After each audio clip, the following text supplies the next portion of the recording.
Hunter killer drone deployed.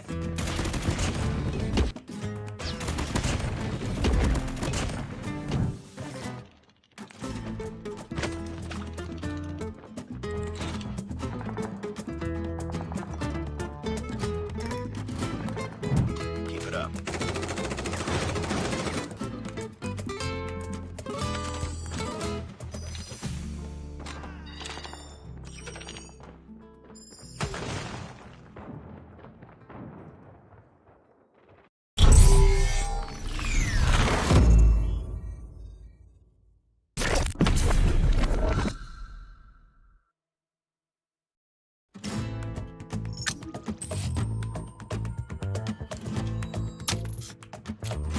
We've taken the lead.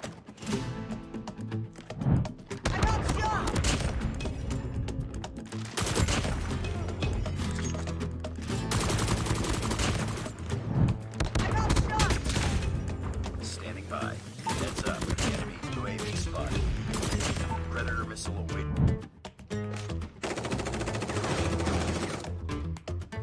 Heads up. Enemy UAV spotted.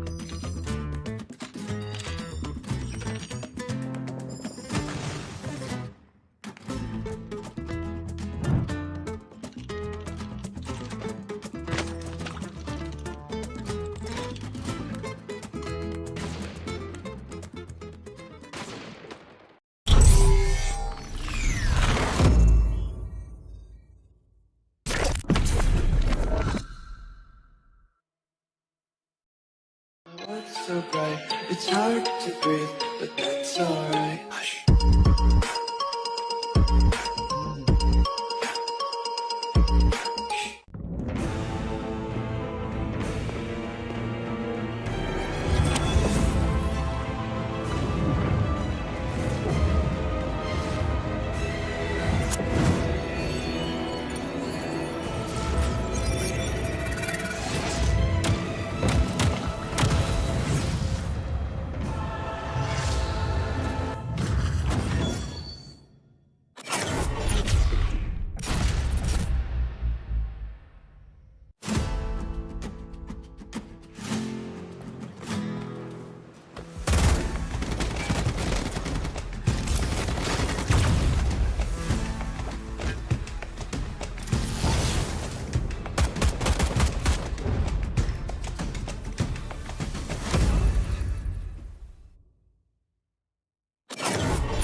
killer drone deployed.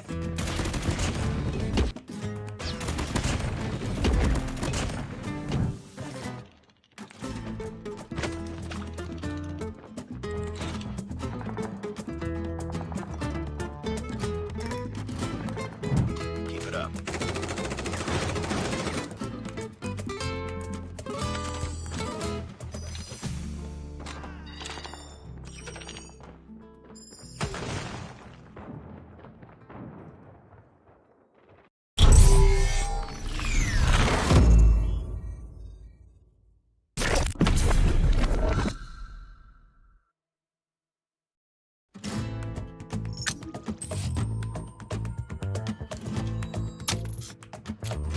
We've taken the lead. I got shot!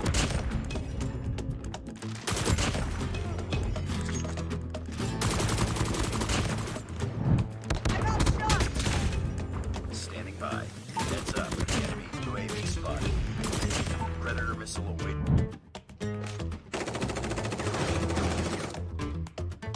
Heads up. Enemy UAV spotted.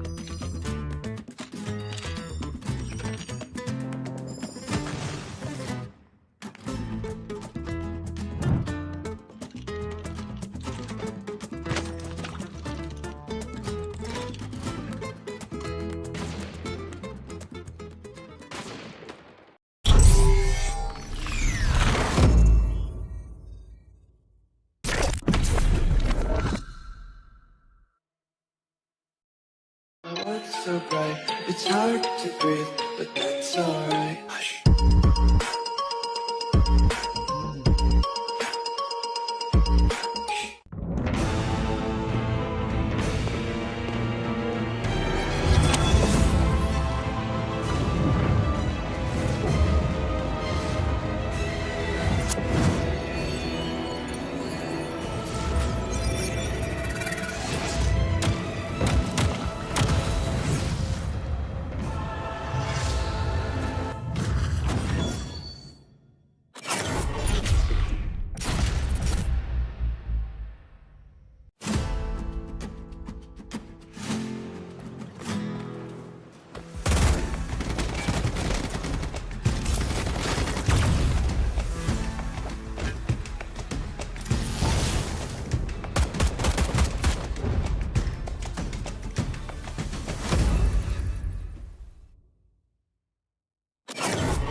Cover me!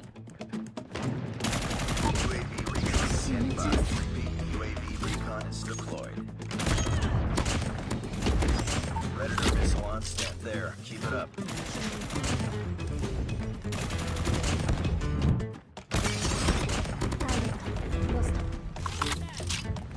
Hunter killer drone deployed.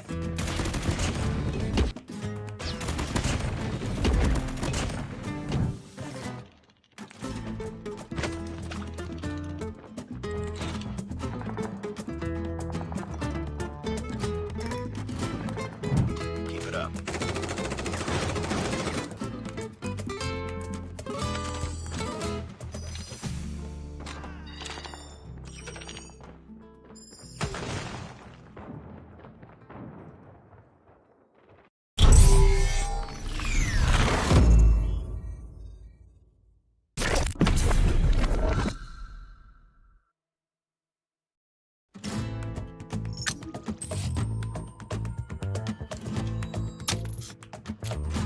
We've taken the lead.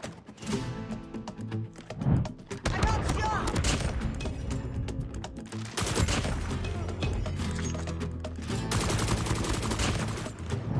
I got shot! Standing by. Heads up. Enemy UAV spotted. Predator missile await.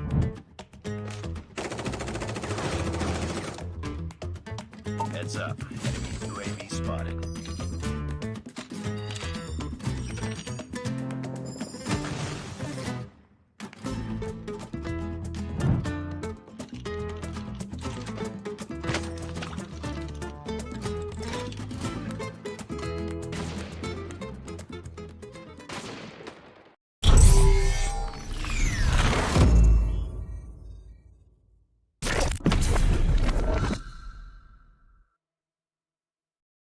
My world's so bright, it's hard to breathe, but that's alright. Hush.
there. Keep it up.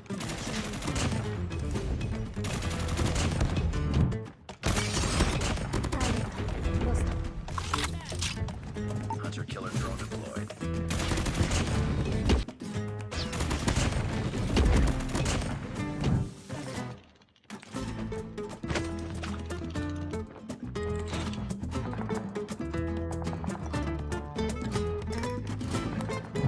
Keep it up.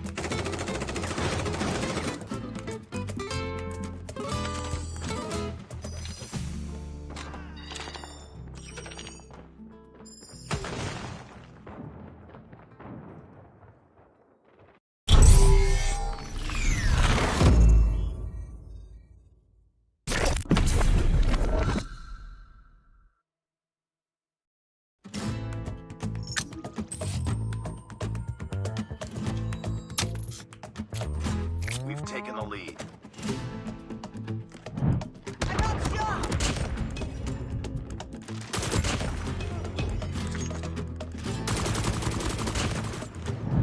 I got shot. Standing by. Heads up. Enemy UAV spotted. Predator missile away.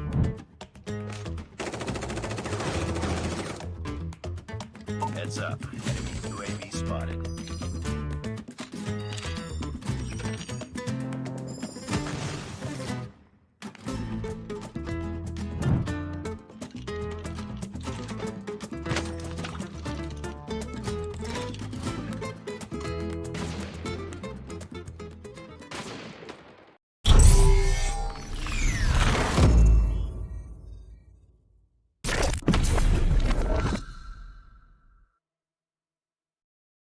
What's so bright? It's hard to breathe, but that's alright.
Opportunities are almost fully exhausted for some teams who are still fighting for a spot in the knockout stages. Today is day 5 out of 7 grueling battling stage for Group B, aptly dubbed the Group of Death due to the number of insane titans lumped together in this spot. This is Garena Masters Season 5. Our journey to crown the Kings of MSP continues. My name is AJ. I'm the Mustachio down here with Cali Gaming, and we are your casters for the day. I mean, we're starting the day off with an immediate battle for supremacy here at the Group of Death, as WPM LOWKINGS are going to face easier Bookie head-to-head on this matchup. And it has been easier Bookie that has always found the numbers up against WPM LOWKINGS. They are currently 4 wins and 0 loss up against this squad. So right now, it is going to be an exciting match to start off the day.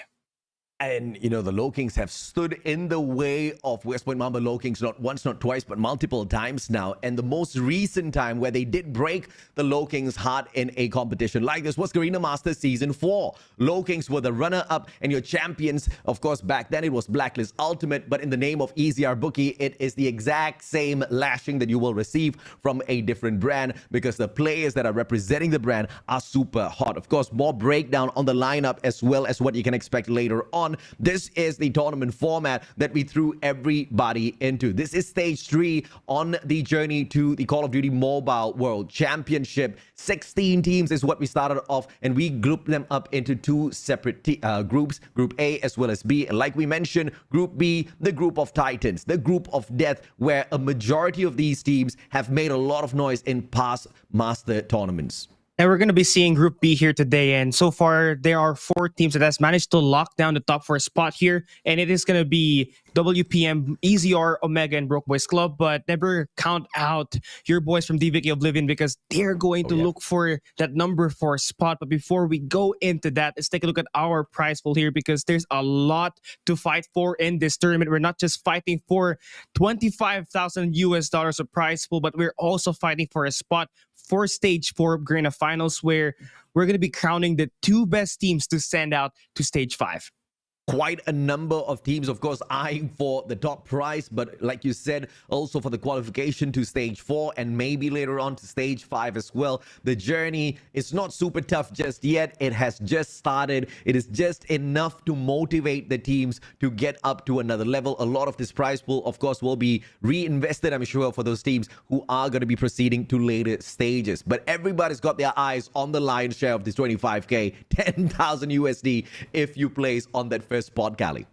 Yeah, and that's a lot of money if you're talking about upgrades here for your mobile device, especially when you're trying to go up against the best of the best. You would want to have the high specifications on your mobile devices as much as possible so that you are able to get the best out of your skills. And again, these are our qualified teams at this competition. We saw Group A played yesterday, and it was COD and Jigjag that has managed to secure their playoff spot already, still standing at 5 wins and 0 loss at their series record. But for today, we're hopping here at Group B, where everything is still undecided.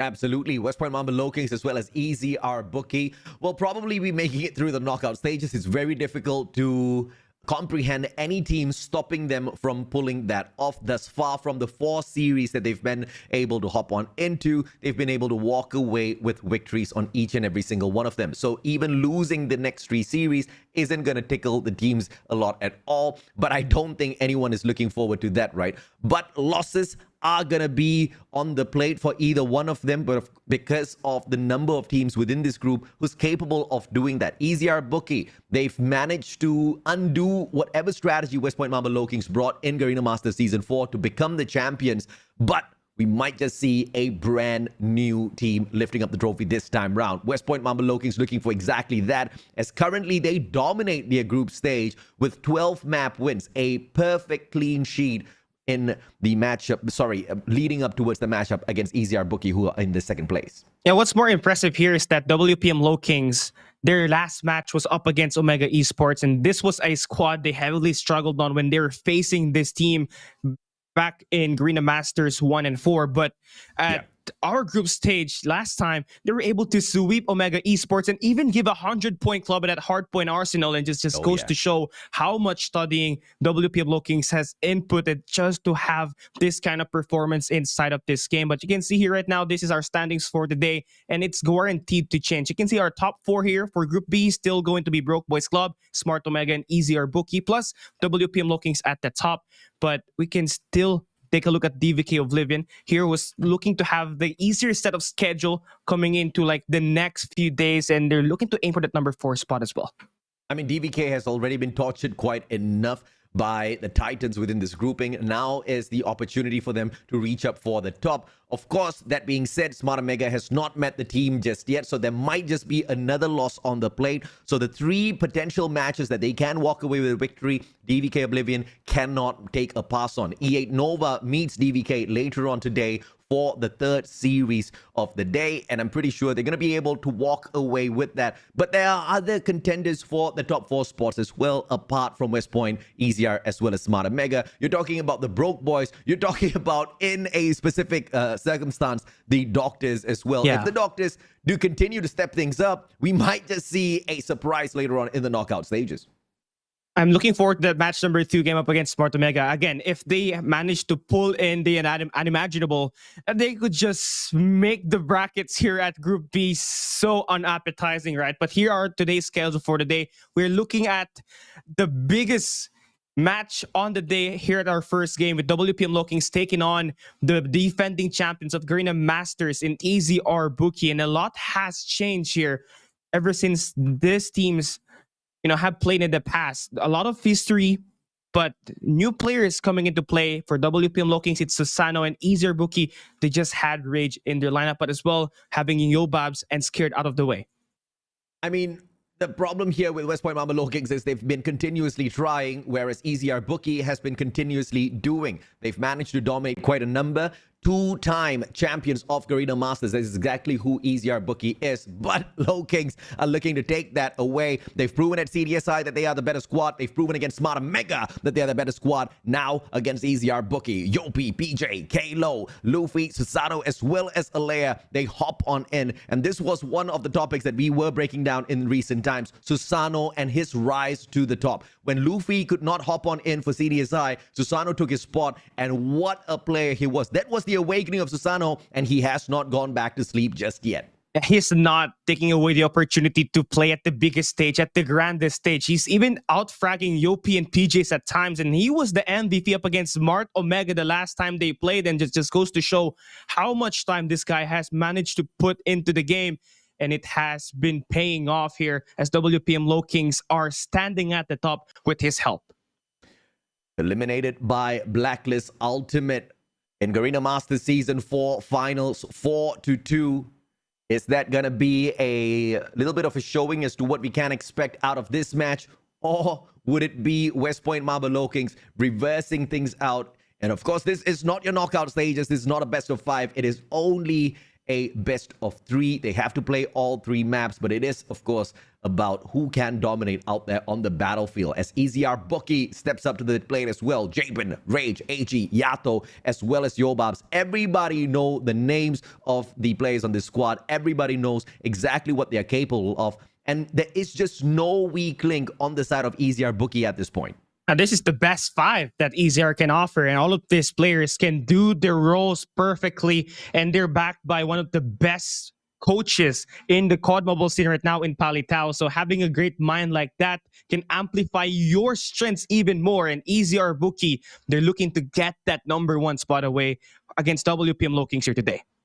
EZR Bookie have not managed to maintain their clean sheet. Unfortunately for them, they did drop that SND of Tunisia to the players of Broke Boys Club. EZR Bookie didn't anticipate something like that happening. Rage did continuously rage on in that matchup, but there was just something that the Broke Boys brought to the plate on that day that managed to help them walk away. But surprisingly here, there is no Tunisia for the SND, although okay, so it makes sense. West Point Mamba LOWKINGS blocking away Tunisia from being played is a little bit of a sus move, if you ask me.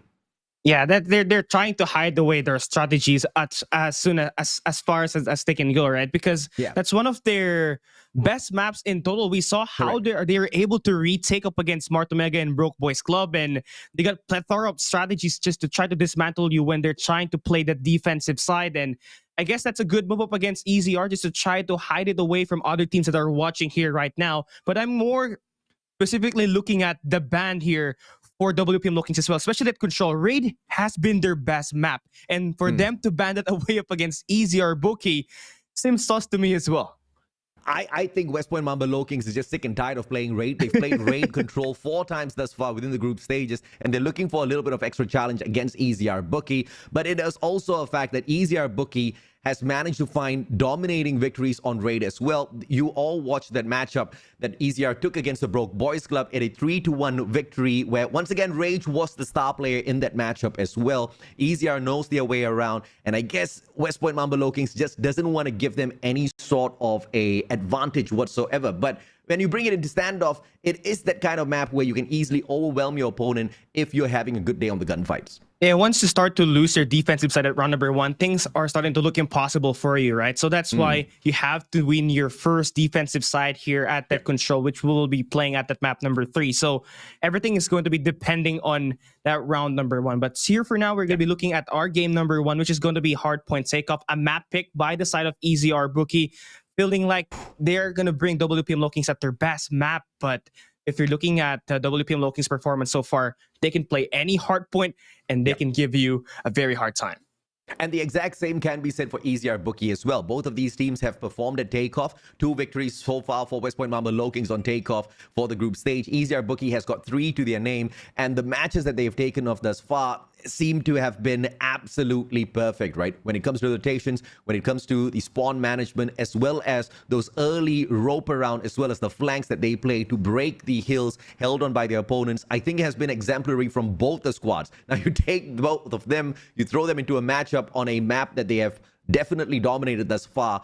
We can promise all of you a fantastic series to open up the day for sure. There's just no telling how this is going to go. It all depends on who has got a better mental strength, who's starting off on a more positive note, and who can really sustain that to the very end, actually, Callie, because either side is capable of switching things around at the halfway mark. I'm looking at PJ and Yobabs here as the primary players for both of the squads that can light it up, right? But you're also looking to have your second and your third primary killers for you so that you can get a lot of frags and open up areas inside of the hardpoint and the parameter here as well. And that will be determined here today.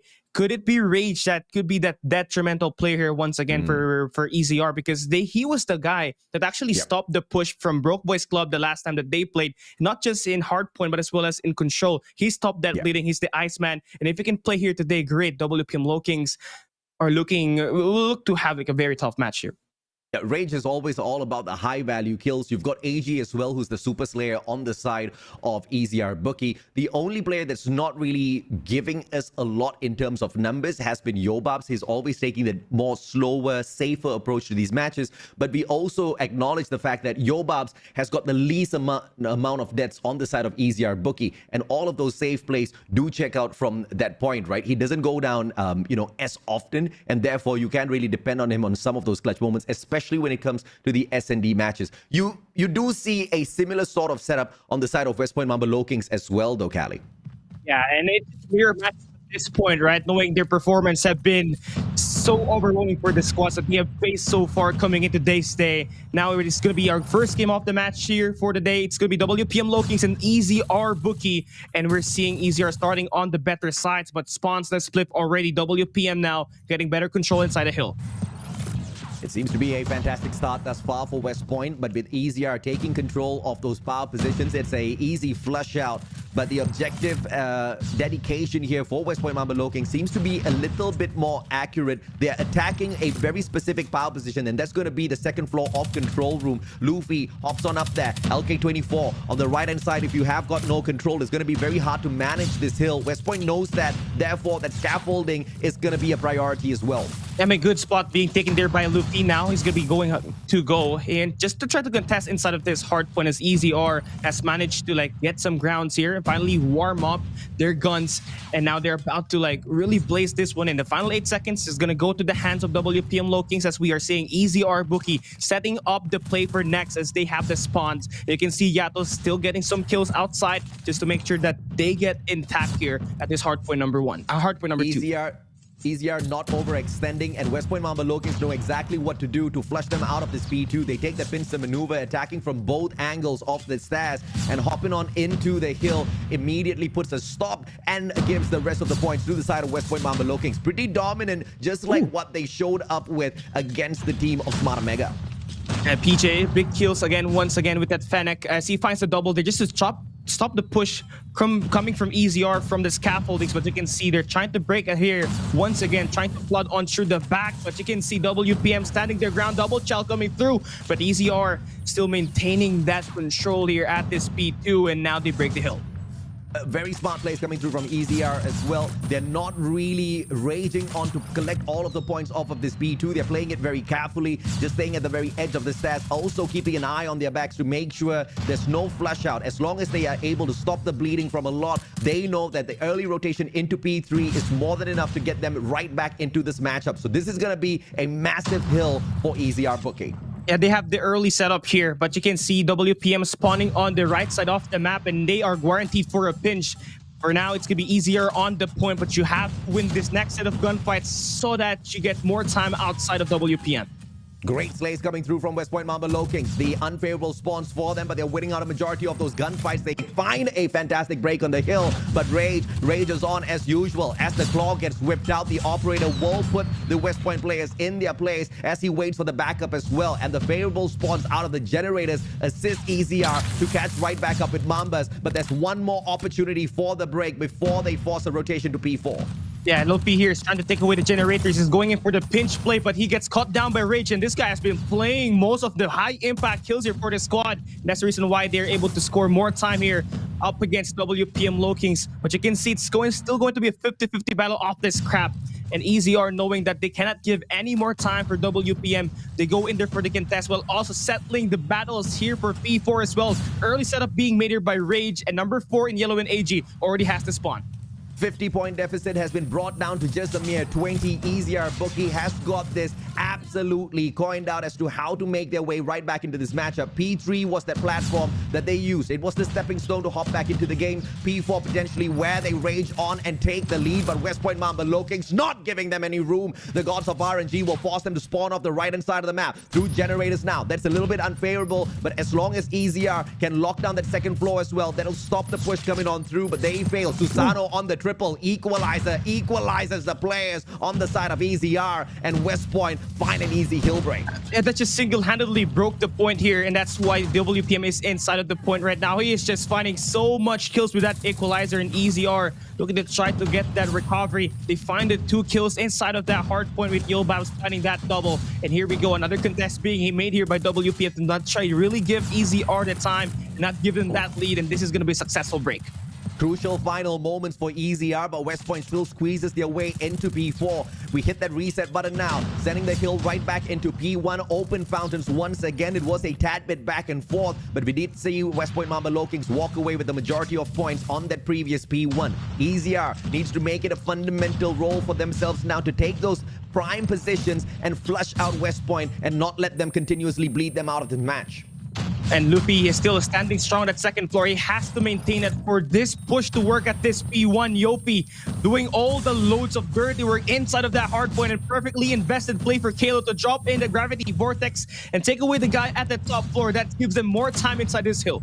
Oh, EZR Bookie just failing at their gunfights around as they try to secure the perimeter. Those power positions, they are failing at it. And in the meantime, player number 2, PJ, single-handedly sneaking away all the points on behalf of West Point Mamba LOWKINGS. EZR looking for the initial wins on the power position seems to be their biggest failing, Callie. Yeah, and it seems like they're trying to give away this scrap time for WPM LOWKINGS just for them to get the setup on towards this P2. EZR Bookie, this is going to be a big brain play for them. They get the scrap time on towards P1, and they also have the setup for next. And WPM starting on the back foot. They got to find these exit kills, and they have to break through the front and back. You can show some mercy to your opponents, but when your opponents are capable of stepping on your heads, perhaps that might not be the best of ideas. EZR Bookie needs to find a way to rip away every single point off of this P2, and that needs a tad bit of aggression. Control of the bottom side of this P2 is going to be absolutely crucial. Yobab's going in for exactly that. AG with the gravity vortex gun as well. To find the control, they need to win out a majority of their gunfights, but unfortunately, it's just not going their way. Contest comes through. EZR finds the break. They flood this P2. They've got the numbers to overextend as well. Yeah, and this is just a great setup here we're talking about for EZR. They have not let WPM get inside the point for a very long time. It has always been traded, and they have always found these kills. And you can see Yopi trying to play with his life, but will get taken down, and WPM really struggling to get this P2. They do not have any operators invested here for now. They're just using their raw vanilla guns just to get this contest, and they will be successful in setting up and contesting the scrap time for P2 while they have PJ as well as Susano setting up this P3 so that they can get more money hill here up against EZR. This is just like watching a perfect game of chess being played out there on the battlefield.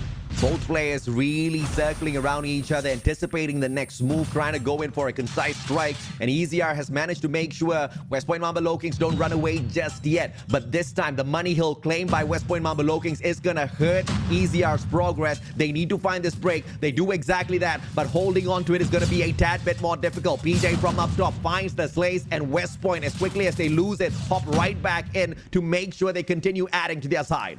Now EZR is looking to try to flood this one up. AG as well as Rage are going to have some control inside of the doorways, and WPM looking to play this one slow. They're waiting for each other before they go and attack. Oh, this is just absolutely insane as it swings back and forth. Both teams not letting the other side run away with this matchup just yet, but EZR needs to put on a little bit of extra hustle. Final 10 seconds, and West Point finds the break yet again. And on top of that, the early rotation in, anchored down by Luffy. LK24 in hand. Jabin can undo him. Fennec, backdoor access. Does it meet him up top? That is that second floor hole that is going to give Luffy the extra hand. But in 2 seconds, as this unlocks, it's just going to be a full-on birthday bash here as Kalo whips up the gravity vortex. Yeah, he finds 1 kill over that already. Now he can swing that in one more time so he can break the point, but he's going to get taken down there by Yato. But his teammate Luffy here investing the War Machine, and this is going to be a highly devastating play that WPM set up. They just basically forced EZR to go for a reset. Yeah, forcing him to take himself out of the equation as well, but that was a sound elimination of himself as he took out the objective player from the opposite side. And now, as West Point Mamba LOWKINGS reaches their 200-point mark, EZR just needs to find a way to win out more of their gunfights. The pincer maneuver, player number 3, gonna be deadly, but Rage sorted out by PJ. That's a huge gunfight won by West Point Mamba LOWKINGS. They lose the advantage on the left-hand side of the map, but the gods of RNG still redeliver it right back into their hands. 10 more seconds though. There's not much off of this hill, even if they find a break. Yeah, WPM is just keeping up this pressure, not really giving EZR Bookie a lot of time to settle that momentum and ship it over to their side. And this is a much better setup that we're seeing from WPM. We saw that in that first setup rotation of Hardpoint, that EZR was playing this down to the T, and now it's the complete opposite. They were the ones outgunned and outmanned and outsmarted on that setup. Now you need a one good Hardpoint to get right back into this game. You need this P1 contested and settle down for that P2 as well. Monumental effort required by EZR now if they want to get back into this matchup. They cannot allow West Point to pick up a single point anymore. Each and every single hill needs to be on a constant contest, but West Point's laying them out, not allowing EZR to hang around the battlefield for that long. Player number 2 circling around. PJ finally gets dropped, but Yopi still in the house alongside Klo. Klo picking up those points, at the very least stopping the bleeding. Yato circling around, finds one, doesn't find the second as Luffy trades him out. EZR finding the 18 seconds, trying their very best to hold on for their dear lives, but this is a uphill battle. West Point Mamba LOWKINGS past the 212-point mark. This is just a easy finisher for them if they get the P3 later. Yeah, they need to have a solid hold here in Jabin, just getting every inch of scrap time that they can get so that they can get so much closer to the lead that WPM has built it up inside this game. Hardpoint's about to open up, and WPM is there inside of the hill. Susano as well as Kalo investing in their operator skill, and that's going to stop the push in all these entrances that EZR wants to go to. The battle between West Point and EZR, the battle between Olea and Palitao. Who's gonna take the cake in the group stage in itself? Thus far, it looks like it is gonna be to the side of the absolute Mambas. 2:30 already. EZR still choking as they try to break the second hill. AG hops on up. Klo taken out of the equation, but it is gonna be a solo show by PJ. Bleeding stopped. EZR back on the hill, but the damage is done. Remember I said that P3, that looks like it's gonna be the finisher for West Point Mamba LOWKINGS. EZR cannot afford a single moment of slacking in this match anymore. Yeah, they need to contest this hill and have Yato set up that P3 next. But Yopi and this crew is just doing a great job at just removing the players contesting here at this P2 for the side of EZR. And you're forcing this squad to actually, get bullied away. But the big kills coming from Yobabs gets that 3 kills. And that's going to be them cutting off the rotation on towards the mid as well. So signs of life that we are seeing for EZR. And you can see 3 players stacking already at P3 for EZR. They're waiting for WPM to go for the approach.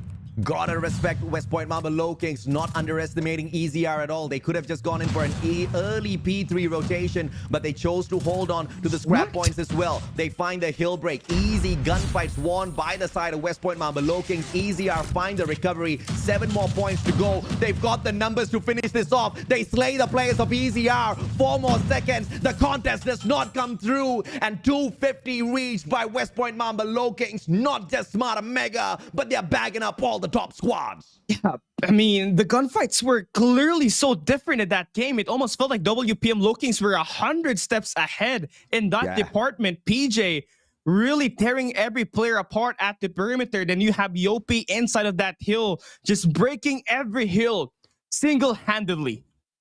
I mean, one may be able to come up with the theory that EZR Bookie as well as Smart Omega is trying to pump up the confidence of West Point Mamba LOWKINGS in the group stage and then smash them later at the knockout stages. But sometimes plans can go horribly wrong. Sometimes you might just be able to pump in too much of that excitement as well as confidence where it starts to overwhelm you in the competition. Very one-sided once again as West Point Mamba LOWKINGS show up strong. And look at the kill time here absorbed by Klo alone. 36 kills. He's on a negative KD, but the efficacy of his plays on the objective were absolutely sublime. But it was not just him doing that rotation. Apart from Luffy, everybody else had decent time on the objectives. Yeah, this is very important, especially when you're playing a map like Takeoff. You need at least 3 players inside of P3 to P4 to get a lot of time in play for those trades inside. And that's what they were able to manage to do. They have Susano set up at the top of those rotations. Then they got Luffy holding off the spawns. And all it takes was Yopi, PG, and Kalo to actually step inside the point and just go for eliminations. Yopi, PJ, 50 plus kills in this game, and not to mention a minute at least inside the hill. I mean, they were winning on both fronts, the engagements as well as the rotation of hills. And I'm sorry, but, and you guys know how big of a fan I am of the West Point Mamba LOWKINGS legacy, but I am not buying that this is the full performance of EZR Bookie. In my career as a shoutcaster for Garena Call of Duty Mobile, I've seen what this squad is capable of, and I just feel like those engagements were very, very lackluster, right? They were not going in full on. They were not going in for those early rotations to lock down these, you know, huge money hills, especially that P3. You saw that lackluster approach. West Point Mamba LOWKINGS managed to get this victory, but I think it was off of a team of EZR Bookie who hasn't woken up just yet today. Yeah, they're still not playing up to their potential, but we might see that here at this SND where we potentially could see Yato and Jabin play that sniper role and go against Susano and Luffy in this sniper duel at this long range map. Meltdown, obviously, that B site is gonna be defended by the snipers, so it's up to this long-range killers to actually get the task to get those first bloods. But if you're taking a look at the other bombs at A, that's where most of the close range kicks in. And this is where Jabin, Rage, PJ, as well as Shopi come in to fruition and this, you know, break it down on this close range combat. But it's gonna be, you know, very devastating if we do not see EZR Bookie play to their potential here at this map number 2. You cannot afford to lose this game. I think they were not playing up to their potential in that hardpoint matchup. Intentional or not, I'm not going to make the assumption just yet until we see a couple of more matches from the side of EZR Bookie. Meltdown is the map that West Point Mamba LOWKINGS have not played thus far within the group stages. I don't think it's their most favorite map to kind of dance this tango around with some of these titans, but EZR Bookie is very comfortable on Meltdown. This is an OG map, and EZR Bookie is an OG squad that has been around long enough to dominate teams on this S&D map before. We've seen them play many other modes around Meltdown, and you always see the very dominant presence out of EZR Bookie, Gali. Yeah, they picked to start the attack side here at this Meltdown map, and we know that they're the greatest attack team in Garena Masters 5 years so far. They always love to put that bomb down and force you to play those retakes, but they're going up against the best retake team in S&D in WPM LOWKINGS. So this is going to be an eye candy for every viewer that's watching right now. It's insane that you say that, because at one point of time, that was our assessment for EZR Bookie. They were one of the best retakers when it comes to S&D. They always go in there, quick plant, and then they back away. They play the defense from afar. Usually we see that play out of EZR off of standoff. And we have also seen multiple times where on the defense, they just abandon the site. They say, come and take your best shot. We will show you how the greatest amount of retakes we can execute in the next few rounds. And has always been a spectacle to witness EZR on a matchup of S&D. And of course, West Point Mamba LOWKINGS very slowly sneaked away that sort of hype away from EZR. But now we've got 2 teams into one game, into one mode, into one map, and we get to witness the best out of both. Yeah, Rage holding off that bomb here at round number 1 for EZR as they tried to push here at the Meltdown. And you can see the A side is going to be where they're trying to put that bomb down. They take down Susano, and this is going to be a quick 4v5 retake. This is going to be a tough one for the team in blue. West Point Mamba LOWKINGS losing Susano already. That long-range engagement is not going to be available for the flank on both sides. So it's all going to be dependent on Luffy, unless You do see another player from the side of West Point pick that sniper up as well. A 5-man defense now from the attacking side as Yato finds PJ, traded out by Yobi. Back and forth we go as Klo finds AG. Yobab's drop. Luffy all alone. The sniper on the side of West Point Mamba LOWKINGS. Both players not going to be spotted out just yet. With 15 more seconds to go, he needs a concise quick scope against both, but Jabin puts an end to that. Yeah, EZR just waiting for the old and reliable. Quickly go into a bomb site, put that bomb down, and force Susano to get taken down there at that tower. And as soon as that happened, they just completely overwhelmed WPM LOWKINGS on that retakes. They played for the straights perfectly, and now they're going to try to hit them with a switch, this time pushing at the B side. And this is going to be a surprise for West Point Mamba LOWKINGS to deal with, because this has to be a retake. But now they do have a tad bit of an advantage as well. All 5 players still alive for this retake, so the flank around from the back could be devastating. But you see Jabin anticipating that flank around already. So the potential of him meeting Yopi early is there as Jabin drops Yopi. And that's a 5v4. Attacking side has the advantage. PJ shutting down Yato. The numbers all equal. Can Klo now approach the bomb side as well? The flank is just not possible for West Point Mamba LOWKINGS. 22 seconds to go. Flashed halfway through. The concuss does the damage, but PJ barely affected by it as AG trades him out as well. A 3v3, and AG continues to rage on. Yeah, but it's going to be a 1v2 now. It's all down to Jabin to clutch this one up. He's pushing up with the Fennec. He finds Susano. He clutches up the game, and he stops that bomb from getting defused. And that's going to be quick 2 rounds coming in for EZR. Oh, that was fantastic positioning by Jabin, and the first effect that he brought into that matchup was going up against, I believe it was Yopi, who was flanking around from that A side, catching him off guard, and then a very slow rotation to play the defense, depending on the rest of his team members, stepping in at the last minute to finish things off. And both players kind of stacking on the bomb wasn't the wisest of idea from the side of West Point. Yeah, you can always rely on, you know, a split type on those kind of scenarios, because you're going to have to put one player to push in and be the distractor. But that wasn't the case there for Susano, because he was caught lacking at that scenario, probably thinking that Jabin was really so far off the rotation, but that wasn't the case, and EZR takes that map at that round number 2. Here this time at round number 3 though, it's going to be a different approach. Very passive here this time, and this is a change of pace that can really throw off any defenders. Even top flight teams are capable of mistakes, but it takes another top flight team to punish them for such a error. Jabin with a quick scope against Yopi this time round, and Yopi's not going to be too happy with that at all. 2 rounds in a row, Jabin has been absolutely annoying. Rage trades out PJ, and that seems to be a 5v3 to the side of EZR, who are on the attack. Yobabs dropping Susano just puts the advantage to EZR for a 3-0. Another bomb down here, and this is looking impossible for Kalo as his teammate Luffy got shot down. This is going to be a 1v5. Rage meets him face to face, and he's going to be the one meeting the next round as EZR just continues to show textbook and clinical rounds here up against WPM on the attack side. They always love to put that bomb down and pressure you as soon as possible. Team Ace, and that 3rd round was a little bit too easy, all due to the early engagements that went to the side of EZR. A 5v2, you're not going to be able to expect much out of that. Of course, sometimes we do get lucky. Susano early sticky, Yobab's trading him out, instant AG tagged up, but that's gonna still not prevent that bomb plot coming on through. He's going in for it as Luffy shuts down Jabin. This is just a little bit of a lifeline here as West Point Mamba LOWKINGS rotate around, looking for some, and Klo finds one in the open. AG with a double instead, a 2v2 as AG goes down. PJ and Luffy for the defense just need to take Yobabs out, and Luffy does exactly that. And they finally cracked the code on how to play this retake up against EZR. And the moment that they had that overpass control, as well as the building at the enemy base, they made sure that they wrap around in 2 angles so that EZR cannot really have the time to check all of these angles. And that was the time for WPM to get that approach, get those skills, and finally steal their first round here at this Meltdown map. EZR beating West Point at the rock, paper, scissors guessing game.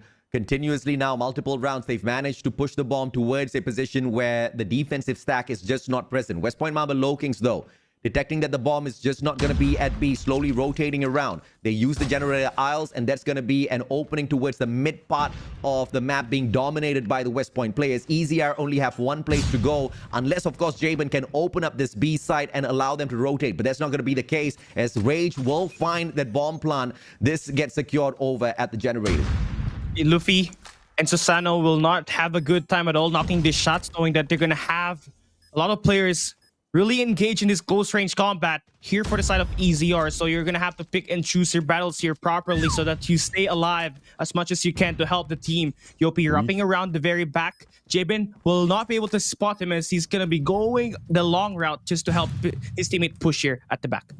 Quick scope for Luffy. Opportunities available. Oh! And Luffy does shut down Yato a little too easily, but AG spots his shoulder, takes him out. Yopi all alone, but not enough to conquer EZR in a 1v3. 4-1 now, and this seems to be a pretty one-sided meltdown, as anticipated the advantage at meltdown to the side of EZR Bookie.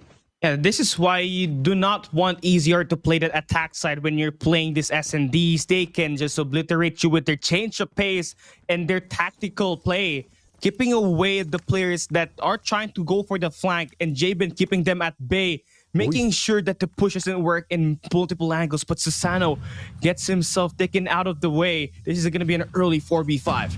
Don't know exactly what he did to take himself out of the equation, but EZR is going to say thank you for that. PJ trading out Yato. Jabin, it's a double though, and Rage drops by to do exactly that as well, taking PJ out of the equation. Klo, 1v4, but by the time I end that sentence, EZR has wrapped that round up. This is a speed run, unexpected between these two titans. I mean, WPM LOWKINGS keeps on guessing the wrong side off the bomb sites, and EZR always had the time to punish them for that. They won 5 out of the 6 attack side, and now they're going to be switching it up here. EZR on the defense this time. Can we see them hold WPM LOWKINGS here so that they can finally take a win? As we start this round, seems like Halo takes the first blood. It's the right guess this time around. Yopi putting the team of West Point in front as well. AG circling around, gets the melee. PJ taken out as they all slow the pace down a tad bit. Understanding the loss of numbers could be devastating in terms of the round victory. EZR not raging on just yet. Yobabs, can he find the connection? Grenade! And Luffy will slide away, not be tickled by that at all. Repositions himself towards the sniper's nest, but Yobabs trying to find that angle to get this connection. But unfortunately, it's going to be the squad of WPM LOWKINGS backing away and waiting for some kind of player from EZR to over-rotate and pick him up so that they can play 3v2. But that's not going to happen. EZR know what's up. They're waiting for that bomb plant to happen before they even go and play for that rotation. And you can see the attack from the side of EZR so much more concise, so much more straightforward than West Point Mamba LOWKINGS, who have slowed this pace down. We were anticipating when would the guess finally be correct. It was correct. They finally met over at this B bomb site, but it was because West Point got the guess wrong again, Cali, as they ran directly in towards the 5-man defensive stack of EZR. The engagements didn't lead to an advantage on either side, but Luffy finding AG puts the advantage to the side of West Point Mamba LOWKINGS. Jabin, Yobabs. You see the KRM in the hands of Yobabs as well. Slow rotation around. They're not rushing through things just yet with 37 seconds on the clock. Luffy on the flank watch. Not much time for EZR to move here. You gotta stack so that you can win this 2v1s. Flood WPM LOWKINGS in this approach. It's a slow one as they're trying to play the timing perfectly here. Susano keeping an eye on those angles. Yopi will be lucky. Jabin slides on out. The double chow is slow, but Yobab still wins that out. Circles around, and the Locusts might be able to deliver. Spots out Susano. Susano circles around, and it's going to be the 50 Gs that puts an end to that. West Point Mamba LOWKINGS finding a little bit of a lifeline here. And you just have to slow it down, especially when you're on the attack side. Get a good read and some information on where the players from EZR are at in every run that you take. We saw that on that round number 6, or round number 7, where they saw 2 players holding out the generators at the B side. So they slow it down, push towards the A side, and all it takes was them to remove the guy on the flank. And here this time at this round, trades of the first bloods are going to happen. But you can see WPM inside of that bomb site looking to try to plant this one up as well.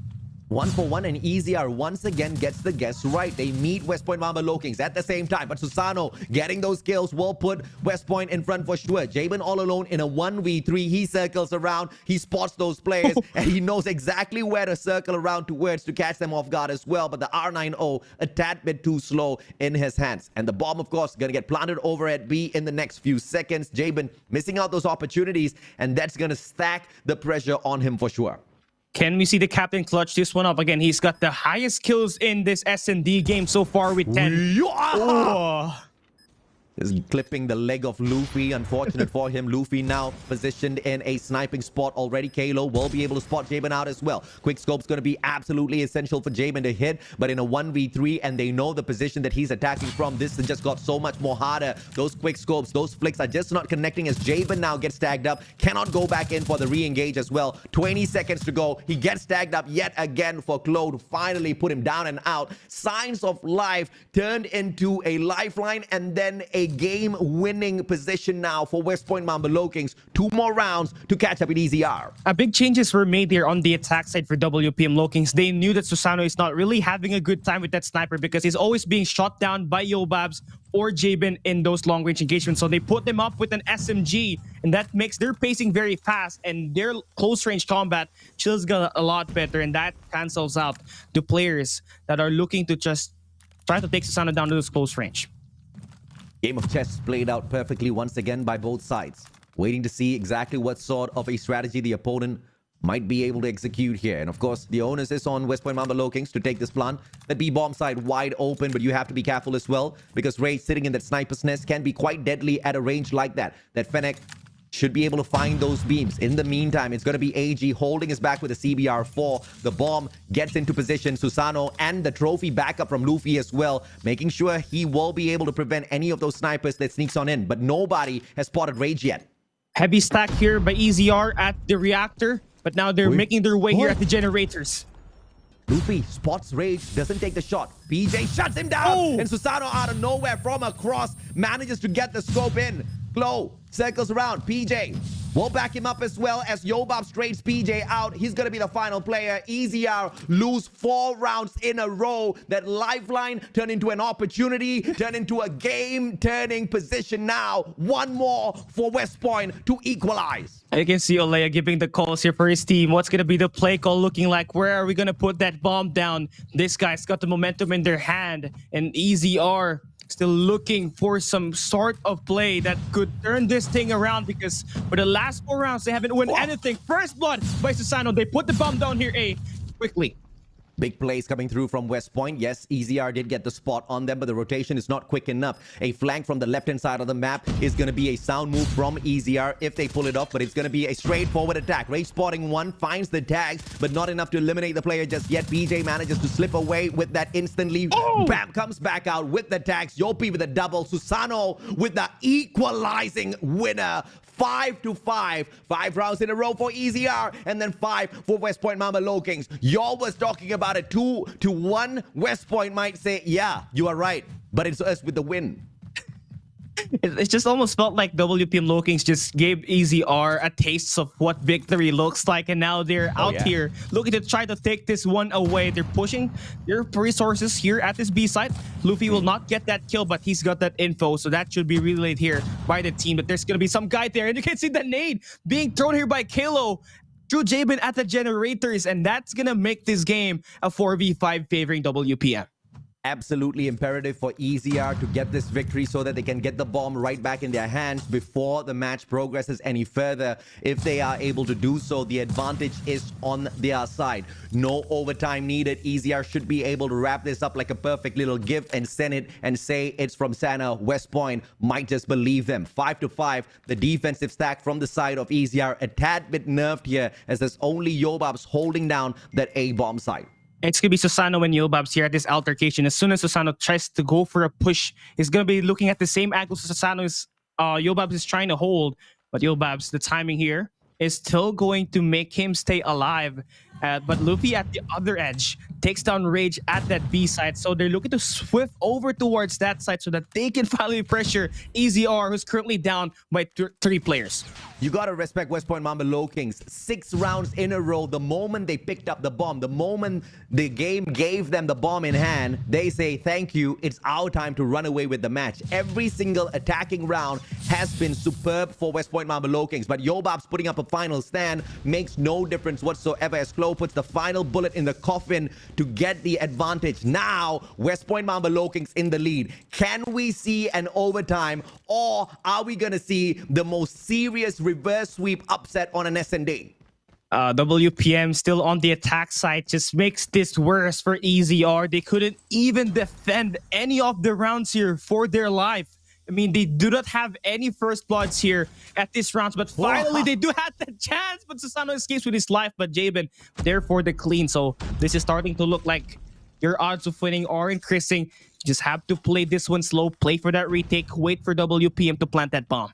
Great cleanup coming through from the captain of EZR. The bomb's still not in the hands of EZR just yet, though. They need one more round. They need to survive this. That's going to push it into a confirmed overtime. From that point on, the bomb's going to swing back and forth. It was imperative that they won that previous round so that this doesn't become a impossible task. But now, West Point Mamba LOWKINGS with the advantage. One man down, but with the bomb, that advantage might just result in a victory here. Yopi spots Rage, but Rage takes him out. This is going to be a best way for EZR to force overtime. They can overwhelm these players with numbers. Kalo stands his ground, but Yobab's there for the clean. It's a 1v4, and Luffy, being the last guy standing, gets shot at by the Fennec. Eat that, let him know it. They're going to be looking at an overtime. After 6 rounds of defeat, EZR finally finds a victory for themselves. And yes, they get the bomb back. But I told them to get it back 1 round earlier because now it's going to just swing back and forth. And you know how deadly the Mambas are when the bomb is on their side. EZR now needs to win 2 in a row. Let's see if they pull this off. On the attack, the bomb hangs back as the setup is set from the rest of the attacking players of EZR. And they're waiting for a pick here from the snipers. Yobab's holding in the control building.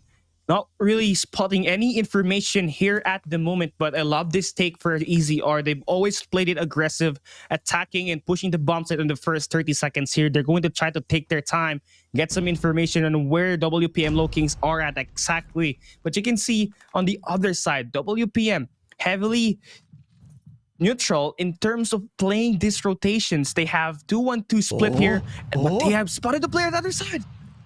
Great attack by Luffy, and he finds some information thanks to the grenade that he tossed on in. Got that hit mark check. He knows the information, and he passes it back to the rest of his team members. PJ with a quick express in, goes in for a couple of tags, and then repositions. The bomb changes its mind, and that was all because of Luffy's grenade. If that was not tossed on in, it would have not scared the bomb away. But an instant rotation around towards A is executed by EZR. Big brain plays. West Point Mamba LOWKINGS about to get caught with their pants down.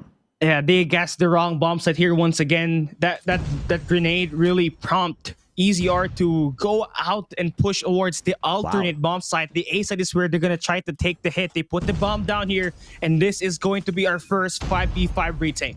I love the setup there. Jabin from afar tosses in a concuss. No hit mark check. Opens up the hill for the rest of EZR to attack. The bomb now gets planted. 40 seconds to go. EZR looking for the lead, but this game is not going to end just yet. We have been pushed into a 1-round overtime, so 8 is the target. Trigger discipline by Jabin, but Klo turns on him. Oh, that's just disgusting, but EZR responds back with their own set of kills, but Susano looking to try to trade it back. It's all down to Yopi on this 1v2. Can he clutch it up? 19 seconds left. He reloads. He takes down Rage. 15 seconds to go. Tense moment as Yato circles around Yopi really low. And with a sliver of health, West Point Mamba LOWKINGS gets the defending round. The advantage now for the Mambas. With that defensive win, that just amplifies the odds of winning by WPM here at this point. Their attack side have been pretty solid. Even better by EZR if you take a look at the statistics here at this matchup. Now, can they end it? Round number 12 opening up, and it seems like they're pushing at the A side. Masterclass attacking side this time. West Point Mamba looking straight to that A side. Yobabs, big opportunity. Grenade has to be tossed on in. Yobabs cannot engage just yet. The concuss way too good from the side of West Point Mamba LOWKINGS. The trophy has been set up and the attack comes on through. Susano with the plan. A 5-man defensive round as Luffy fights Jabin. EZR. They lose Rage. They lose Yato. A 5v2. Can they step up? Yobabs all alone in a 1v5. West Point Mamba LOWKINGS at 1 point. Down 5-0. Win it out 8-6. They fight with this win right here. That gives it a 2-0, and in a best of 3, just only have to win 2 series. And for the first time, WPM LOWKINGS, ever since Garena Master Season 1, has finally won a series, but it ain't done yet. They gotta make sure they go for a 3-0 sweep just to make sure that their map wins are going to be perfect. West Point Mamba LOWKINGS aiming for the absolute clean sheet finisher by the time we bring the group stages to an end.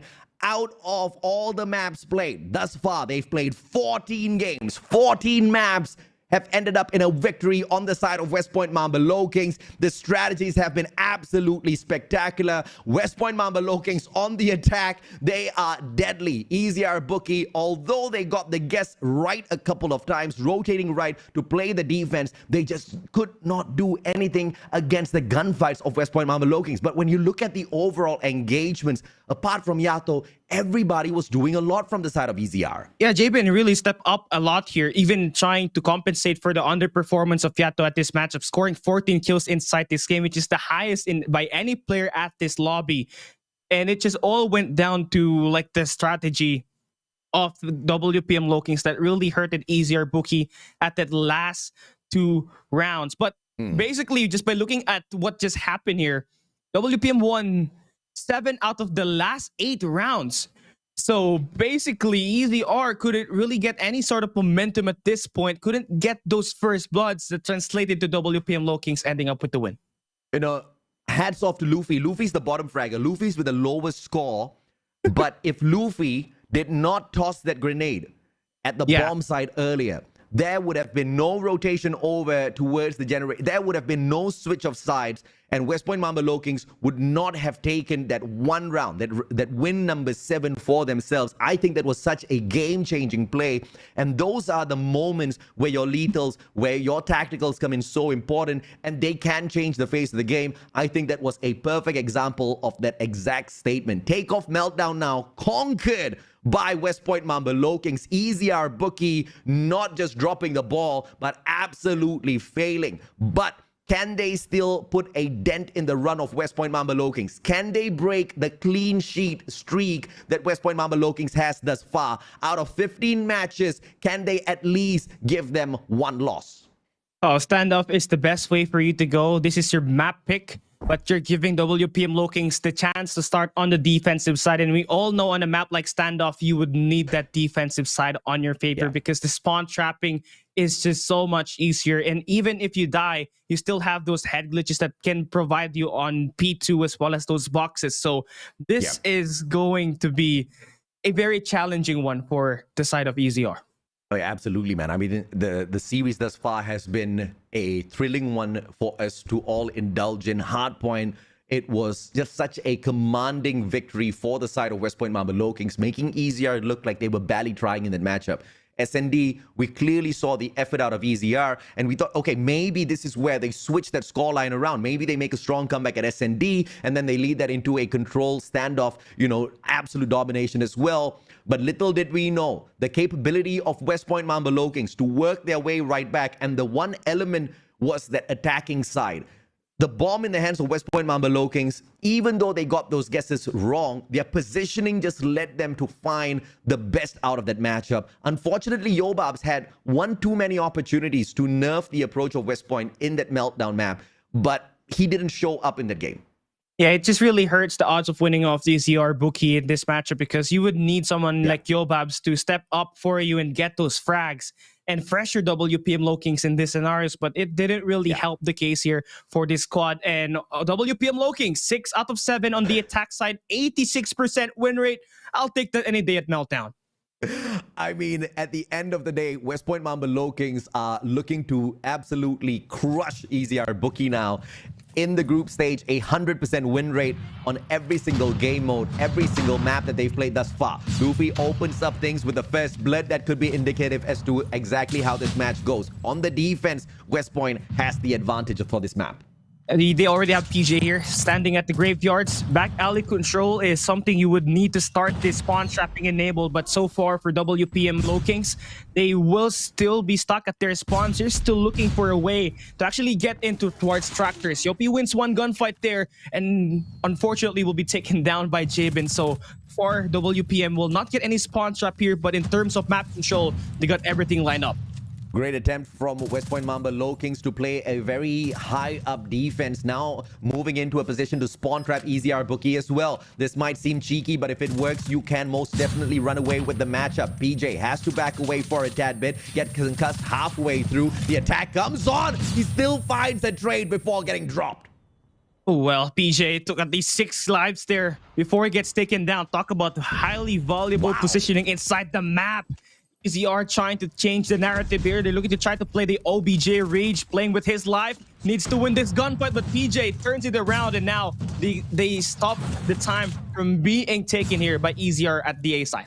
High value kills as usual from PJ. He protects the hill. He waits for that backup, and that A hill gets cleared off instantly. West Point Mamba LOWKINGS just with a small little dent in the progress of defense. But EZR, they are the ones with the uphill battle now. Investing rage into the hill, having a little bit of backup in the name of AG as well. But look at who's once again on the hill playing the defense. It's gonna be PJ, traded out by AG. Yato drops by as well. It's all out. EZR with the slays. 6 to 8 lives. Things have just started getting dicey all of a sudden. A 3-person investment for the objective this time for EZR. Yeah, 8v6 here on the live count. You can basically take this game into a team deathmatch if you get this A capture.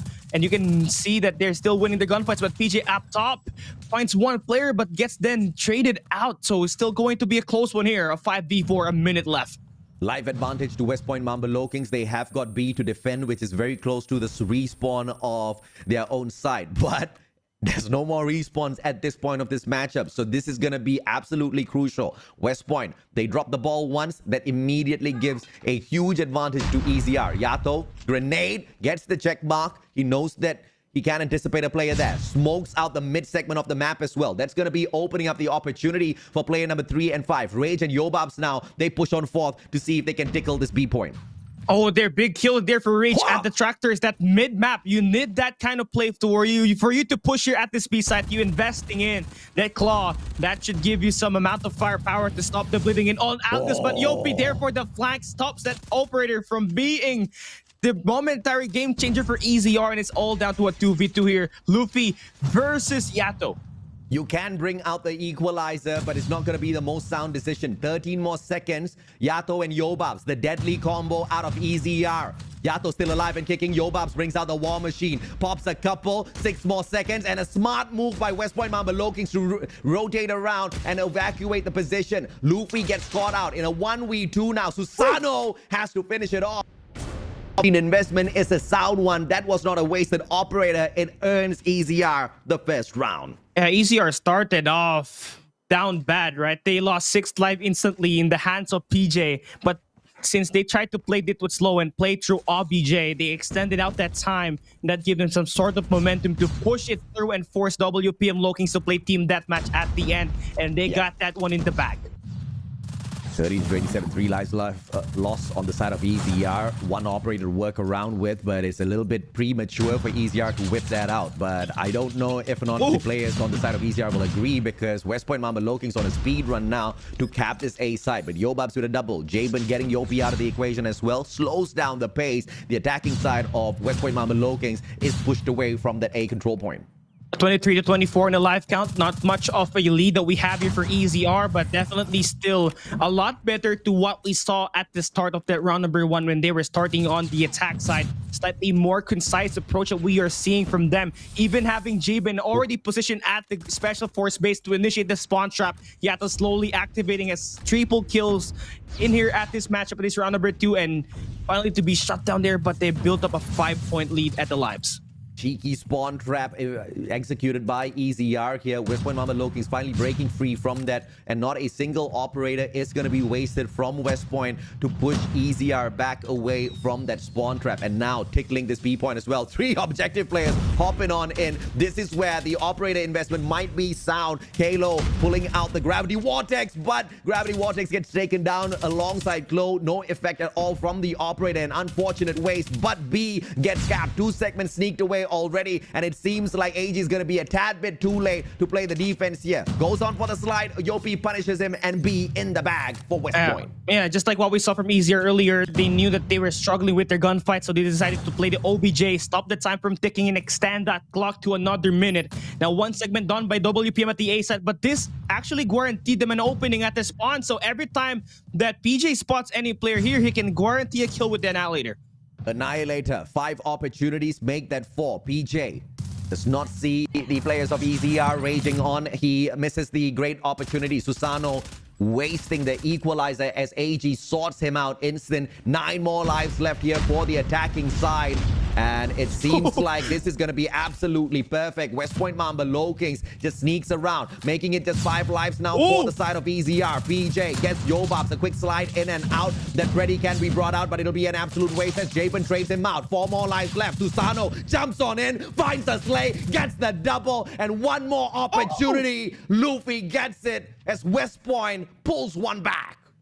This is just high-level competition and high-level strategies being laid out by EZR and WPM LOWKINGS. We saw counters after counters, but what prevailed there was PJ, who was holding down the hay bales, immediately going down to the grandmas and making sure that the pinch play was there for WPM LOWKINGS, and that just chained into a reaction where Susano was able to find 3 kills, and that won them that round. Crazy stuff out of Susano. Push comes to shove. The guy can really check out the best. But PJ is on a roll. 21 kills thus far, but he takes himself out, unfortunately. I mean, just when I was about to hype up in 21, bro. Cursed. We basically cursed everyone we cast, man. And here we go. Yopi looking to pop off. Oh my god, he gets taken down. Yes. Annihilated in that position. 23 lives left for EZR to work around with. They are on the attack. The first segment sneaked away at this A control point. 2 objective players. Make that 4. Everybody on the stack. West Point Mamba LOWKINGS finding the access from up top. It's going to be Yato with the defense. And the second segment will be capped by EZR after a very aggressive approach. PJ unable. Oh no! He does it at the final 1 second. He prevents it, but EZR right back in it to find that cap. Yato backing Javen up. And that was just so scrappy from both sides, but EZR finally finding their rhythm. Yeah, but Luffy, big investment here with the War Machine. Gets at least 3 players on that altercation, and that stops the push from being overrun here by EZR. Looking at the positioning here so far, they're funneling down the players on the back alley. Susano is expecting players at the yellow building, and he finds these kills and immediately pushing away the 3rd segment from getting captured here by EZR. Bookie, this is going to be 12 lives to 9 here in favor for WPM. Love the strategy. EZR overextending towards the back part of the map, and they try to sneak on in from the convenience store. Perhaps a backstab will give them the perfect capture onto A, but at the same time, they have to remember 25 seconds to go. Nobody's been able to make any progress on B. Jaben finding Yopi is going to be the start here. 8 to 9 lives. There's not much left to deal with. EZR needs to be concise with their next attack. 12 seconds left. And EZR has to make a move. You gotta push in towards one of these sites here. This controller, you're taking so much time. You just have to go. Jaben trying to make a play here at the back, but not much time left. And it's gonna be hold it for a second as there's going to be a triple stack here by EZR at the A site. And I love that take. Stop that push, extend it to another minute. PJ just could not overextend. He could not engage as he was all alone. The rest of the defenders on the side of West Point over at B trying to hold down the fort. 4 more lives left here for the side of EZR. Yopi single-handedly making it go down from 5 to 3. Make that Susano who doubles it down. Puts on just a single lifeline for the side of EZR. Jaben all alone. Captain 1v5, but PJ sorts him out instant. 2 rounds in a row. The Mambas are on fire. From a team that's being bullied by EZR for like the last 4 seasons of Garena Masters to being the bully themselves. They are in line to take this one away. They're starting on the defensive side, on the attack side here once again. Let's see what do they have left in the back. EZR Bookie, aggressive start, but West Point Mamba LOWKINGS kind of equalizing against their plays. Just a single trade back and forth, and every single time someone finds a number out there, they lose a player as well. But EZR slowly but surely dropping away now. They are on the defense. This is their advantage, but West Point Mamba LOWKINGS, this is that investment of those operators that doesn't seem to go their way. Once again, Klo will waste the gravity vortex.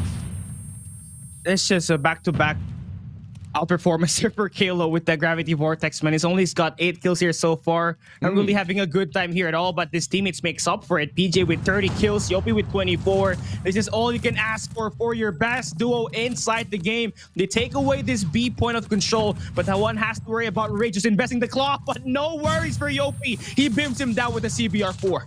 Yeah, both teams unfortunately not having a great day out there with the operators. Some of them, of course, able to show us some moments of great captures through the great usage of the operators as well. But the speed run of capping these hills now, in perfect example, being executed by West Point Mamba LOWKINGS. They hop onto it A as well, investing 2 objective players here. Susano with the fight of his life with the Fennec spraying out, finds nobody to slay just yet. EZR quickly repositions for another set of attacks. Yeah, but the problem here is that EZR is currently caught into a trap. You can see PJ holding off the back alley of P2 and Yopi holding off that bakeries, and this is a potential spawn trap. Every time a player goes down for the side of EZR, they can immediately be taken down here by the side of WPM's superstar duo in Yopi and PJ, who currently is investing that claw off the back, and this is going to be one big problem for EZR. Their point of contention are being contested, and that's gonna be a win by WPM. True capture. EZR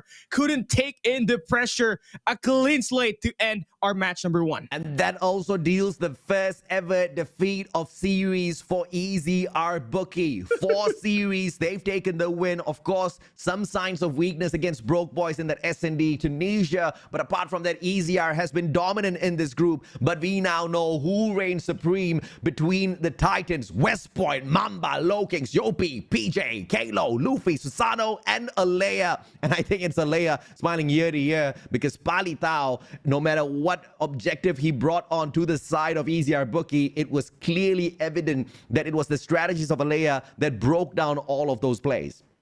It's probably him as well that really brought EZR Bookie to pick these maps. I think he laid it out perfectly. He had the perfect game plan. WPM LOWKINGS really looked like they're expecting that takeoff map as well as this standoff to be taken part of. So Olea being like the biggest brain so far is going to be a big positive note, because for Garena MSP, they only have 2 great coaches. One is going to be Device, which his team is currently struggling at for now. But for WPM LOWKINGS to have a great mind like Olea, who has leveled up every time a season goes by, is propelling this team at a new height.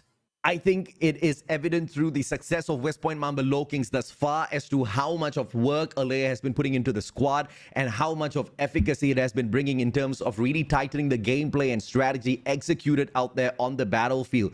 There has been constant improvement from the side of West Point Mamba LOWKINGS all the way from Garena Master Season 1, Season 2, 3, 4, and now 5, where we see them at their prime. And the timing could not be any more perfect for the Mambas, as this is the doorway that leads us into stage 4 and later on stage 5. A lot of hope for the SMP region to see a brand new king of SMP crowned by the end of season 5. You would want these kings to absolutely represent your region for you, because they have everything. They have a great coach, they have the work ethic to be one, and they got everything in their favor right now here for WPM LOWKINGS, and that makes it them being the only undefeated squad so far for Group B, and that really makes it, you know, even better. It amplifies it the most, because for Group B being known as the group of death, and for WPM LOWKINGS to dominate this field, just goes to show a lot on how much they've done to be the better person every day. And on top of that, West Point Mamba LOWKINGS has pretty much sorted out their matches against the top 3 teams that brought on the most threat. SMART OMEGA has been taken down with a 3-0. EZR Bookie, you just saw the shutdown. Broke Boys Club just before SMART OMEGA. West Point Mamba LOWKINGS has already cleared out all of their tough matches, and they've got a few games against a couple of teams. Statistically, we know they are capable of 3-0ing instantly in the next following series. So West Point Mamba LOWKINGS on a great potential to wrap up the group stage with the clean sheet all the way before we get into the knockout stages. That is impressive. All the more reason because this is the group of death.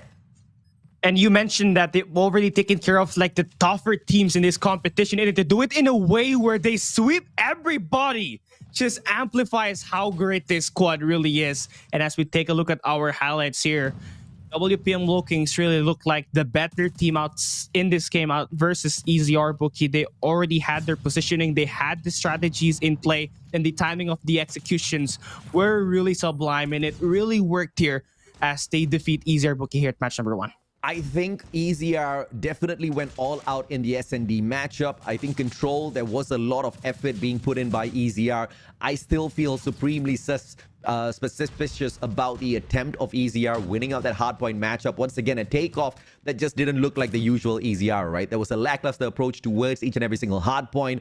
There was a little bit of hesitancy. I don't know in regards to what aspect. Perhaps they were being a little too cautious of West Point Mamba LOWKINGS, but I guess you most definitely need to play that sort of a mindset, especially when you take on a player like PJ on the opposite side. 31.33 on the average kills, average deaths of 27.5, giving him a KD average of 1.71. Please note that he, as well as his team, has taken on every single Titan that the competition has to offer within Group B. The only Titan that has not met them just yet is Jigjag, but on this sort of a performance that the West Point Mamba LOWKINGS is showing us, I don't think that's going to be impossible to conquer as well.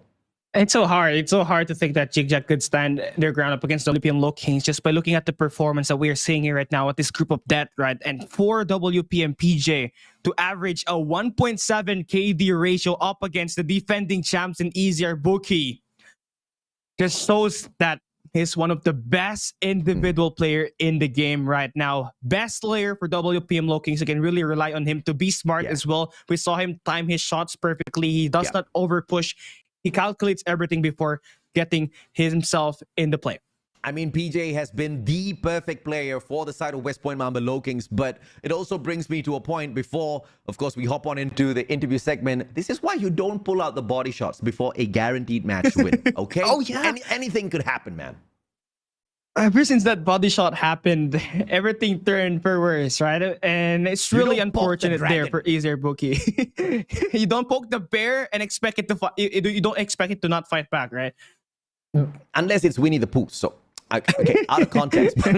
Let's see, of course, what else we have on this broadcast. I believe we do have an interview segment with West Point Mamba LOWKINGS. Welcome. Hello. Who do we have there, sir? Oh, it's the duo. It is the duo. Cali, go on. Hello, great game today, WPM LOWKINGS, PJ and Yopi. You guys finally defeated the Garena Masters 1 and 4 champions in EZR BOOKY. It took you guys a lot of time, a lot of years to get this one through. How does it feel to finally beat a team that you really guys struggled on? We only got lucky since we're not expecting a lot since it's only the group stage, so we'll see it on playoffs, since in playoffs that's where things get real. So this win is just little, not unlike playoffs. Oh, dude, they're aiming for the bigger picture, AJ. No, it's not even about aiming for the bigger picture. Look at this guy tell us that he got lucky and the team got lucky. There was no luck involved in that match. That was such a savage fight that you guys took against EZR BOOKY. Hardpoint was super one-sided. Did you guys expect a tremendous victory like that as the series started? Did you expect that sort of a margin in terms of points? Because I surely didn't expect a lackluster performance from the side of EZR. We didn't expect anything at all, and we just gave our best and just do our best. Cali, this team is right now blowing my mind because we have heard people talk about, don't focus on the goal just yet, just focus on the step that's right in front of you many a times, but we've not seen it in perfect application. This is a team that's following that to the T and walking away with so many successes. Yeah, this team's just crazy, right? And the one final question here for me, right, AJ? I want you guys to talk us through to what happened at that S&D meltdown. You guys were down 1-5, and you won the last 7 rounds out of 8. What was like the communication was like there? No one was really panicking since we're already used to pressure, and so and our captain Yopi, shot calls were very on point. So we played the attack side very well, so the tables turned on EZR BOOKY, but nonetheless they are a very great team, to be honest. Yeah, and we just stay composed, and I said to them that just hold, and we play as a team. I love that, man. I love that. There's always that one guy just screaming in the mic, right? Just hold. Pusakara, just hold. Okay. One final question from me before I let you champions go. I mean, first of all, guys, congratulations on such a tremendous match against, not just EZR Bookie, but against Smart Omega as well. Unfortunately, I missed the series, but I am really curious. What was the reaction like? What was the emotion in the room like when there were the body shots in that S&D matchup? Was that a triggering point for some change of strategy or energy within the room? None of us were triggered since I think trash talk is part of every esport. So we don't take it personal, and I think it's very normal to body shot. But I think it's fine with us, on our team. There's nothing really personal about body shots. PJ, Yopi, I love you guys, man. Thank you so much for having this lighthearted conversation with us. Congratulations on your tremendous performance in Garena Masters Season 5. It has been a long time coming, and it's great to see you boys achieving everything that you truly deserve. Looking forward to see your plays at the knockout stages as well, but you do have a couple of more series to go before we do complete the run. Thank you so much for your time. We'll catch you guys again soon. Thank you, AJ and Kali. Thank you. Thank you. Thank you so much, boys. How do you not love them? How do you not fall in love with the boys from West Point Mama LOWKINGS? Very humble. They stick to the game plan and they're just very light, right? You would always want that inside the game, and having a cool temper as well. They're going to be vague and tectonic proof once we go into the world stage, since they're not going to be affected by the body shots. I mean, when you come across body shots, when you come across potential toxicity in the game, whichever one that's legal, you can either react or you can choose to respond. And there was no reaction whatsoever from the side of West Point Mamba LOWKINGS. The only response was taking that victory and showing exactly what happens when you start celebrating before that final bell. Ladies and gentlemen, boys and girls, that was the conclusion to the first series of the day. It was surely hot, but we are going to set things up for yet another Titan to hop on in here. It's gonna be Smart Omega, but somebody better call the ambulance, bro. We've got savage doctors taking them on. Kelly and I will be right back with the show.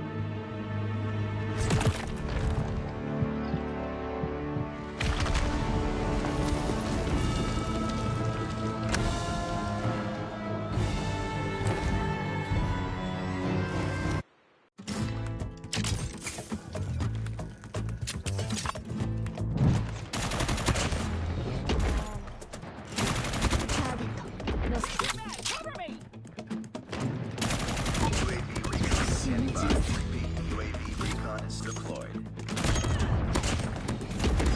Predator missile on stand there. Keep it up.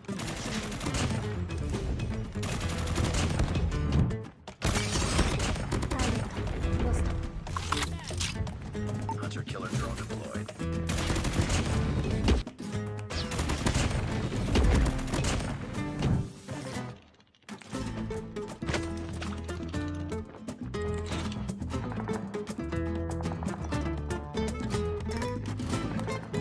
Keep it up.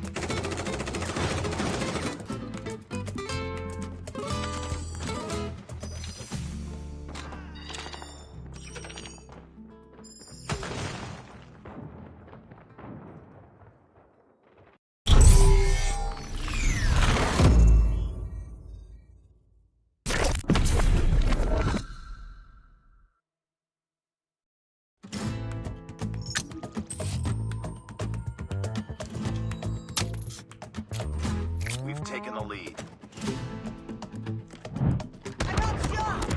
I got shot! Standing by. Heads up. Enemy UAV spotted. Predator missile await.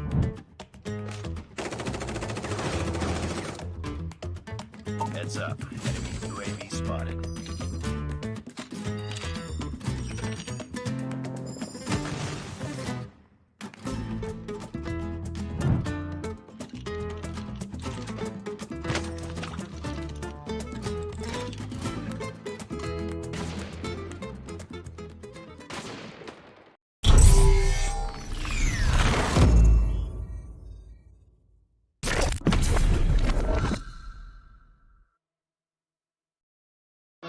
so bright, it's hard to breathe, but that's alright.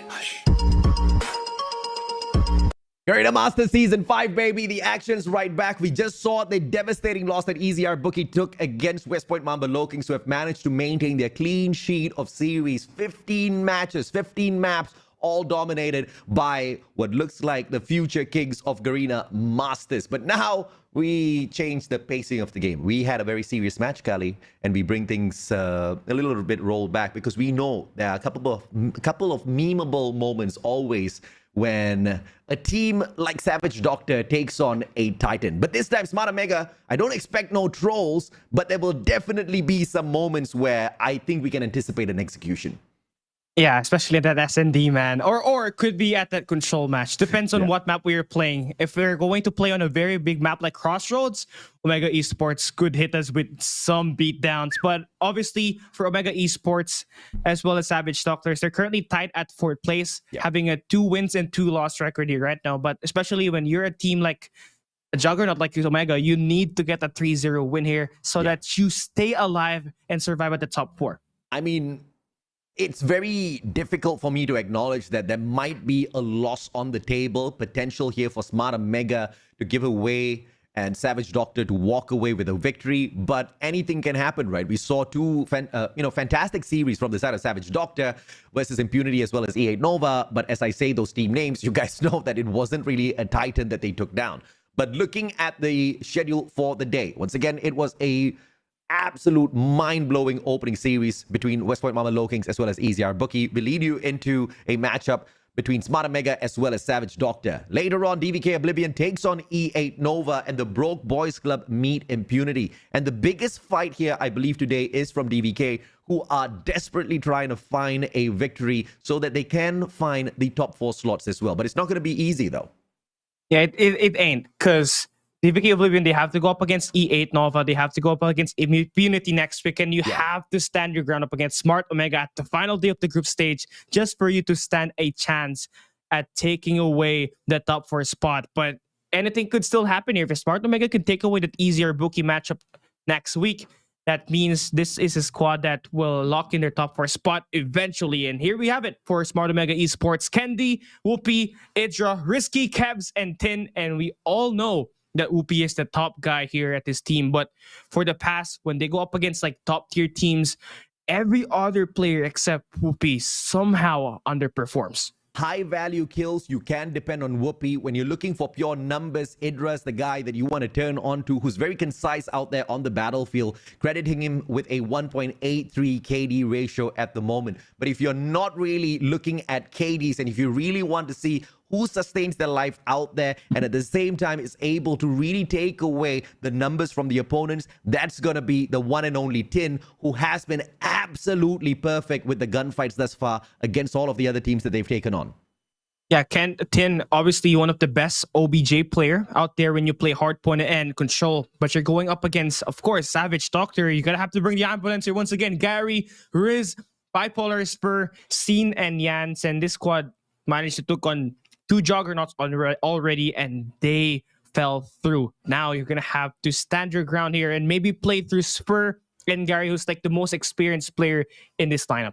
There are only 2 teams that they have not met thus far that has got a great potential of crushing them. That is, of course, number 1, the team that they are meeting right now, Smart Omega. Another team that might potentially be able to walk away with a victory over them is the Broke Boys Club. If Savage Doctor can manage to pull 1 map away from Smart Omega, 1 map away from the Broke Boys, and then later work some magic out against the other team that they're taking on, which is pretty much on the same level as them, DVK, there's a high probability that they get to sneak on into the knockout stages, but the Broke Boys are not going to be giving away any free ones to any teams out there, as far as I know. And they're looking like the top 3 so far here at Group B. Surprising that Omega Esports is not part of that group here so far, as they're still battling for their life here. Let's take a look at our maps and modes. Ascenda Hardpoint, Firing Reaches S&D, and Raid at Control. Control at Raid is where we're going to be looking at this play all 3 series, and Smart Omega looking to pick that Firing Range map. We all know Whoopi loves to play FR. He's the best sniper that we can see at this map. I want to really hype this matchup. I want to talk about the maps here and who dominates them, what's the scoreline, what's the percentage of victory on, but it's not really going to matter because yes, you have to play the objective in each and every single one of these modes, but before you start playing the objective, in order to effectively play the objective, you need to win out your gunfights. And I think that's going to be the biggest failing here for the side of Savage Doctor, because as what we've seen through perfect example in their 4 matches against West Point Mamba LOWKINGS as well as EZR Titans within this group, it was a absolute bloodbath. They couldn't really take a cut from a majority of those engagements. I mean, some winning moments where in that SND they were able to pull away a couple of rounds, but apart from that, you know, nothing much. Unlike their matches against teams like Impunity as well as A8 Nova, you know, teams who were definitely ranked on the exact same stage as Savage Doctor, that was a more equal fight. So against SMART OMEGA, I'm not expecting much, but they might be able to surprise us here because of the inconsistency we have unfortunately had to witness from the side of Omega. Yeah, we're looking at a team in the side of Savage Doctor who has managed to win their last game, but let's see if that will carry over, because the match that they had to deal with, they really had to work for it. It wasn't really an easy match for them. And obviously, Gary playing a big factor on those matchups, but you need to rely on other 4 players here to win your gunfights, especially on a map in a game mode like Hardpoint, where you need to win you need to get your kills so that you can push on certain areas on the map. Yeah. You really have to elevate your gameplay here today. SMART OMEGA hasn't taken on easier Bookie just yet, so there is another potential loss that might just be awaiting them. I think I, of course, call upon the most recent data that we have between the two teams to make that assessment. And the only thing that can really ruin the party of SMART OMEGA in Garena Masters Season 5 is one of the underdog squads take a victory over them as well. And they've already gone up against Impunity. They've already seen E8 Nova. So that leaves us with 2 teams, which is Savage Doctor as well as DBK Oblivion. Savage Doctor, they've got their shot now. Later on, DBK Oblivion as well. If both of them are able to do it, this is the end of SMART OMEGA. If one of them is able to do it, there's a high potential SMART OMEGA does not make it through to the knockout stages. And that is very saddening for me to actually say, because who would have thought such a top flight team would be in a position where we would start questioning their chances of making it through to the knockouts? I mean, from being a world championship team last year to being out of the playoffs sounds really ridiculous here at Garena Masters 5, but anything can happen since we are at the group of death. As we start all off here at the Shenda Hardpoint, we do see 21 or Savage Doctor is actually having really a lot of trouble winning their gunfights as SMART OMEGA gets inside of the hill and will get this initial gunfights. Really can't say we are too surprised with the initial results of this Hardpoint, but Savage Doctors can play a little bit of a switch around here. They just need to focus on those extra firepower, really try to hold angles together, play for trades, set up those crossfires as well. That is going to be very probable here for this first Hardpoint if they stick together on one side of the map. There is, of course, a couple of weaknesses of the plan as well, but it seems like they know exactly what to do because SMART OMEGA really kind of dropped the ball in this P1. They fell for the bait here. You can see Savage Doctors gave them away that P1 for them to get that setup here towards this P2, but Idra gets that rotation over, gets that pinch play to happen, but still not enough as Savage Doctors still has 2 players inside of that point, but you're gifted with a bit of a pinch play here. If we can see Tin get these kills, you're going to be able to open up the hill with your break opening up the P2. Yeah, at this point, Savage Huntsman have more eliminations than SMART OMEGA. What am I even looking at here? P2 on the setup as SMART OMEGA finds the break. 2 players on the backup, 1 on the objective play already. Savage Huntsman sending in 3 to equalize them all at the same time. But Sin getting a double doesn't really put Savage Huntsman in front. So Savage Doctors in front just yet. SMART OMEGA with a fantastic hold on this P2. You can see Tin holding his ground here, finds that 4-piece, but Spur finally takes him down, but that won't be enough as that's going to be an individual push here being made by Savage Doctor. You gotta put a flood here for you to get this break. Savage Doctors going to try to set up a play here at the checkers. Will not get any sort of rotations done through, but with enough numbers, they get to contest the hill with Bipolar claiming the scrap time. Back and forth we go in terms of those engagements. It wasn't really going the way of the Doctors, but they finally find a little bit of a breakthrough here. Scrap points picked up. A final contest comes through. 20 points in terms of a gap. This is not much at all for the Doctors to catch up with. They rotate around long way from the Special Forces base. They pick up the back spawns as well. This is going to give them a little bit of leverage in terms of numbers, but the players lose out on their lives. Idra and Risky really holding the backside of this hill, whilst the rest of them pick up the points. Early set of gunfights won over by Smart Omega. Now they're bringing in their operator skills just to score and grow this lead more. Whoopi with that Annihilator will not find any kills, but Idra finds good kills, good value off of that operator just to try to bully out Savage Doctors, who's going to try to take this break. But the first 30 seconds goes towards the side of Smart Omega, and you can see all of these operators and the score streaks being fully invested, and Savage Doctors can't really get an eye on their prize as they're only really scoring minimal amount of points here at this P3. Effective investment of the operators on the side of Smart Omega. One may assess that that might be a little bit too risky because you're wasting those operators for such an early hill, but Smart Omega acknowledges that they do have an advantage when it comes to the gunfights, so therefore those operators are going to get instantly recharged, ready for the next few hills. But they have also given away a tad bit of an advantage now. Look at the Savage Doctors stacking up their own operators, 4 on standby, whereas Smart Omega are going in for these early investments. Things could turn around if there is a concise retake coming through from the Doctors. They need to flood this one through. They have to sustain their lives, wait for each other to go and flood this point. You're only attacking in one angle, so you have to rely on these gun skills to get you this break. Gary and Riz finds that double, and they get to break this initial last 36 seconds of this P4. Yeah, but a 3 operator investment is a little bit of an overkill for me. They found the break. They wanted to go in for the operator for the hole, and there's barely anything from that waste at all. Here comes the contest. Smart Omega breaks the hill, and the Doctors waste a huge advantage that Smart Omega pretty much gave to them. One operator at a time should be the formula that the Doctors lean on in that particular situation. A little bit of a waste. Let's see if they get punished for it, because Smart Omega takes that hill back, takes away even the scraps.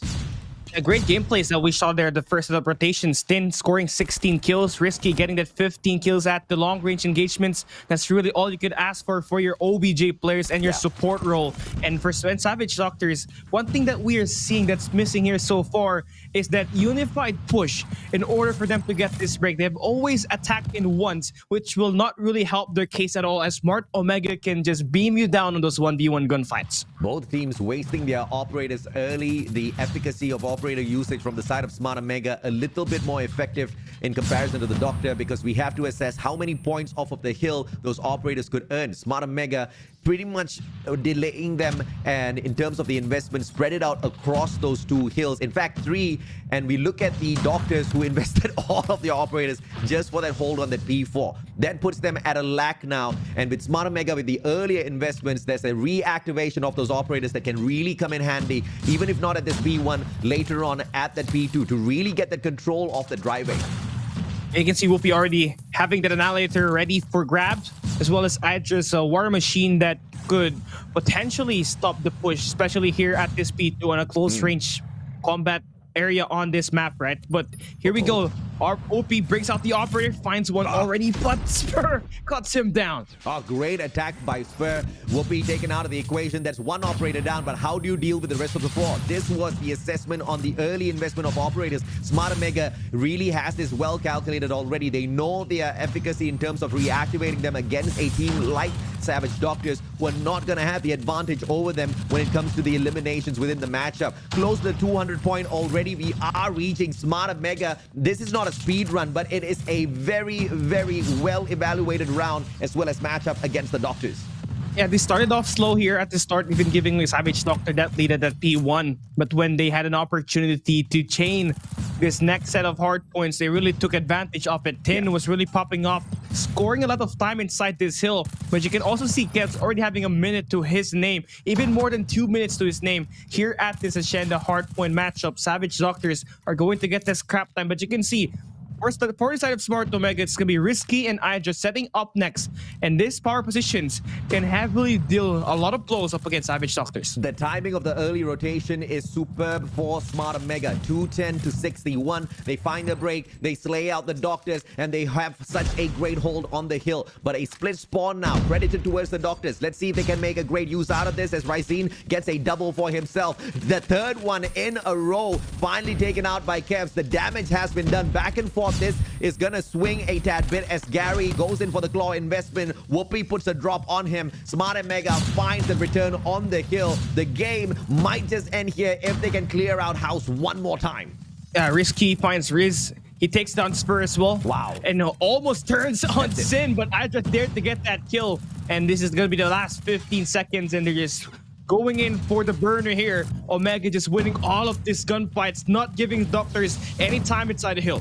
One final chance for Doctors just to stop the bleeding here and buy themselves just extra time to push it towards the next hill. Smart Omega is going to say thank you very much, but unfortunately fail. So that 1 second of delay by the Doctors have bought them a lifeline.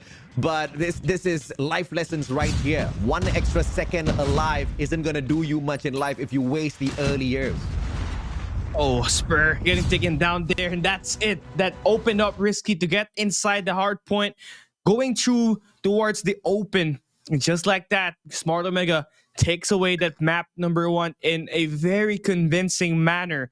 250 to less than 100 points being taken away there by Savage Doctors. And you need all of these wins if you are smart, because you can't afford to lose in terms of maps and in overall series up against another challenger, potentially in DVK Oblivion at the future games. This is an expected result. Of course, the unexpected one would have been a closer matchup, or instead Savage Doctors running away with the match, running away with the game. It didn't happen as anticipated. It was smart usage of the operators. Very rushed, but very well assessed as well from the side of Smart Omega in terms of the timing of those reactivations in a dragged out match like Hardpoint, especially with a race to 250. You are going to be able to leverage those operators so much more later on if you're going to have that invested. And of course, the players who did get those activations were fragging quite high at the very start. So, you know, the confidence was clearly seen on the side of Smart Omega. Savage Doctors, on the other hand, were just hanging on for their dear lives. Unfortunately, the engagements-wise, they did pretty decent on the P1. But like you said, given away by Smart Omega, but they couldn't capitalize much from that. Yeah, after them actually falling that P1 hard point, apart from that hill, they couldn't really stack the hills because they keep on getting spawn trapped by the side of Smart Omega in those spawns. And that really didn't help their case at all. As you can see, there's like a big difference in terms of the kills in that hard point matchup. Now we're hopping into this next game, which is going to be at firing range, a map chosen by Smart Omega, but the saving grace for Savage Doctor, they get to pick their best side on the map, which is Special Forces. But if you're looking at how things are going for Smart Omega on SND, they're probably the best SND team that Garena MSP has to offer. But lately, they've really been struggling, but this is their best map in firing range. We can't call them the best anymore if they have been struggling, my friend. Unfortunately for Smart Omega, the downfall didn't just start now. You know, it wasn't them falling, it wasn't them failing. Unfortunately, it's just been a bout of inconsistency. We just don't know what to expect from them and when to expect it out of them. But some of the other teams have been on an upward trajectory. And of course, at this point, it's great to pull up the example of West Point Marble LOWKINGS, who have maintained a clean sheet in this grouping, right? They've gone up even against Smart Omega and have managed to punish them not once, but 3 times in a row. Hardpoint, SND, as well as Control was very one-sided. Smart Omega used to be a great team on SND, but now there are many teams who are slightly greater. But if we want to assess specifically between Smart Omega as well as Savage Doctor, it would take a miracle for Savage Doctors to run away with this matchup. It's not even a 50-50. It's not even a 60-40, as a matter of fact, when it comes to the capability of Savage Doctors running away with this matchup against Smart Omega. In fact, it's the other way around that is pretty evident. So it's not that we want to put Savage Doctors down. Not at all. I mean, it's purely based on the numbers. It seems like the journey to take down Smart Omega would be pretty impossible. It is looking hard, especially when you have the other guy named Whoopi out there at the battlefield, right? Which is gonna cause you devastation in terms of playing that sniper role. He can get those first bloods for the team and rip you down and convert that into round wins. And so, with that information, if you're Savage Doctors, you gotta take care of your lives more in this early rounds of S&D so that you get to sustain a bit more and play maybe for retakes here. Savage Doctors have already lost a firing range S&D that was against West Point Mama LOWKINGS, where they only managed to walk away with 1 round. 7, of course, to the side of West Point. Smart Omega looking for a little bit of a cleaner S&D against them. Let's see if there's a bout of inconsistency here or we see them blaze on through. Well, they're looking to just try to make sure that Smart Omega could plant that bomb here at the A side. They're really stacking their resources at the B side and maybe play for this retake. But you can see Omega's just slowing it down, getting some information. But now that you're seeing Kev slowly push up towards this back trailers, they can put that bomb down now if they can get the kill on the Pipefaller. Very precise attack coming through from Pipola. Holger in hand, goes in for the sprays as well. Risky does not do much. Gary finds Risky, traded out by Kendi. The shots come on through and Pipola put the final bullet in the coffin for the round. And what a shocker as Smart Omega's slow approach drops face first. And that's what happened when you shut down a guy like Whoopi. Whoopi's the playmaker of Smart Omega in this S&Ds. They rely on him to get those first bloods and chain that over to a round win. And with him taking down on the early game, just really made them really struggle in this push. But here, you're looking to try to attack fast and aggressive, going in at the A side. It's 1 by 1 Pipola. Crazy sprays. Manages to have one for his own alongside Ryzine. Ryzine still alive and kicking, but it's a 4v3. The numbers not looking good on the side of Smart Omega. Gary needs to be a little bit more concise with those quick scopes, as Risky is badly tickled, but the tags onto Gary slows his pace down just a little bit. No plant coming on through just yet, but this grenade could be very damaging if Gary does not back away. Esfer's going to back him up as well with the CBR4. It's all about the timings of the plays now. And they can set up a play here where you send out at least maybe Sin on towards that mid-map and play that trailer reaction for you and go for a pinch play. But they're looking to just try to play it passive. Wait for this bomb plant to happen for a Smart Omega. You can see them stack over towards Americans.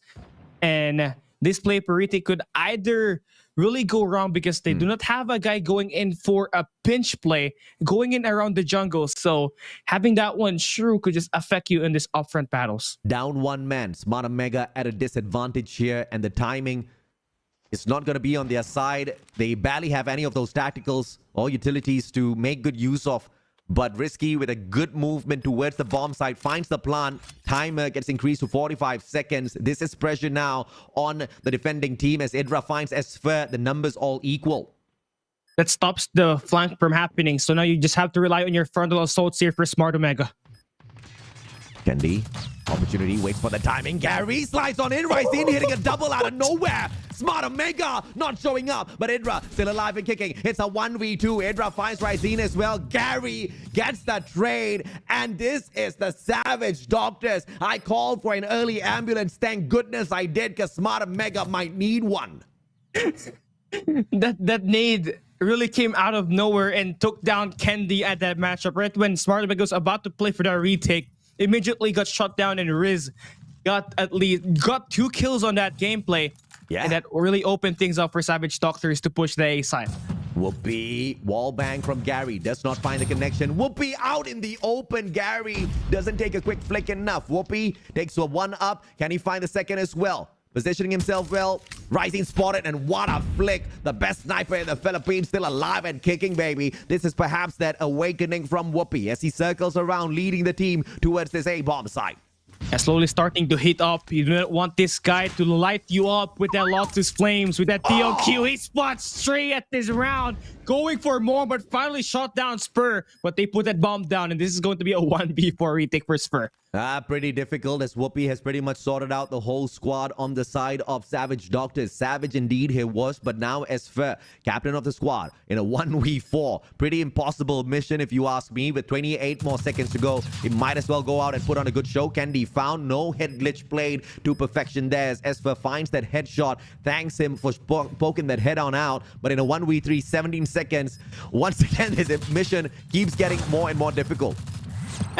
The time is sticking out. Risky spots him at the mid map, who's holding that trailer, and that's gonna be the first round win here for Smart Omega. And you can see that they had to play through Whoopi to get that round win. So having him activated in this rounds increases your odds of winning, but you really need to get more out of Kevs here, who still has 0 kills in his first 3 rounds. No doubt it's not just about those first blood conversions. It's all about the consistency. Gary does get the first blood, but traded out by Idra and Kendi. Idra gets found by Pipola, but Kendi finding Sin, and the numbers advantage to the side of Smart Omega, who pull off the plan as well. This time, a very quick round, but these early engagements that takes down and manages to give Esfer and team a little bit of an advantage. In a 2v2, Esfer with a grenade. It's all about the timing. Can he find the connection? Pipola tagged up. He finds Kevs. Now 1v2.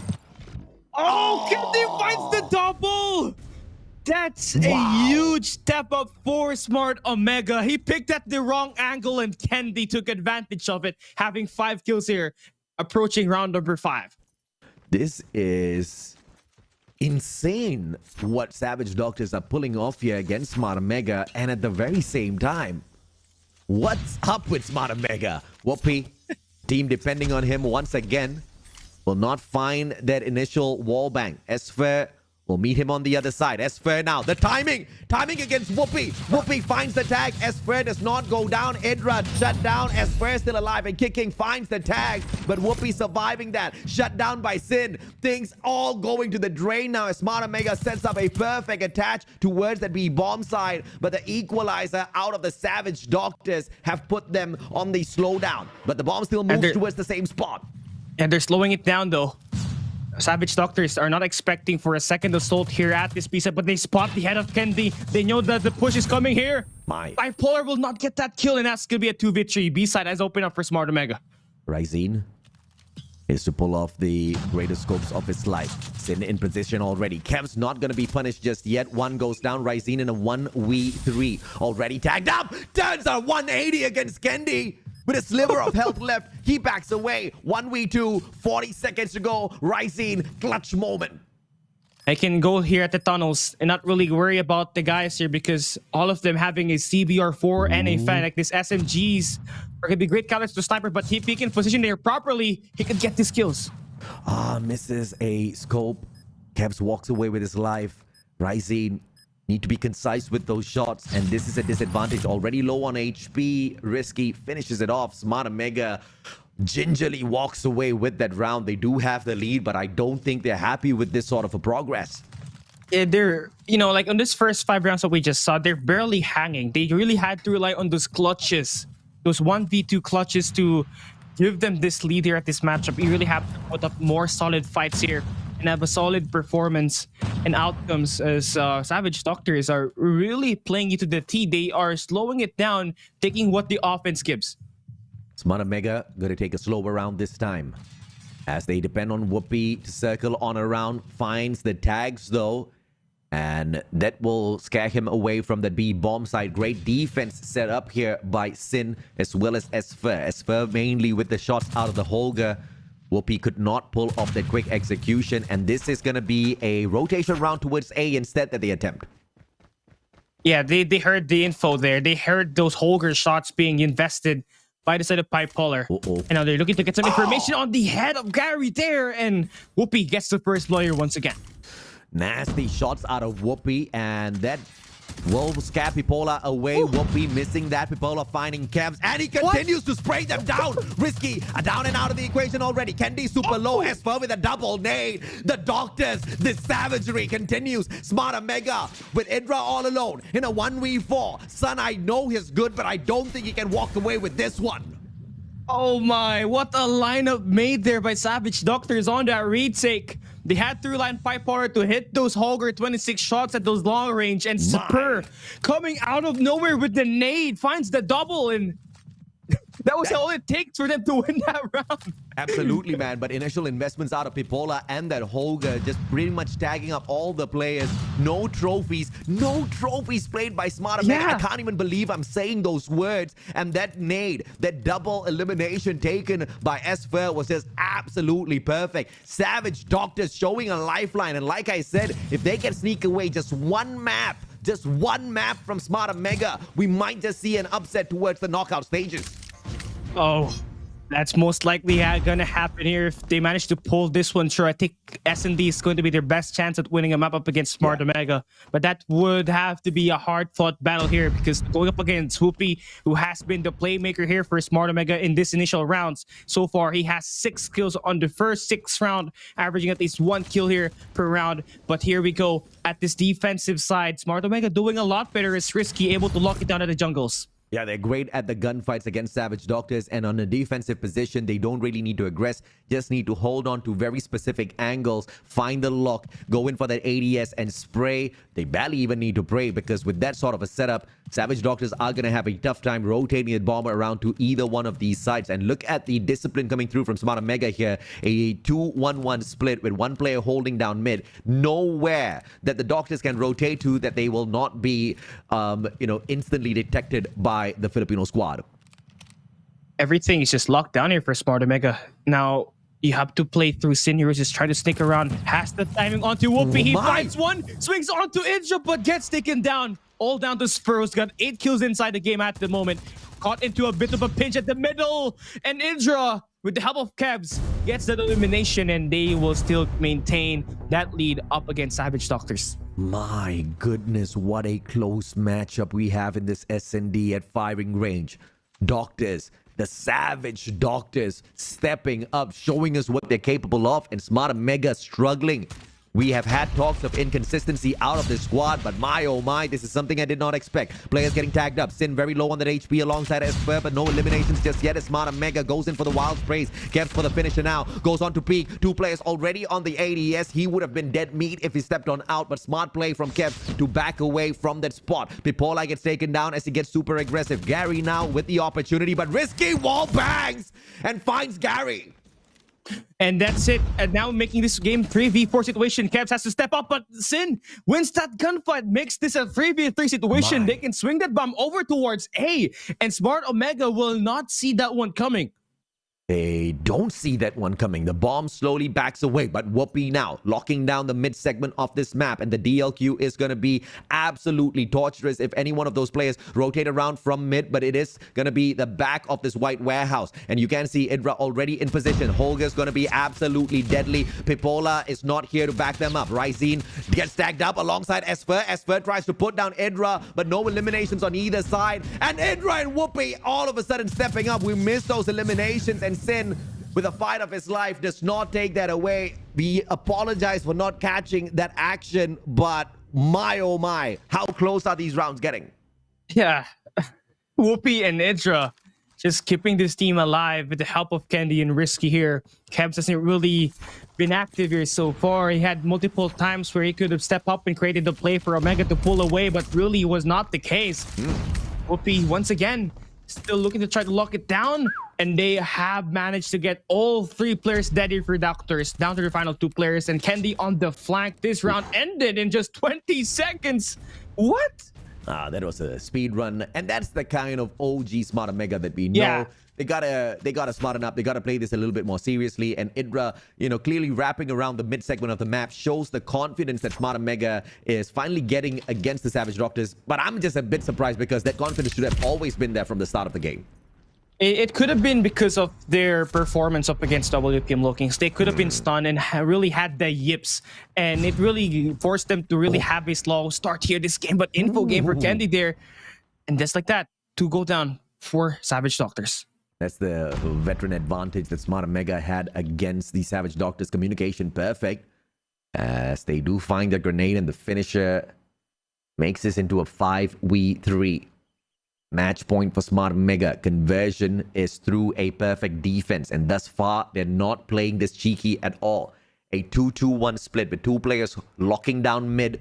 A very cheeky angle held here by Candy, and the bomber is not going to get caught out just yet, but Candy is in spot to find him out. 5v2. This looks like a no-winner for the Doctors. Yeah, Pipolar shot down, and just like Sin is trying to go for a play, he gets surrounded. Almost a beatdown there. 3-7 victory for Smart Omega. Dominant win at the late game, but it wasn't really know, it wasn't really like dominant in the first early stages because they had to go towards a 3-3 before we switch the sides. And if you're a fan of Smart Omega, here is the mustachio to rain down on your parade, because out of the Titans that the Savage Doctors have taken on thus far, this has been their best performance. Of course, yes, it's a loss, but against EZR Bookie, they could only sustain 2 rounds of victory. Against West Point Marble LOWKINGS, even worse, 1 round. And against Smart Omega, they've managed to sneak away at least 3. That speaks volumes. And I don't know if that's something that Smart Omega wants to look into before the competition continues. Whether this is intentional or not, if you start losing a couple of these battles, it will really eat away at your confidence. We've unfortunately seen that with a couple of teams in the past. Yeah, and Smart Omega could not let them. They can't just put themselves in that same exact situation. They have to turn things around and have more solid victories here. And of course, they started to pick up their confidence coming in from that late game where we saw a faster set of rotation, a faster set of rounds being finished, right? And they ended up with a 7-3 victory at that firing range map. Now we're hopping into the final map of this series. It's gonna be here at Control Raid, and Smart Omega will be able to pick the side first, and they're starting on the blue side, which is gonna be favoring every team here at this raid map.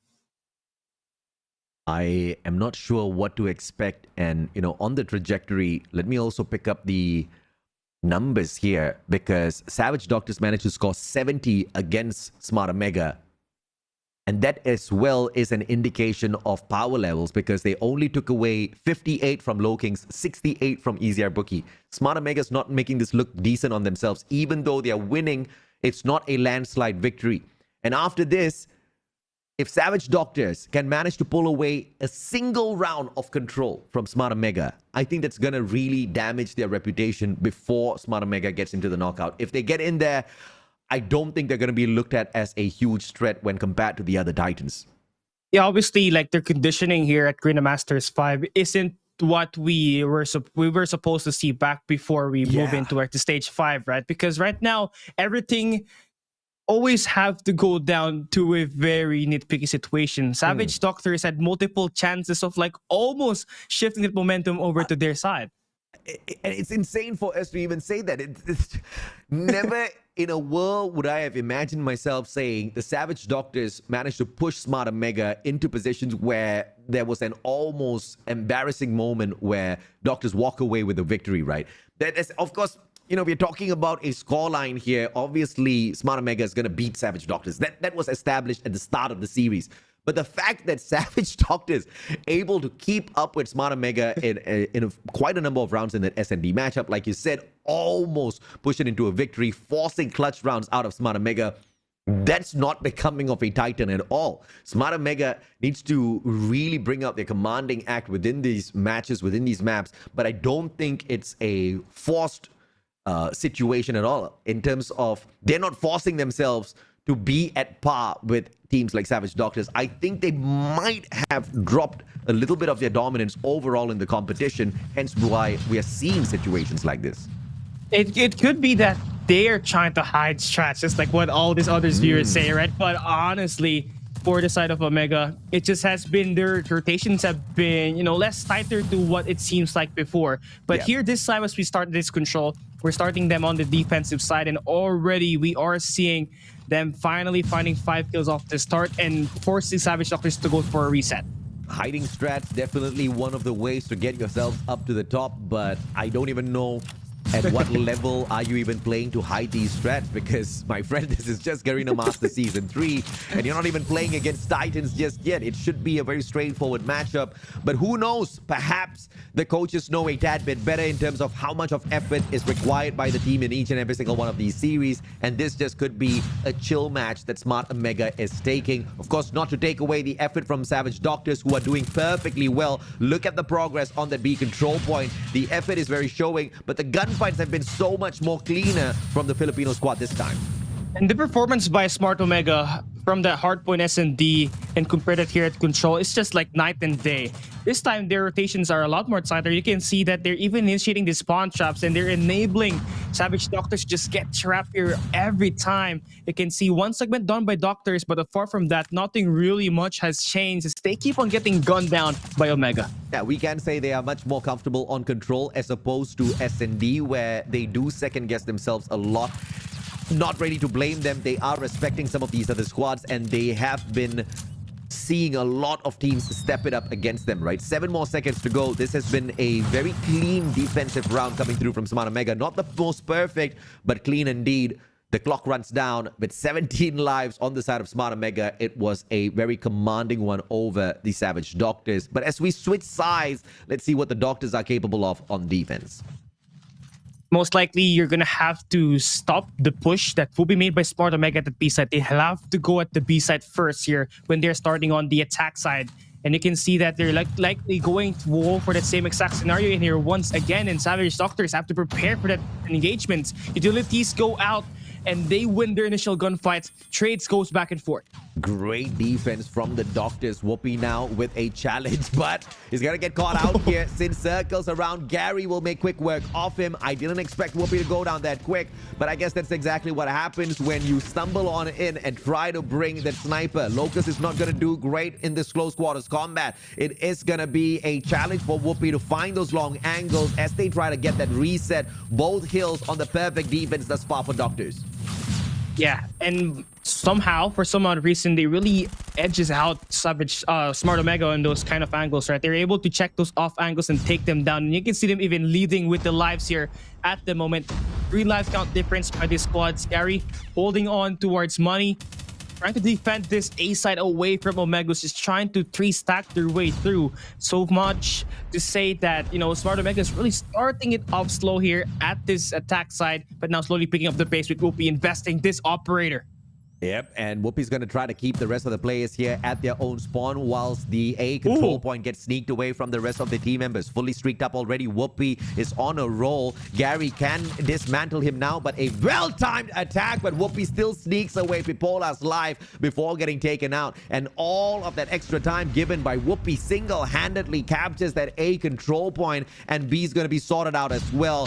What a great play from Smart Omega.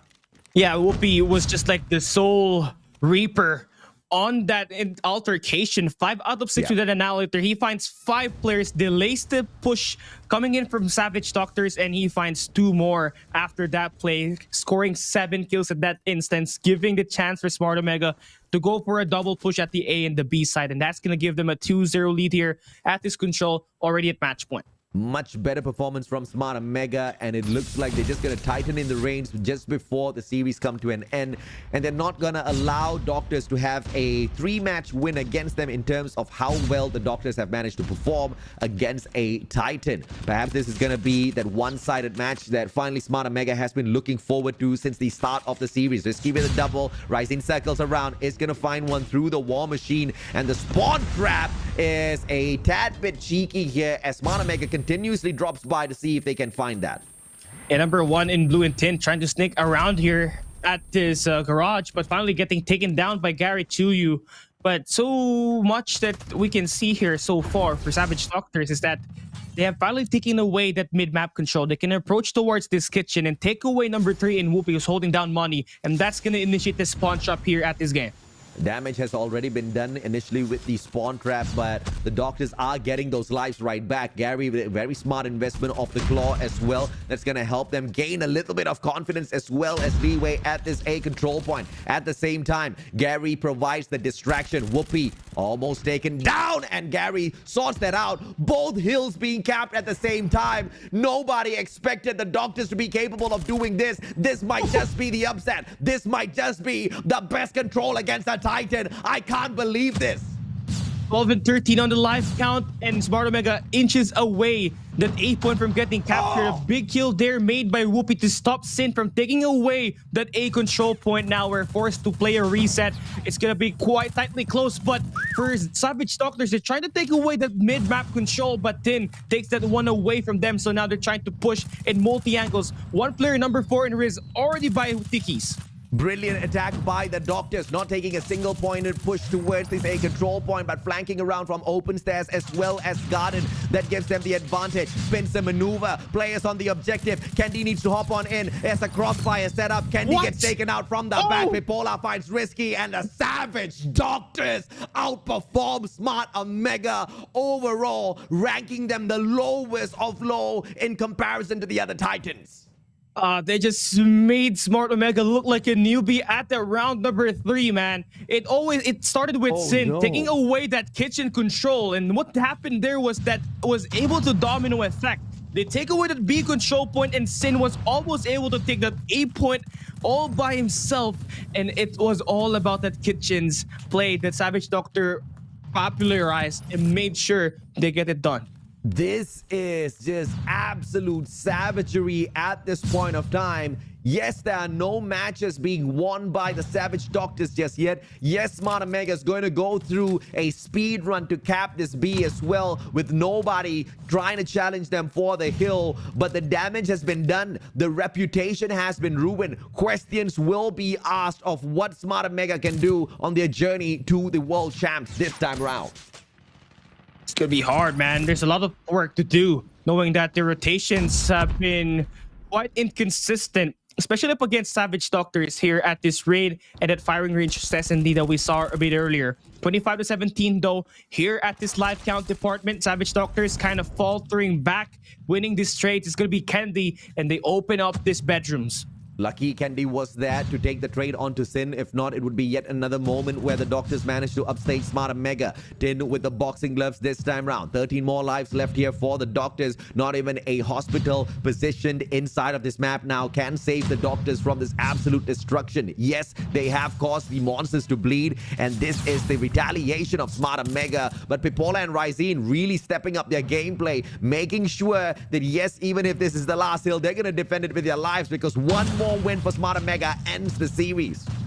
Yeah, a minute and 20 seconds left here. Omega trying to flood this A site. Kendi makes the play here at this bar, and it's gonna be the first one inside of the point. All gravity vortex will be invested, but Gary there with the perfect play, times that claw perfectly to just have to push it through here.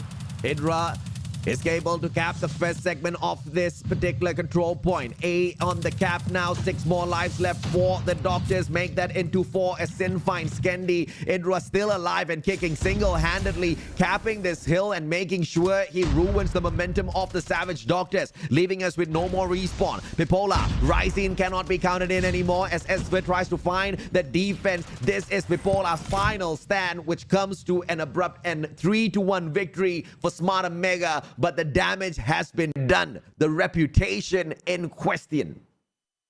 3-0 win, but there were so much signs of inconsistency here by Smart Omega, and they just have to make sure that they have a great bounce back next week, because their top 4 spot is still in trouble, AJ.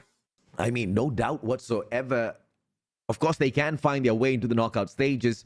Yes, they did get a tremendous victory, but we were not just assessing whether or not they were good enough to take down the Doctors. It's a no-brainer that the Savage Doctors are not going to be able to sneak away a series win over Smart Omega. I think that's asking for too much. But what we were assessing was how much could Savage Doctors take away from Smart Omega? Could they take away more than what they did against the other Titans that they have matched up with thus far within this group filled with Titans? The answer is a surprising yes. In every single game mode, Savage Doctor has performed so much better as opposed to those games that they played against EZR as well as West Point, making Smart Omega the weakest Titan within this group, using Savage Doctors as a benchmark. Yeah, and that's just really crazy to think that, you know, Smart Omega really run into so much problems here up against Savage Doctor. We were expecting a lot more solid rotations and much more solid trades coming from Smart Omega, but those tiny lapses of decision making at times really costed them a lot of rounds, especially here at this control at the round number 3. We saw that they were broken up. It was a broken play that Savage Doctor was able to capitalize. They had a kitchen control, but we saw Smart Omega not really having a play to counterattack the B and the A point, which cost a lot of time for Savage Doctor to capitalize, and really got away with a round win at SND, at control. at the end of the day, it is still a series victory. It's still a 3-0 donut served up to Savage Doctors. Of course, questions are going to be asked, but Smart Omega is going to only be put to the real test later on down in the knockout stages. As long as they can keep their heads above the water, continuously paddle their way towards the shore, this looks like a no-brainer for Smart Omega. It could be a fluke. It could be a curveball from Smart Omega. Hiding strats? Maybe. I would not put it past them, especially because it's going to be a hard-fought victory that they're looking for either way against the other Titans in the knockout stages later on. So having them underestimate Smart Omega before those clashes might just put the egg in their basket by the end of the competition. And this is just, either a good play or a bad play for Smart Omega. It can go both ways, right? Knowing that this is a squad that if they can really dominate, they will try to dominate you as much as they can. But here at this game at Savage Doctors, they showed signs that they wanted to dominate, but it really wasn't the case. There really was a lot of tiny lapses, especially here at this S&D, where they were able to get clutched up by 21 Savage with the utilities, which at the bigger stage will cost you a lot of momentum shift. Yeah, no doubt, man. I mean, and I'm not looking forward to seeing such a situation. But this is a huge wake-up call for Smart Omega. If this is not a planned maneuver in preparation for a shocking knockout stage later on, if this was not an intentional drop in performance just to be looked at as a lesser threat in the whole competition, Smart Omega really needs to assess how to overtake the competition, because they're coming not just for the heads.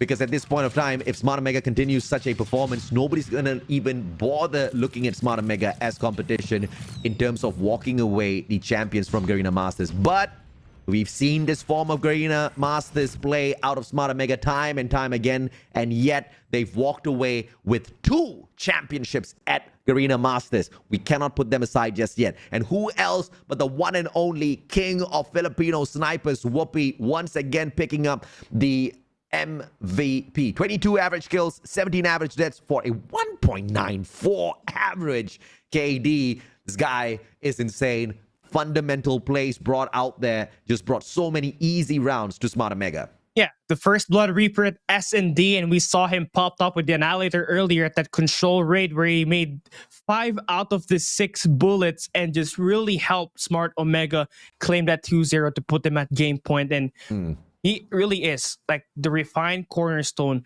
for this Smart Omega squad. And out of the 15 games played thus far, Smart Omega has walked away with 10 map victories and 5 losses. Not the best, but it's going to be enough for them to still be in position to walk into the knockout stages. But surprising things can still happen here. Smart Omega have shown that they're capable of dropping a map against a team like the Broke Boys Club, and we still have not seen them take on easy our Bookie. So the third loss for Smart Omega might just be in the works here, unless we see some fundamental changes being brought forth, not just by Whoopi continuously, but the rest of the players as well. Yeah, something has to change here, especially when they're going up against top-tier teams. Because this squad up against Broke Boys Club and WPM LOWKINGS look lost out there at the battlefield. And for a team like has been built up with team chemistry, that really is a big question mark, right? Knowing that this team is very highly talented and they got the strategies to back them up, as they have Device and Mori as their coaches. We do have an interview segment for sure with the boys of Smart Omega. Let's see exactly who we have. It would be, I believe we heard Whoopi. Whoopi, welcome. Congratulations on the victory, sir. Are you ready for some tough questions? Yes, I'm ready. But can I answer it in Tagalog or no? Of course, pare, of course. Okay, Most okay. definitely. I'll still ask in English for obvious reasons. The matches that Savage Doctor has taken against LOWKINGS as well as EZR Bookie, their performance against them was slightly worse as compared to Smart Omega. This was the best that we've seen out of Savage Doctors, which means that, of course, they got better, but it also means in comparison to the other Titans, you guys are struggling a little bit with the consistency. Is this something that the fan base needs to worry about as you guys make your way towards stage 4? I think it's not a struggle for us. I think we're just having fun in this situation right now. Mm. So yeah, we lost to WPM and in BBC, but as a captain, I know that kung ano yung what is my team capabilities in this Mm. tournament. So I'm not judging my team because in this group stage because we lost. I think we can bounce back and destroy other teams in knockout stage. So yeah, I'm saying that we are all prepared for the knockout stage. I really like that answer. Thank you very much for being honest with it, Whoopi. Yeah, man, Thank you. Whoopi, you really are confident, right? And of course, with this victory of up against Savage Doctor, that puts you guys at least on the top 2 and top 3 position in the Group B standings. Now, after all of the easiest matches up against Savage Doctors and Impunity, now you're taking the tough challenge. You're going up against easier Bookie and DBK Oblivion next week. How do you feel? How confident are you guys in taking this victory away from this last 2 matches that you're gonna have? 100% trio, all of them. Oh, I like that. I love the confidence out of Whoopi on this interview segment. Whoopi, one final one before I let you go. What message do you have for some of the non-believers? Because Smart Omega is a brand that has existed for such a long time. You guys have been the ones who built the scene within the Philippines, but now there are a lot of fans who have turned into doubters. A shout out from you to perhaps win their confidence back. Uh, I think don't judge us because we lost in this group stage. We're looking forward for the knockout stage, guys. So yeah, just wait and you'll see. Just wait. I love the That's the word. confidence that you guys are giving them. Whoopi, I'm looking forward to the knockout stages for sure. The trajectory you guys are taking, we'll definitely see you there. I want to see way more. I want to see exactly what you're promising delivered out there on the battlefield. Thank you so much for your time, brother. We'll Thank catch you you. again soon. Thank you. And that's it, Callie. The promise from Smart Omega that this is not all there is to it in terms of what they can offer out there on the battlefield. And it wasn't like they weren't taking the match super seriously, but they were not giving it their A game, which was pretty evident from some of those rotations out there. Yeah, they're looking to go for a 3-0 up against easier Bookie and DBK Oblivion. Now that speaks a lot. They're confident at taking this team down. But we're going to be hopping on to a quick break. When we come back, it's DBK Oblivion versus E8 Nova.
Ladies and gentlemen, welcome back here to Garena Masters 5 ever triumph. We just saw Smart Omega take away every map up against Savage Doctors. Now we're looking at DVK Oblivion, another team that's looking for the top 4 spot here at Group B. Now the question is, and the biggest order for them is, they have to go for a 3-0, AJ. DVK seems to have had like some sort of background conversation with the organizers, because it seems like they begged, please give us the Titans first so we can have the roughest warm-up and then we can take on the rest of the teams and walk on into the knockout stages. That has been the miraculous the matches that have been set up for DVK thus far. Broke Boys Club, they took on first, followed by West Point Mamba LOWKINGS, as well as EZR Bookie. Of course, Smart Omega has managed to walk away from that one, but that is a potential upset that DVK could execute later down in the competition just to blow up the group stages for Group B. But in order to, of course, put themselves in a great position to make it through to the next knockout stage, they have to take a concise round against E8 Nova. And looking at the statistics thus far, it seems very probable that they take a 3-0 here. Yeah, DVK Oblivion, they showed a lot of good life up against easier Bookie, almost taking away that hard point as well as that controlled game mode. Now, the biggest problem for DVK here has been their S&D matchups. All have been at least one-sided and being dominated upon. And that's something that they need to work on today so that they go for a 3-0 up against E8 Nova. Of course, that was the comparison against big teams, but DVK being able to take 2 close matches on those respawns against a team like EZR Bookie really pushes them up on the danger level when it comes to how E8 Nova and teams alike look at them. E8 Nova is a team that has struggled against EZR Bookie, Smart Omega, as well as Savage Doctor. And I think that is one that I would like to emphasize a little bit extra, because if you're struggling to take a matchup against Savage Doctor, we just saw their quality against Smart Omega, then you are going to be in a lot of trouble on your journey towards the knockout stages. Let's take a look at the lineup here for the one and only DVK Oblivion, as Epox, Sieve, Batman, Wadu, Oro, as well as Bench step up to the plate. And thus far, if you want to look at the absolute slayer who has been very effective out there on the battlefield, it has to be Wadu.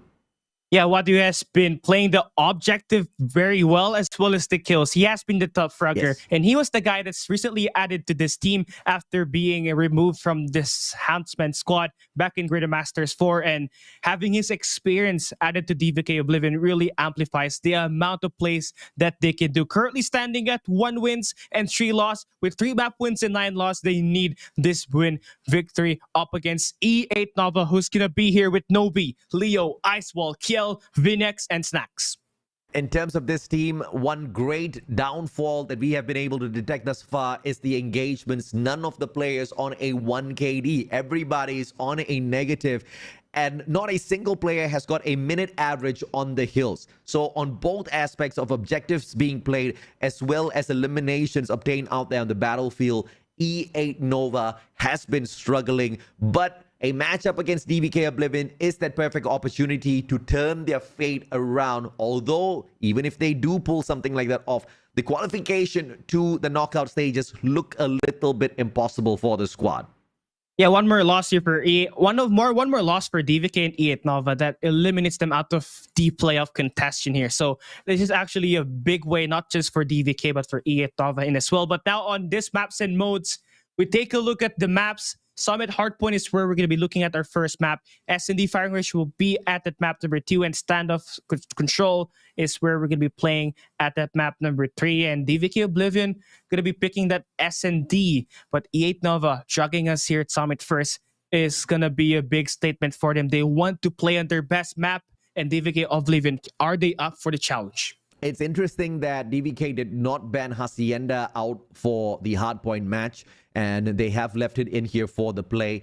They don't really want to play Apocalypse as well as Takeoff. That is very much understandable. But the fact of the matter is they took Meltdown out of the equation. It shows that the team has been struggling on that map for quite a little bit. So even if DVK does make it into the knockout stage just later on, this is going to be one of the maps that might just be the downfall of the squad unless they use the opportunity within the group stages to find mastery on that map and really tighten up their rotations. We've seen them struggle quite a bit playing those S&D matches against EZR Bookie as well as the Broke Boys Club, Cali. And we're not just talking about one side that's really bad here for DVK Yeah. Oblivion at SND. Every attack side and every defensive side has so much lapses. And Yep. compared to like the Juggernauts, they're seriously going to be at a disadvantage. And that's why when they went up against WPM LOWKINGS, they really had it rough on those SND. Couldn't even get those first bloods as they really lack the strategy on those retakes. Yeah, but I really loved what DVK brought out against EZR Bookie. I think that was one of the most shocking matches, contributed to the competition by DVK. EZR looked like they were on the very edge as they were taking those fights. Just 6 points between EZR as well as DVK in that hardpoint match. That was a mind blower. And then to be dragged into round number 5 for Control. Once again, EZR walked away with a 3-0 victory over DVK. But that was the moment, that was the time where we all saw how capable this team truly is. And this could just be a team that is one to watch out in the future for. But at the moment, they're still working their way up. And on that point of, Wadu being the player from Huntsman and is doing so well here, it brings me to the conversation of how disappointing it is to see that rotation of players on the side of Huntsman as well. It truly has been a great big loss for the Huntsman squad because the efficacy of what he has been able to do for the side of DVK thus far has been very beautiful. Yeah, and you can really see it in the statistics of Wadu here at this DVK Oblivion squad. Always having at least a minute at that hard point and always being the ones at the top frag, getting those kills that are much needed by DVK Oblivion to push every enemy team to the limit. And we started up against EZR Bookie. He stepped it up real nicely at that hard point and Control. I think Wadu's best performance was against Impunity. Yes, it's not a team that can really match up against a team like DVK, but a 3.2 KD picked up by Wadu on that matchup, I think was, nothing short of ridiculous, right? That's what the boy is capable of. Let's see if he can pull out just the exact same fashion in terms of numbers against E8 Nova, who actually got pretty equal with Impunity, right? In fact, E8 Nova got the victory over Impunity, but if you look at how close those matches were, how close those victories were at hardpoint, it was just a 10-point difference between E8 as well as Impunity. At SND, it went into an overtime, and it was 2 rounds in terms of difference, right? So E8 being on the same level of Impunity, and DVK having such a one-sided match against Impunity kind of sets the tone for the series, Callie. Yeah, it has to be with the gunfight department here that DVK Oblivion can pack, right? It's not just Wadu at this point in time that we saw that can eliminate players at sight, but we saw as well Badman's unique capabilities in those close range engagements. When he plays that SMGs, he does pretty well. He did pretty well up against EZR Bookie, even scoring at least the second frag on those matchup.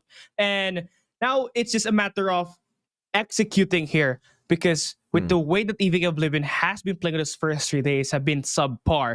But with that win up against Impunity, that should spark in some momentum going into this matchup, and they should have it pretty easy here in terms of the gunfight department. Actually, I don't know if I would call it subpar at all, because they were, at the end of the day, taking on very big teams. Yes, Broke Boys Club are one of the newer titans, but up against West Point Marble LOWKINGS and EZR, they take that L, but they put in a lot of effort. Taking the comparison against the matchup of Impunity, I think they truly broke out in that game. And this is yet another opportunity for them to prove exactly what they're capable of. And as we start things off, it's pretty one-sided. The kill feed all littered with blue as DVK slay the players of E8 Nova who dare challenge for the hill. I mean, apart from the take of hardpoint that DVK Oblivion tries to open up as much as they can at this Garena Masters 5, I've seen this team play a lot of scrimmages already, and Summit has been their second best map, and you can really rely on Wadu here to play this OBJ and slay for you inside of the hardpoint, and you can see it here right now, 4 in a row for him. Doing exactly that, 37 points in a row. E8 barely close to breaking this hill. One opportunity for Ice Wall to stop the bleeding is gonna last for a mere second before E8 Nova once again goes in for the challenge. Nobi can barely struggle through that smoke. 48 points. We are gonna hit past 50. Bleeding stop. Nova finds the break, putting them at a pause, but that's just the consolation prize. 1 to 50 just from P1. Yeah, spawns in the hands of DVK here as they have the green spawns for P2. They also have the hard point intact. You can see Nova trying to break a break here by using 2 angles in their favor, but Epoch stops them. Every time that they tried to push, they've always been eliminated here, and you can see this close range combat just being in the hands of DVK here right now. Epoch's on the 5 spree. Yep, 62-2, a 60-point lead that DVK has over E8. A split push coming in from E8 is going to give them a tad bit of time on the kill, but barely anything to shout about. 30 more seconds to go. Way too early for the rotation towards P3. Being forced to spawn out of the cable car platform area just gives DVK extra opportunities of backstab, even though E8 is traveling long way around to find this P2. 15 seconds to go. E8 has to focus on P3, but DVK has the exact same ideation. As they rotate around, they find the slays. E8 not getting anywhere on this match. I mean, they have always been gunned down. Look at the kill feed. All four go down here for the side of E8 Nova. They're trying to get the break here at the front, but now you can see Epox investing in the Gravity Vortex and Nova spawning all the way outside towards that mid-map. That's a long walk, and that means more time in the hands of DVK. They're burning their operators here. You can see Wadu investing in the clutches to try to stop the push at the front, and they just have to worry about the back here, which is being controlled here by VNX and Kiel, but soon they would get eliminated, and DVK Oblivion may have lost this hard point for now, but they used their war machines just to try to get this break.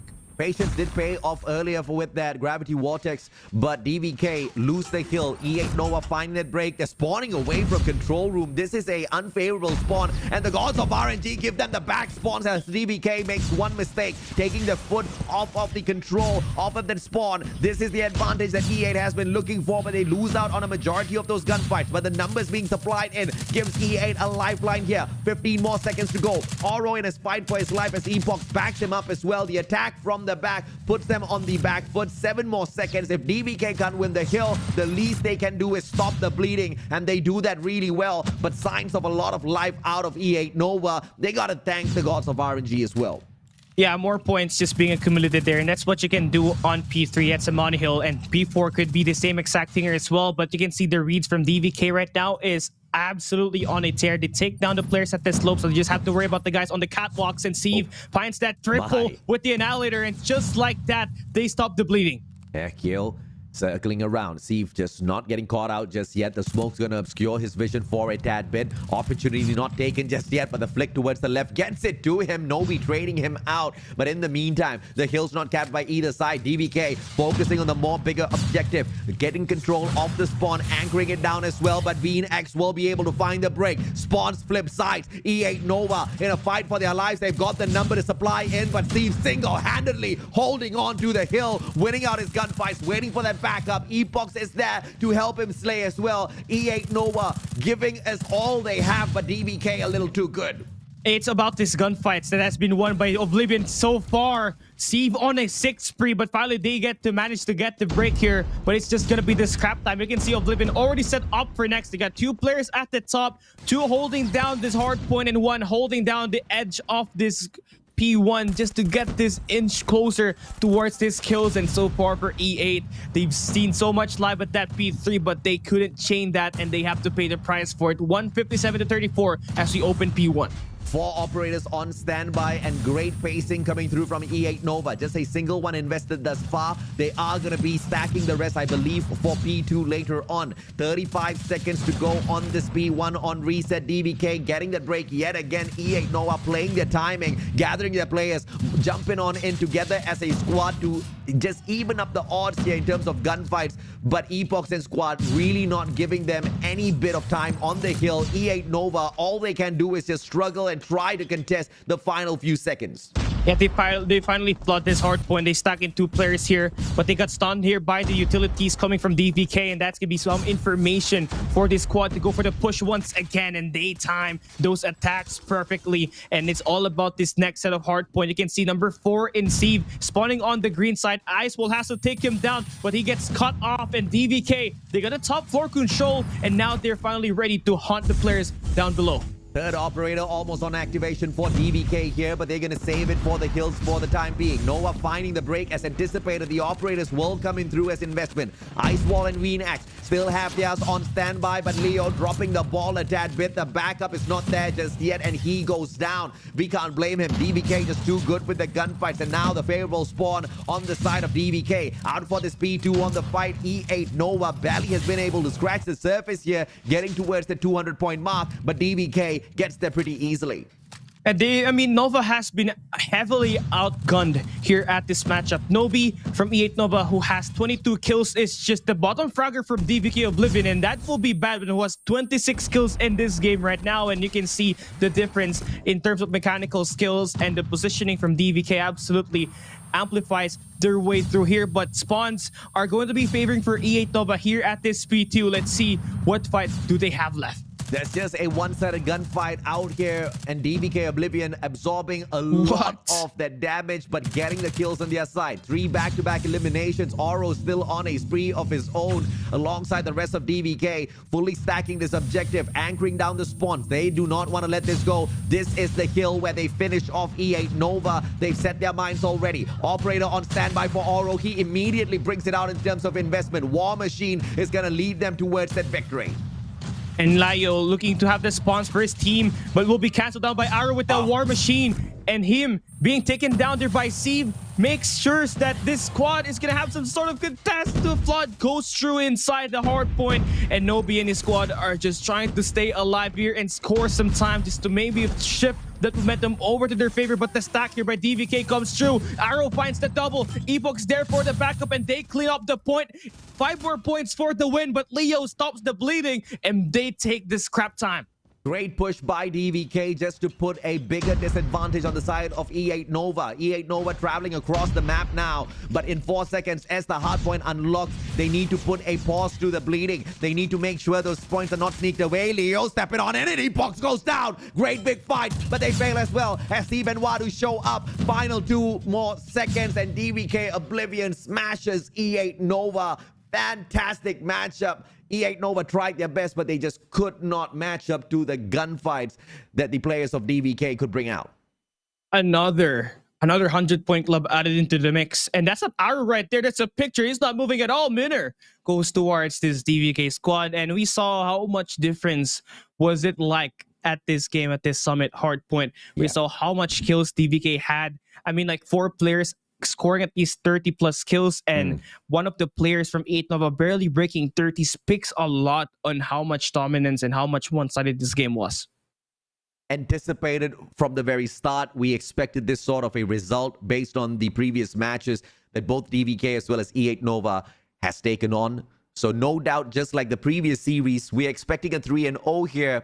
But anything that E8 Nova does to just keep a little bit of distance away from DVK is going to be hyperbole moments. Look at these 2 players securing more than 2 minutes on the hill. And Epoch with a 42 slays, dropping only 20 times with a double positive, as opposed to what E8 Nova was able to bring out for this side. Not a single player going past 35 seconds on the hill. Yeah, and Aro, look at him. He has only 29 kills and 18 deaths. And he can still be the top fragger of E8 Nova at this game, knowing how much dominance they had on that gunfight. And 8 Nova, you already lost this map number 1. You just gotta cut your losses and move on towards the next map. And you're playing Firing Range S&D, a game mode where DVK Oblivion really struggles at for the moment. And they couldn't really get their rotations very well on the attack and the defensive side. So this is the best chance for you to take away a map. We have to be very objective with how we assess this matchup, mainly because DVK has met Impunity, E8 Nova met Impunity. E8 Nova had a fantastic game against Impunity where they were the victors, but they were pushed to the very edge. Once again, that S&D matchup went into overtime with E8 Nova winning it 8-6. But when DVK Oblivion took on Impunity, they finished them off 7-0. Impunity couldn't pull away a single round from DVK. And that is the power stacking that we're talking about when you compare E8 against DVK.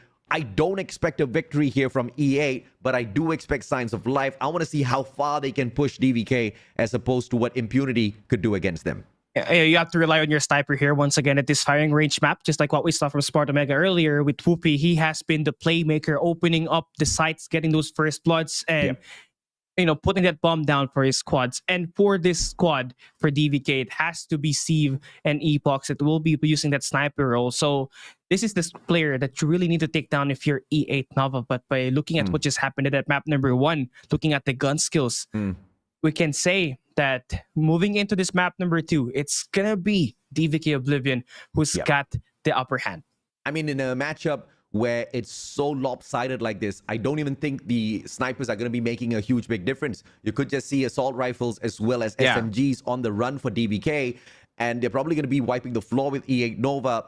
Even if you do have some sharpshooters in terms of snipes out of E8 Nova, it's not going to be able to outwit DBK as of now just yet. Of course, I'm not expecting not a single sniper to be on the side of DBK. That's just a hypothetical situation. But even in a situation like that, DBK can just take an easy sweep. This match is a no-brainer once again.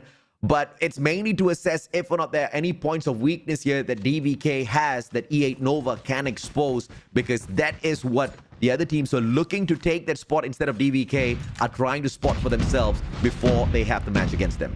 And now we're going to start this SND here. DVK starting on the attack side. They're making their way towards A. Badman takes the first blood onto VNex and extends towards the trailer to get Leo. And this is what you were talking about, these SMGs dominating the game. And there's just no hope here if you can't find those engagements cleanly. Epox and Sieve, they do have the double snipe on the setup. Snacks already tagged up. It is a 3v5, not looking good for E8 Nova. Nobi, even if it circles around, there is one player holding down mid. There's going to be Sieve as player number 4. Wadu finding Nobi, instant shutdown as DVK almost gets a full team ace over them. Yeah, and you can see like 4 of those eliminations are coming in from the SMGs. Only Sieve was able to get that sniper kill. And E8 Nova has to worry about this close range combat that DVK can pack, especially at that trailer. You gotta keep your rotations and your gunfights tighter there to play for trades. I'm expecting more quick rushes coming through here from the side of DVK. Snacks gonna miss those opportunities. Guys sniping like me out there on the battlefield, that's not gonna give him a one-up on DVK. Snacks misses once again as Sieve shuts down VNex. Opportunity, Leo, but he will get eaten up by Wadu. One-sided as 2 players are left for the side of E8. Yeah, Snacks 0 for 4, 0 for 5, continuously missing those shots. Getting punished there by DVK. Arrow swings on by, takes down Kiel, and 2 fast rounds already out of the way. 2 rounds down and only 1 elimination from the side of E8 Nova. Once again, this was an expected result. I wanted to see if or not they could expose some side of weakness out of DVK Oblivion, but DVK is not going to give room for that at all. Speed running through these rounds, and they're going to continue to punish them, and the snipers are going to be left in the waiting here as the SMG players are finding those shots. Snacks getting a triple. All of a sudden, the storyline changes, leaving it just Epox alive and kicking. A 5v1. Epox in a lot of trouble. He can't win this gunfight. He surrounded Leo there to get that kill. And talk about adjustments made there by E8.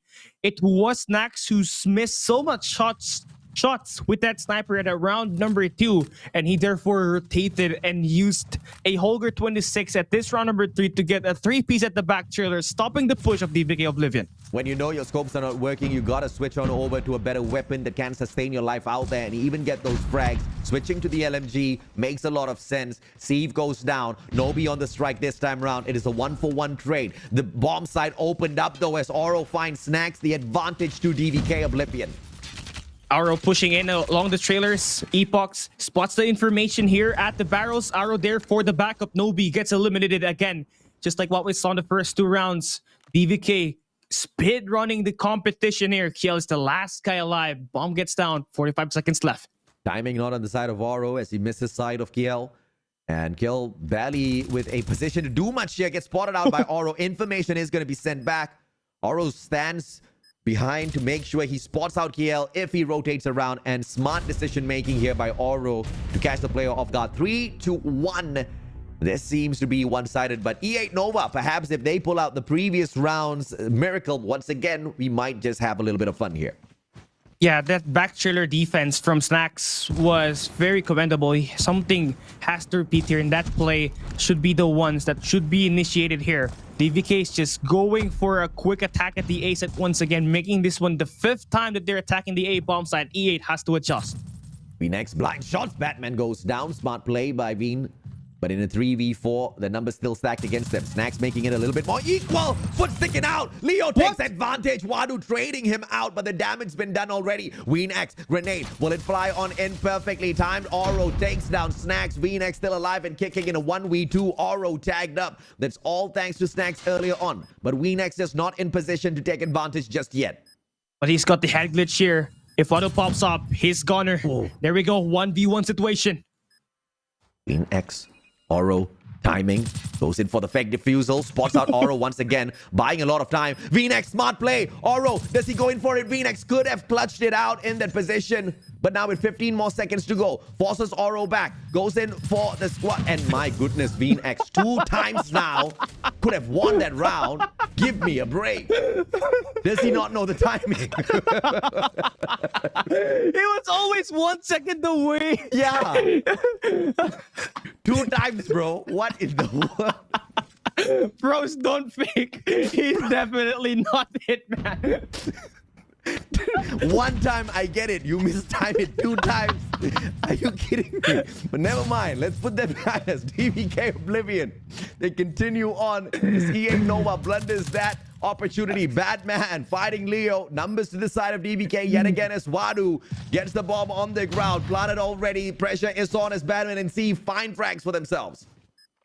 This is just a tall order now for E8 Nova, but they still have an opportunity to flag, but Nobi shuts down. VNX couldn't do anything else but to be shot down there by Arrow, who has been using an HVK-30.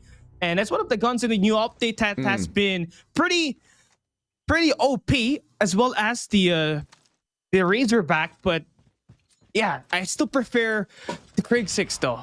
Great stability. I'm not a great big fan of the rate of fire, but it gets the job done out there as long as you can just beam people down, and it works fantastically on a map like Firing Range. Snacking on Batman. That's a great opener for E8. Epoch's not able to find the trade just yet, but it's a 1-for-1. And see if it's a double out of nowhere. DBK waking up. See going out for the quick towards the right, but Wadu will find the opportunity as Oro takes the flank from the right. 6-1 match point for DBK. 11 kills here for Auro, and he has been dealing most of the damage here at this round. So always able to find a double kill for his situation. And still, for E8 Nova, having, so lost in this first bloods, it's not really helping this team at all. Now, we are seeing DVK attacking here. So aggressive towards Wood. Finally, the speed run is going to be put out there, but Nobi just slowing them down a tad bit. Epoch finding that equalizer. Leo, wild shot, but Wadu gets away and Oro gets a double. Leo, you can't afford that at this stage. DBK takes an easy 7-1 victory. 13 kills, I believe, for Auro on that situation. This guy has been so lucky at these engagements. And DVK getting that win. Done and dealt with. 7-1 victory. And we saw the difference at the SMGs. There's so much presence that we felt here from DVK. And it has always been, them really speed running things. At the attack side, they always go in for the A attack. And at this defensive side, they have rushed through Wood just to get it over with. I would love to say a bunch of things that makes me sound brilliant in terms of assessing this matchup, but it was really a no contest for E8 Nova from the very start. That was pretty obvious in terms of using impunity as the benchmark, but we were expecting moments of greatness out of E8 Nova for sure. We saw some, and then unfortunate mistakes as well. Some moments of hilariousness through that matchup, but DVK is going to continue to dominate the series no matter what happens. And we wanted to see if there was a opportunity for E8 to change that sort of a storyline, but through the gunfights witnessed thus far in Hardpoint as well as SND, I think we know how Control is going to go unless something fundamentally changes on the side of E8 Nova, which I'm not too hopeful for at this point.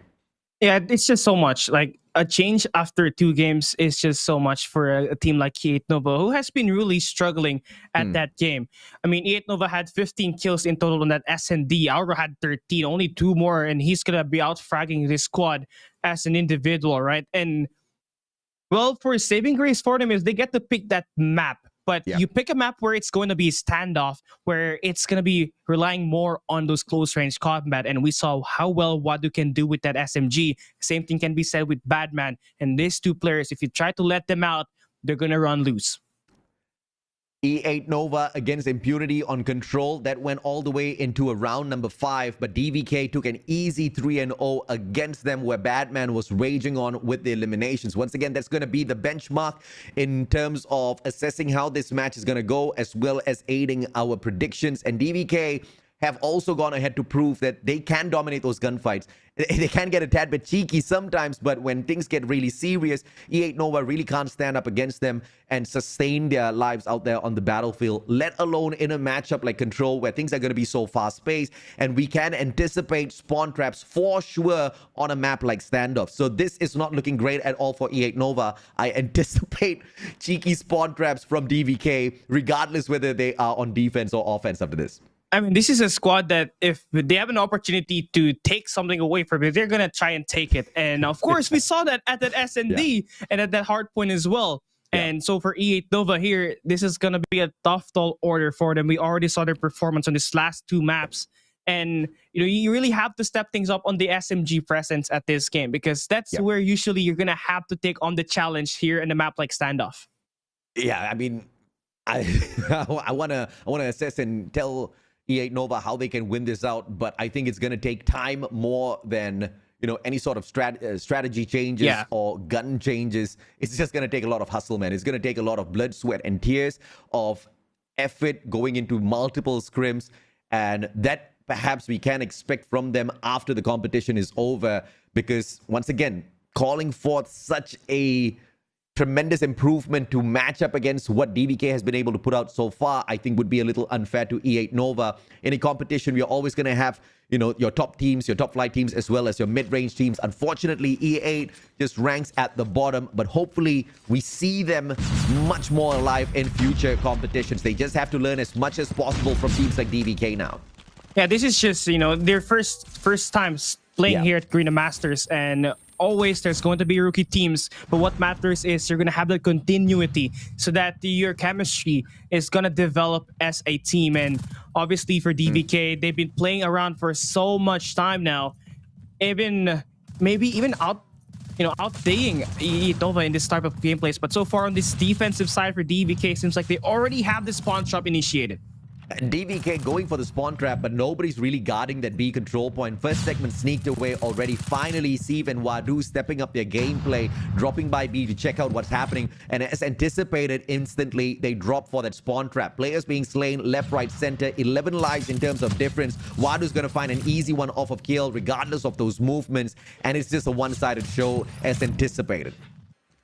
And you can see that E8 still trying to escape the spawns here. Basically, Steve is locking down the top floor of this Grandmas, and Arrow is holding down the back alley. Phoenix spots a player on the smoke, but he's going to try to back away. But looking at the live counts here, just so much difference, 17-3. This should be a round win now for DVK as they're looking to lastly lock up this final 2 players alive for E8 Nova. At this point of time, I can't even tell who's on the attack, who's on the defense, because DVK doing all the attacking, Nova doing all the defending. But I think the objective is feeling a tad bit lonely in this control matchup. But I don't think the sides need to wait any longer, as DVK now takes the objective of attack, and the control points can finally be graced with some presence. I can feel like Arrow is going to extend over towards this back alley, maybe push away towards the gas station, maybe go for a pinch play and just go for the flank here. But seems like it's going to try to push at the gardens and maybe take away this Grandmas here at the middle of the map. And now we can see him sneak on by to get this spawn trap initiated. 28-23, 5 lives in terms of difference. E8 Nova on the defense have the advantage. They just need to lock down all of these angles and spray and hopefully pray at the same time. But DVK, look at this at the B control point. The job's already being sneaked off a tad bit. All right, overextension. DVK getting cheeky. They just want to go in for the slays. Player number 5, Batman, and he's being pulled out of position with those unfortunate plays. Gets a little cheeky, punished for it, but the numbers still pretty much stack the side of DVK. Yeah, 10-point live count difference here for the side of DVK. And now they're starting to play a bit more passive. You're playing more on the objective side as they send out 3 players to get that capture on towards that A. 1 segment already done. But you can see number 5 really overextending and just keeping up this pressure, buying this team some time to get that A capture ongoing. And now that the live count just drastically changed from a 10-point to a more than 10-point here, Steve and the crew looking to just take this win through eliminations. Yeah, DVK is a little all over the place right now, just like me when I was dealing with ADHD. I don't know what to prioritize. Do I want to cap the hill? Do I want to go for kills? Either way, DVK finally deciding to do exactly both, and Epox finds the final frag. 16 lives still to waste on the side of DVK as they find the second round as well. Pretty one-sided. E8 Nova hasn't woken up much. Yeah, speed running the competition here, just like what we saw for the first two rounds, first two sets of maps here at this series. It has always been DVK really doing well in this gunfight department, and it's gonna really take a lot of time to develop those accuracy, right? Because teams really loves to make this push. As you can see now, DVK investing 4 of their operators already. They just want to get that spawn trap running, and they want to absolutely dominate. Oro taking himself out of the equation helps out E8 Nova a tad bit, but I don't know if that's going to be the winning condition for them. They need to win out some of these gunfights. Steve managing to find that hunter killer drone slay as well. Batman fully streaked up already, sneaking around left to right. Leo's going to step on up, and he slays him as easy as it takes to whip that gun out. 25-17, pretty one-sided as anticipated. E8 Nova really can't keep up with the aggressive plays. Yeah, they're still stuck in spawns, and the Predator from Batman just gives this team much more information. You can see them going towards the gas station to stop that push from happening and prevent that pinch play from getting initiated here. DVK, Epox, and crew still holding down this top floor, and they're just beaming with this SMGs. 20 life counts to 8, 30 seconds left. Not much time for E8 to get a capture. They gotta move here now, but that life count dwindling down one by one.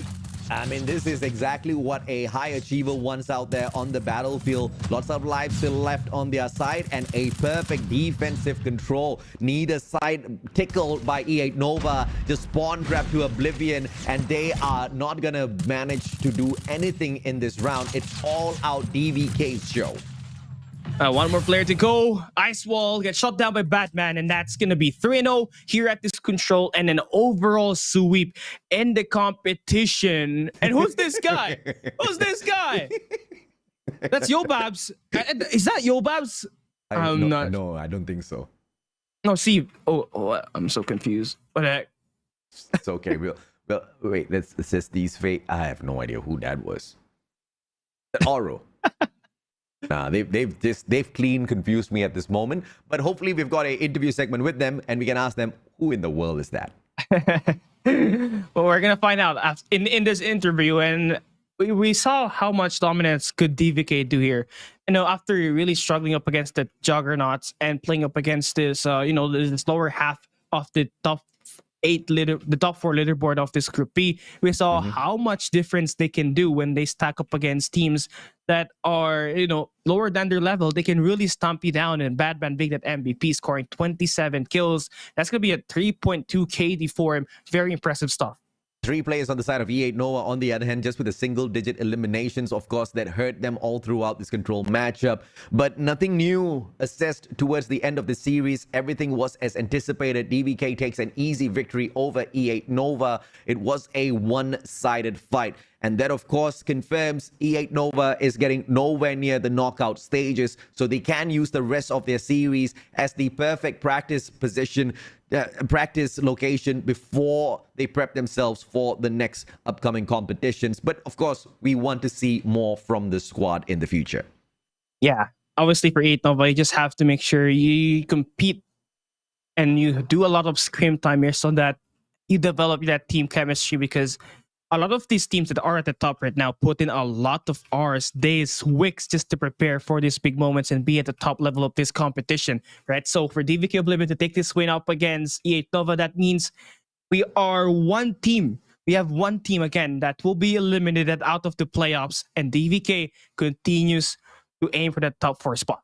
Yeah, all teams are great in here. Some clearly better than the others. E8 Nova will rank at the bottom, whereas DVK is on that upward trajectory. Once again, they had their warm-up matches against, I would say, 3 of the very tough teams to take on within the competition of this group, except, of course, with the one outlier, SMART OMEGA, they haven't faced off against. DVK could just use SMART OMEGA to launch themselves into perfect success. Think of this opportunity, Callie, because DVK has lost against Broke Boys, lost against West Point, lost against EZR. If they want to stand a chance to make it through into the knockout stages for sure. Taking down SMART OMEGA and completing the rest of their group stage, winning out their series, the next two series, is going to be putting them in a fantastic position to do exactly that. Yeah, they have to aim. The aim here is to take down Omega Esports at the final day of the group stage, because honestly, for Broke Boys Club, they're going to have the easiest schedules at their next two matches. After this game, at this match number 4, they're going up against, I believe, IMPUNITY Esports and Savage Doctors, and which are teams that they can easily defeat since they managed to eliminate Omega Esports on that series, right? So for the squad of DVK Oblivion, great warm-ups up against the top 3 teams so far here at the Group B. Now, just have to make sure you win up against Savage Doctors on next week, and you have to prepare for the decider matchup against SMART OMEGA, which brings me back to Garena Masters 4, AJ. Both of these teams were competing for the playoff spot at Garena Masters 4, where Omega Esports eventually defeated LF Org to advance to the playoffs. So it's going to be a deja vu here. Absolutely. I mean, it's a fantastic rematch that we can look forward to. What they could not achieve as LF Org, perhaps with the new backup of the organization of DVK, we can see them reach up for the stars and absolutely snicker as they walk away with a fantastic victory. Looking forward to their last 2 series of the competition for sure. But this one, once again, was a walkover victory. E8 Nova did try, but they were no match for DVK Oblivion.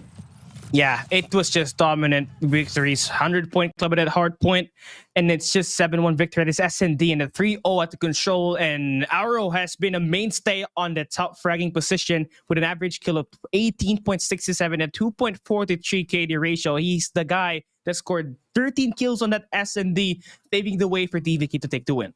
We were anticipating players like Batman as well as Wadu to really step it up, but Oro being able to pull it off this time round really shows that none of the players on the side of DVK can be looked down upon. None of the players can be underestimated. Any one of them can pop off given the right situation, given the right timing. Obviously, the emotions were high in that matchup as DVK really wants to sort out the rest of their series with the most perfect score.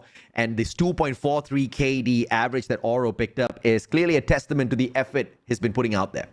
HBK 30, this guy first to discover that meta here and invest that in this competition up against E8 Nova, and maybe thinking at it as an experiment to maybe, hey, I think this is a valuable gun that we can use at this next coming games that we're going to have. But we're going to have our interview here. Once again, we're going to be talking with DVK Oblivion, and I have so much question to ask this team, especially their coming games. Hey, how are you going? It's Epox and Batman. How are you guys going? Hello. Hey, Epox. Hey, Batman. Let me take the first question first, Callie, if you don't mind, brother. You guys have done fantastically well thus far, DVK, but my biggest question for you guys is, what do you think is going to happen in that matchup against SMART OMEGA, which is probably going to be the crux of your whole journey towards the knockoff stages? How confident are you guys feeling about that? To be honest, we still have a lot of errors to fix, but hopefully when we match against SMART OMEGA, we can give our best so we can have our sweet revenge against them. They see, Callie, they're already talking about the revenge, man. From Garena Masters 4, some things just don't die.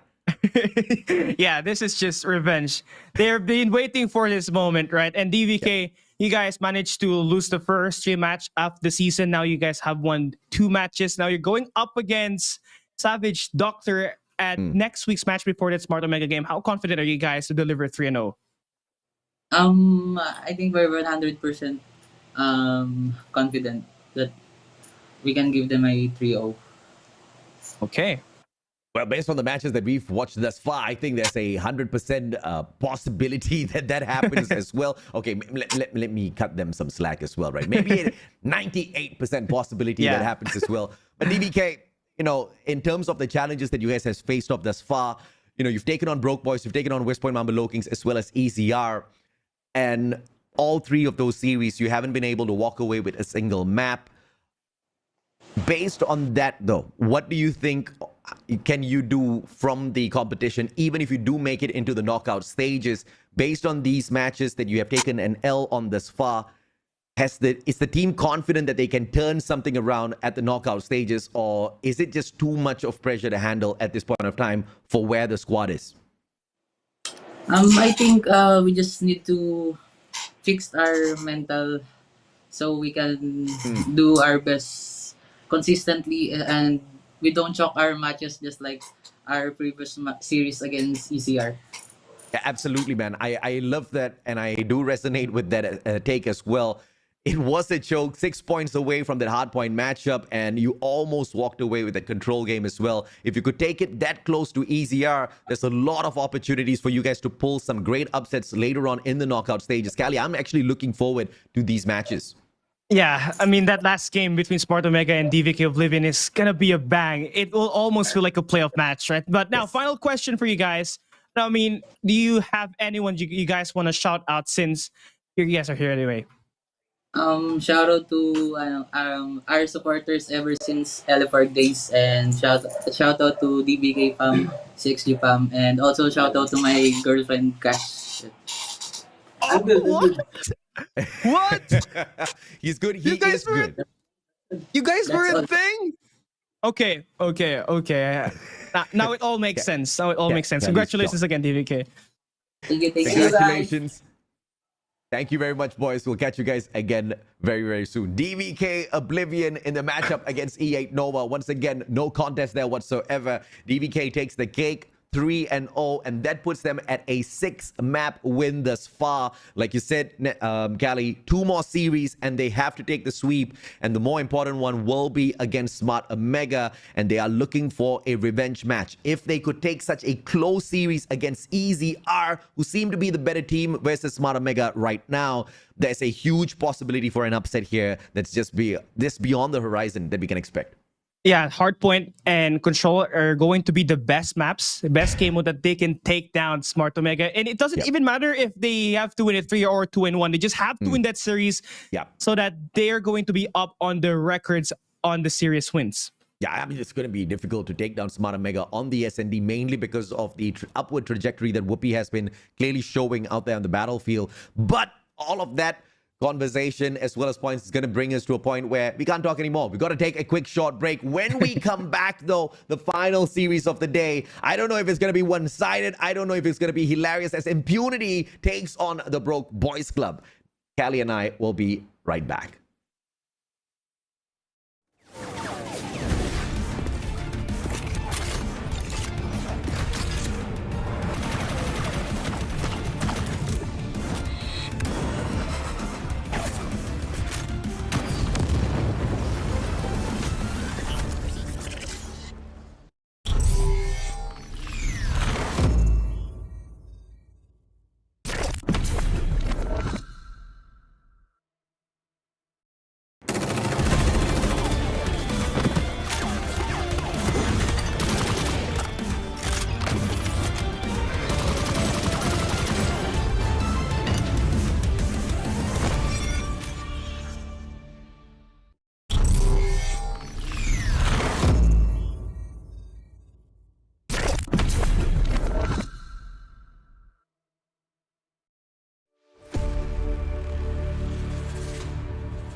3 series down, each and every single one of them giving us a 3-0, and we are down to our final one. It's going to be the Broke Boys Club taking on Impunity. Impunity, a team that has been able to win a single series thus far within the group stage, and Broke Boys who are aiming for the knockout. This is a mismatch yet again within Group B. My name is AJ. I'm the Mustachio down here with Cali Gaming, your casters for the day. It has been an absolute fun one, but I wonder how this next one is going to go. Are we going to see a shocker here, in your opinion, Cali?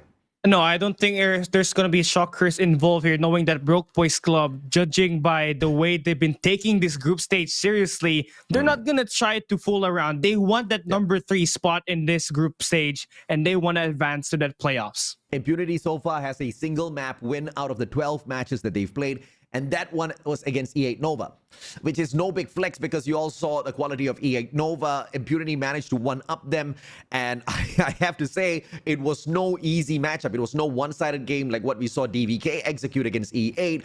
It was dragged out fights. Hardpoint had to go down to the wire, just barely 10 points between the two teams, and there was an overtime on that S&D matchup as well. Impunity really had to work hard, and at the end, they still took a series loss, only capable of walking away with that control. So up against the Broke Boys, it should be one-sided. But like I said at the opener, it was an all-out donut serving day here for the teams. West Point, Mamba, LOWKINGS, SMART OMEGA, as well as DVK, all serving up the 3-0 to their opponents. And it's starting to look like the left side is far more superior at today's schedule here, because Broke Boys Club, not just by looking at their standings here today, we can also talk about the team chemistry that this team has been able to line up ever since Garena Masters 1. They've been around for so long, and compared it to Impunity, who's just a 3-day-old team prior to Garena Masters 5, team chemistry-wise, there's going to be a lot of difference from these squads, and just by judging by the performance of Broke Boys Club at this competition, where they managed to take away a victory up against WPM LOWKINGS, I mean Omega Esports, they're really aiming for the top here. Young J, Jello, Josh, Seven, Z-Man, and Static, these are the 6-man wrecking group representing Broke Boys Club. And all of these players, super veterans in the world of Call of Duty Mobile esports from the Philippines. Z-Man stepping up for the play. And of course, Static recently joining from LF.org as Freezy left the roster for the side of Broke Boys Club. It seems like there has been no nerf to this team ever since his departure. Instead, with the backup from Static, who has been doing phenomenally well for himself and the squad out there on the battlefield, it has been a huge plus for the squad. Yeah, they seem to get an upgrade if you take a look at it this way. Freezy left after their underperforming run at Garena Masters 4, where they placed 6 to 8, right? But here this time for Broke Boys Club, after defeating Omega Esports, they have set the bar high, and they did it in a way where they are mentally ready to take in the gunfights, because they were chilling at that hard point in the control game that they take away Omega Esports, and they win through a comeback, and this just goes to show that their mental game is on point. Broke Boys, we saw their debut in Garena Master Season 4. They came up as a meme squad, and this meme squad has just transformed into one of the deadliest teams out there that we can look forward to. But they now take on Impunity Esports, a brand that has been around for quite a while. They just picked up this squad fresh recently before the lineup of Garena Masters was announced. Dawn, No Way, Gurking, R7K, Teffy, as well as Jodra. A lot of promise initially from the squad, but when you look at the statistics and you look at the data that they've been able to serve up, not much of excitement here that Impunity could show up with. They're probably the youngest team, comparing it to the other 16 teams, to the other 15 teams here at this Garena Masters 5. Again, it's just what I said earlier, 3-day-old team prior to Garena Masters 5, and they've been really hanging in there in terms of like trying to get a winner, because they're 1-11 in terms of their map win, 0-4 on their series record, and up against Broke Boys Club, they're going to be on the back foot, and you need not just 100% to try to take in the win. Here's our maps and modes: Hacienda Hardpoint, S&D Meltdown, Crossroads Strikes Control.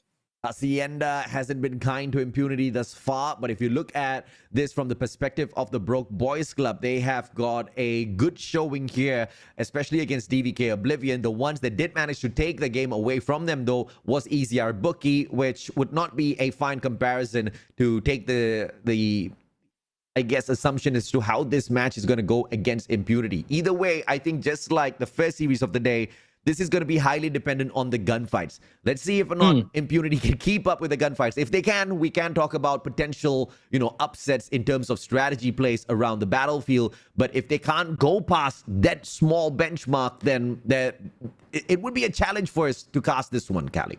Yeah, I mean, Impunity, obviously for me, could have played the bans and picks here a lot more properly because you chose Hacienda Hardpoint, which is a map that really emphasizes and is the strongest map of Broke Boys Club in terms of playing these hard points. You're really gonna have a very hard time. This was the map where they took on the squad of DVK Oblivion and they made it look like so one-sided. I can agree with you on that. And DVK just... But I think there was something wrong with DVK's performance on that day because there was a high potential of them really putting up a 2-for-1, regardless of victory on their side or loss on their side for the 2-1 scoreline. But that's something of what I expected out of them against the Broke Boys. But they dropped the ball. Unfortunately, on that day, things just didn't go their way. Broke Boys had a fantastic time because they were on form. They showed up strong on that day. DVK showed up a little bit weaker. They walked away with a victory. And once again, the matchup that they took up against EZR Bookie on the same Hacienda as well is not going to be a good matchup for what Impunity can bring out. We saw Impunity play Hacienda as well. That was against SMART OMEGA. That was just 51 points that they could walk away with, which is barely anything, Callie. Yeah, and then we're talking about Broke Boys Club, who had a far superior gameplay against SMART OMEGA on a hardpoint map. Yeah. Although it's a different hardpoint location, it still talks about the gun skills that this team can do. They can stumble any hardpoint in their favor. They can. They most definitely can. And they can when they can keep up with big titans. Impunity is gonna have a little bit of a challenge here keeping up with them. Of course, we are hoping for a miracle if in any case for Impunity to show us in this Hacienda hardpoint matchup, just so that we can maybe bring some assessments to the other side as well. But in a 5v4, yeah, GGWP. No, I think it's a bug in the game here right now. I think it will be a 5v4 if I am not mistaken. Oh no, it's really a 5v4. Never mind. This is gonna be a really tough way to go out, right? Because Broke Boys Club, this is a squad that can really punish you on a 5v5. What more when you play a 5v4? From a no chance in hell to a... Bro, are you even kidding me? But they do find some time on the hill. There's just no way they're going to win this out. We weren't expecting them to take great gunfights against the Broke Boys. And now, one man down all throughout this respawn match.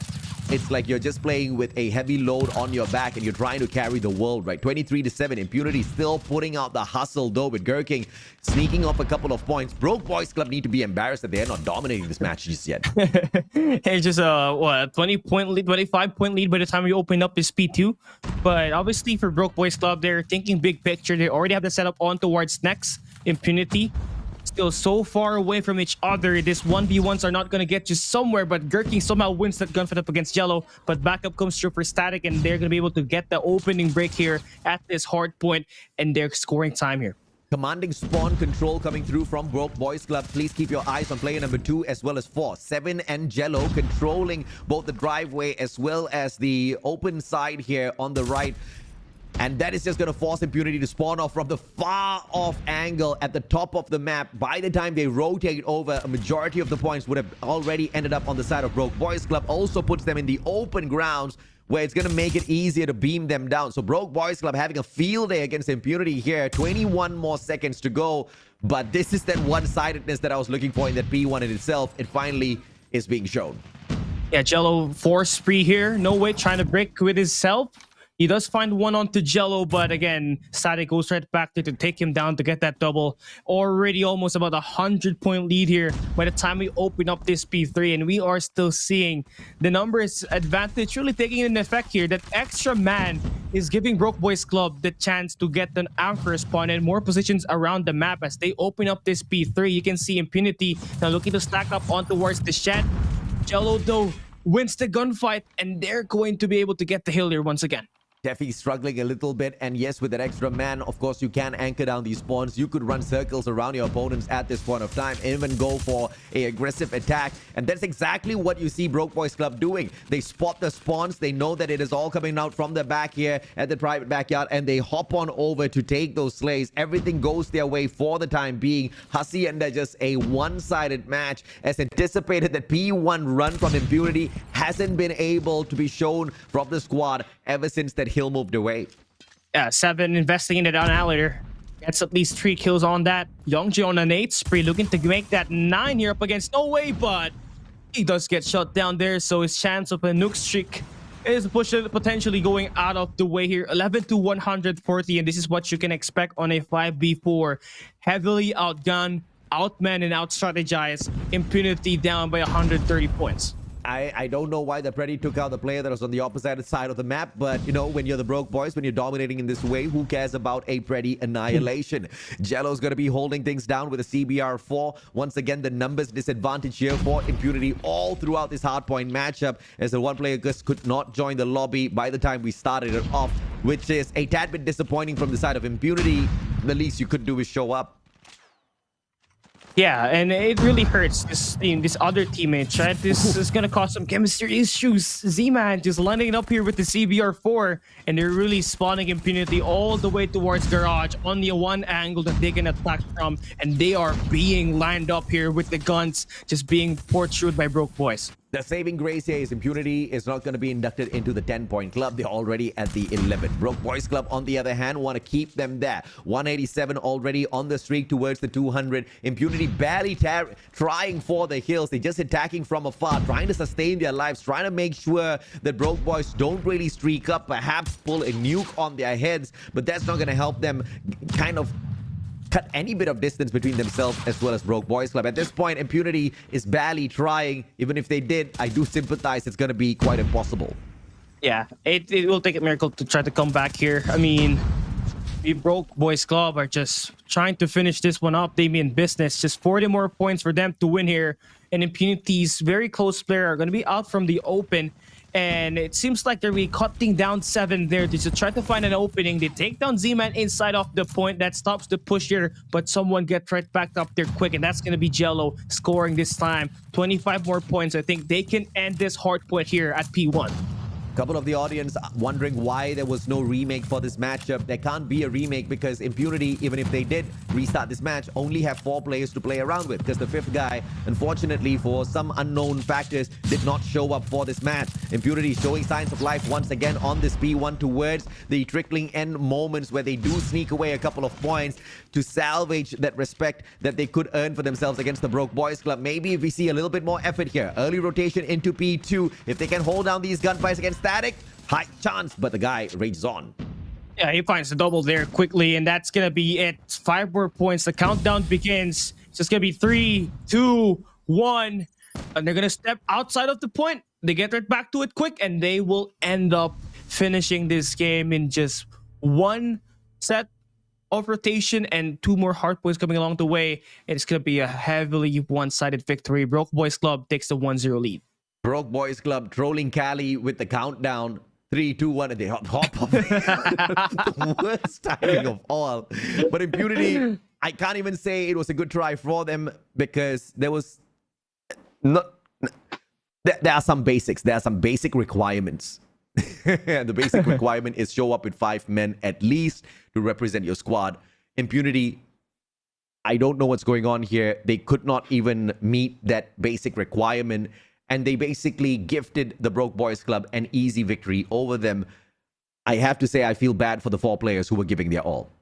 Yeah, and Dawn at least could have showed up here for the side of Impunity.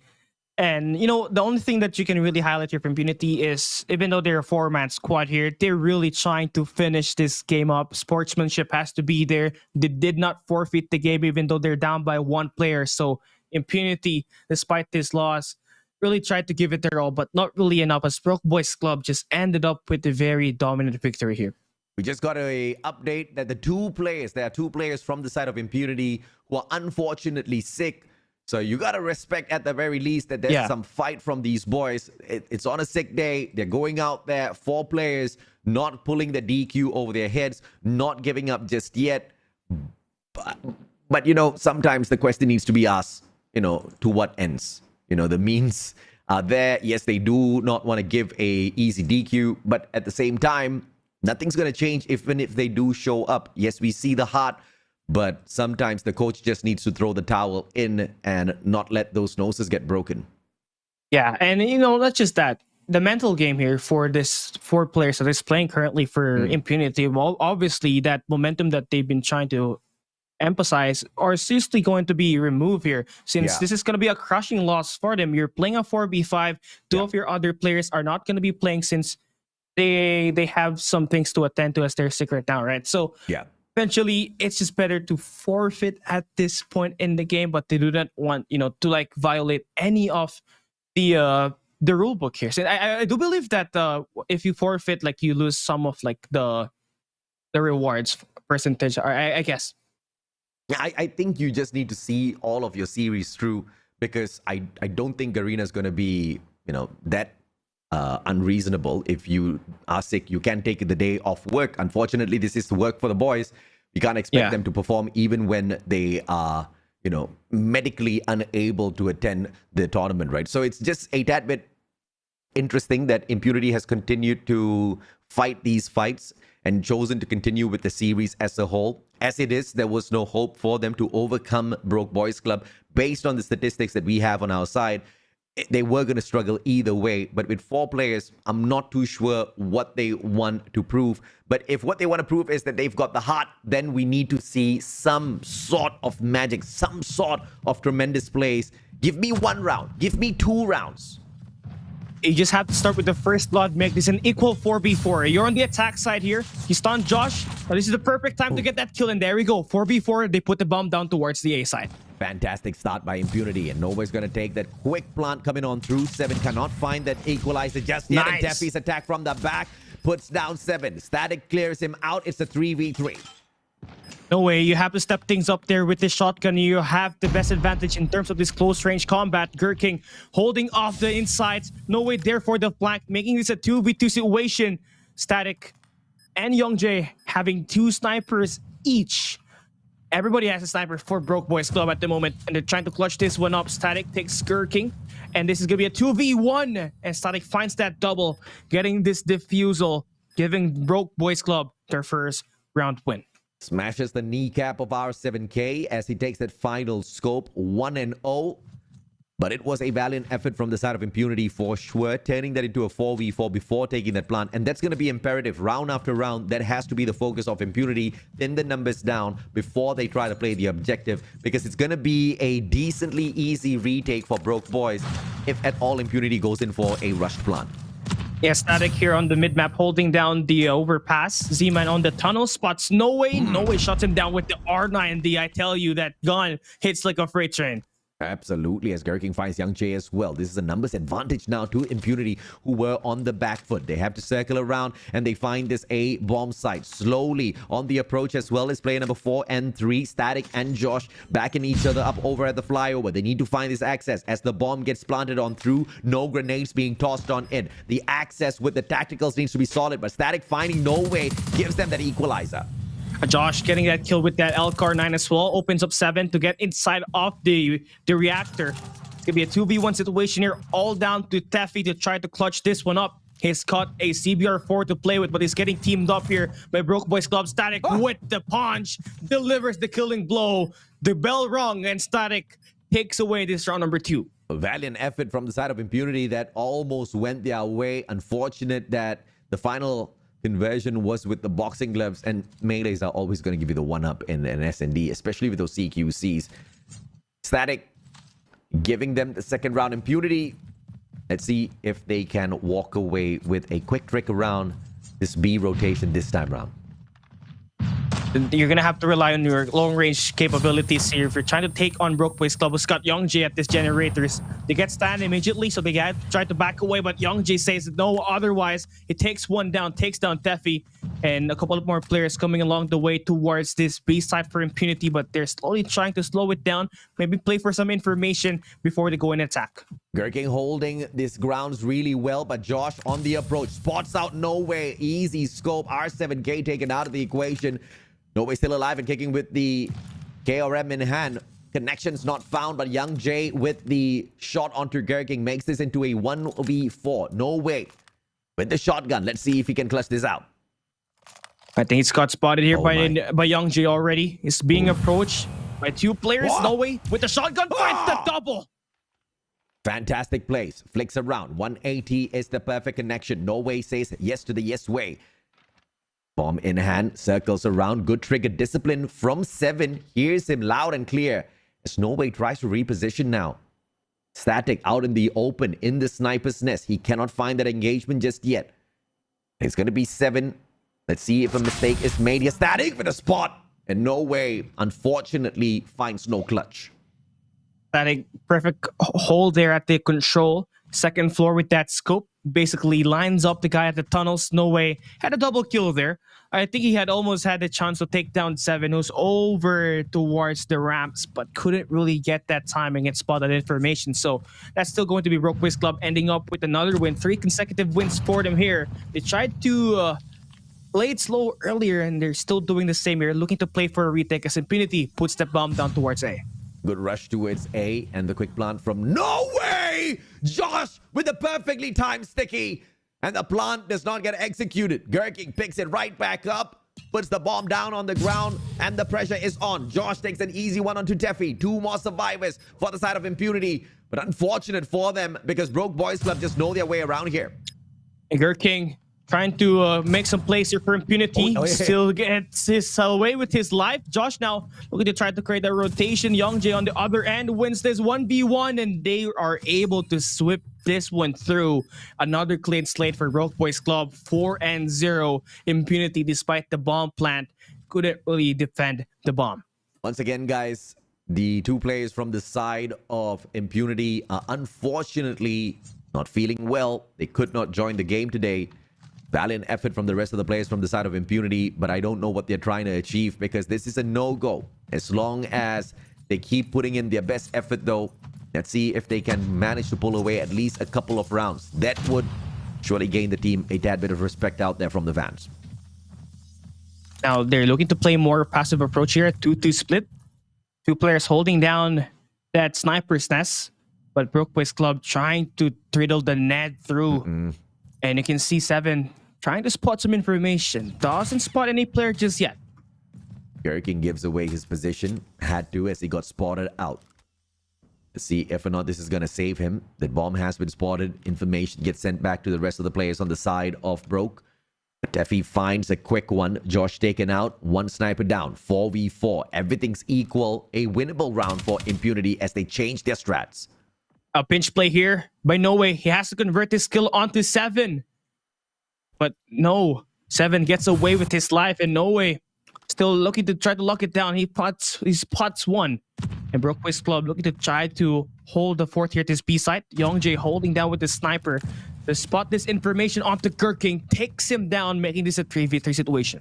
Gurking too slow on that rotation around. And the cross just wasn't safe enough. Young J taking advantage. R7K just holding the corner, anticipating a push coming through from Young J. Sniper's nest taken over. Young J, corner. R7K with the advantage, but the pixel peek gives Young J the advantage. Barrel not spotted. R7K, no trigger discipline, shows up, and Young J takes the advantage. Execution from the back as well. Will put yet another player down. Unfortunately for No Way, although he started off this round with a perfect strike, he's now in a 1v3. Well, he still has the best chance of touching this one up if it's gonna be him taking down Young J, but it was the opposite side that happened. Broke Boys Club 5-0 in a disgusting execution in that round number 5. I am liking the fight from Impunity. In fact, this seems to be a better showing for them. Even though they're not winning a single round, a better showing for sure as opposed to the past couple of series that they've been taking. against DVK as well as Savage. This is their best performance against Broke Boys, and they're one man down. They got to be proud of that. Z-Man finding Gurking, lurking around, finding yet another player. Z-Man is on a roll and finally gets punched down by R7K, but gets traded out by Static. At the end, it turned into a melee challenge. Two boxing gloves were harm at that matchup on that tunnels. Impunity, I thought, gotten away with the win there, but Z-Man just too good with the fist. And now that brings them to game point here at this match number 2. 7 and Crew looking to get this one over with and ending up with a 7-0 slate. The fans still waiting for Impunity to show us some sort of magic. 7 shutting down No Way as he initially finds initially finds Young J. Great opener from Impunity, but the numbers advantage to the attacking side of Broke Boys. Boxing gloves once again shuts down Z-Man. No shotgun prowess this time. Static, is hunting him nicely. R7K, I think I spotted him already. Brings up this scope, but there we go. R7K for the punish. It's all down to 7 at this 1v3 situation. Gets caught in the yak, and finally Impunity gets the kills and the defuse as well to finally take a round win. This is the first time Impunity is taking one round from the past 3 series that they have taken versus DVK, Savage Doctor, as well as Smart Omega in those S&Ds. Not a single round won. So thanks to a couple of trolls from the side of Broke Boys, Impunity can smile at the very least a little bit. But that confidence boost though might give them the next one as Gurking opens up well against Josh.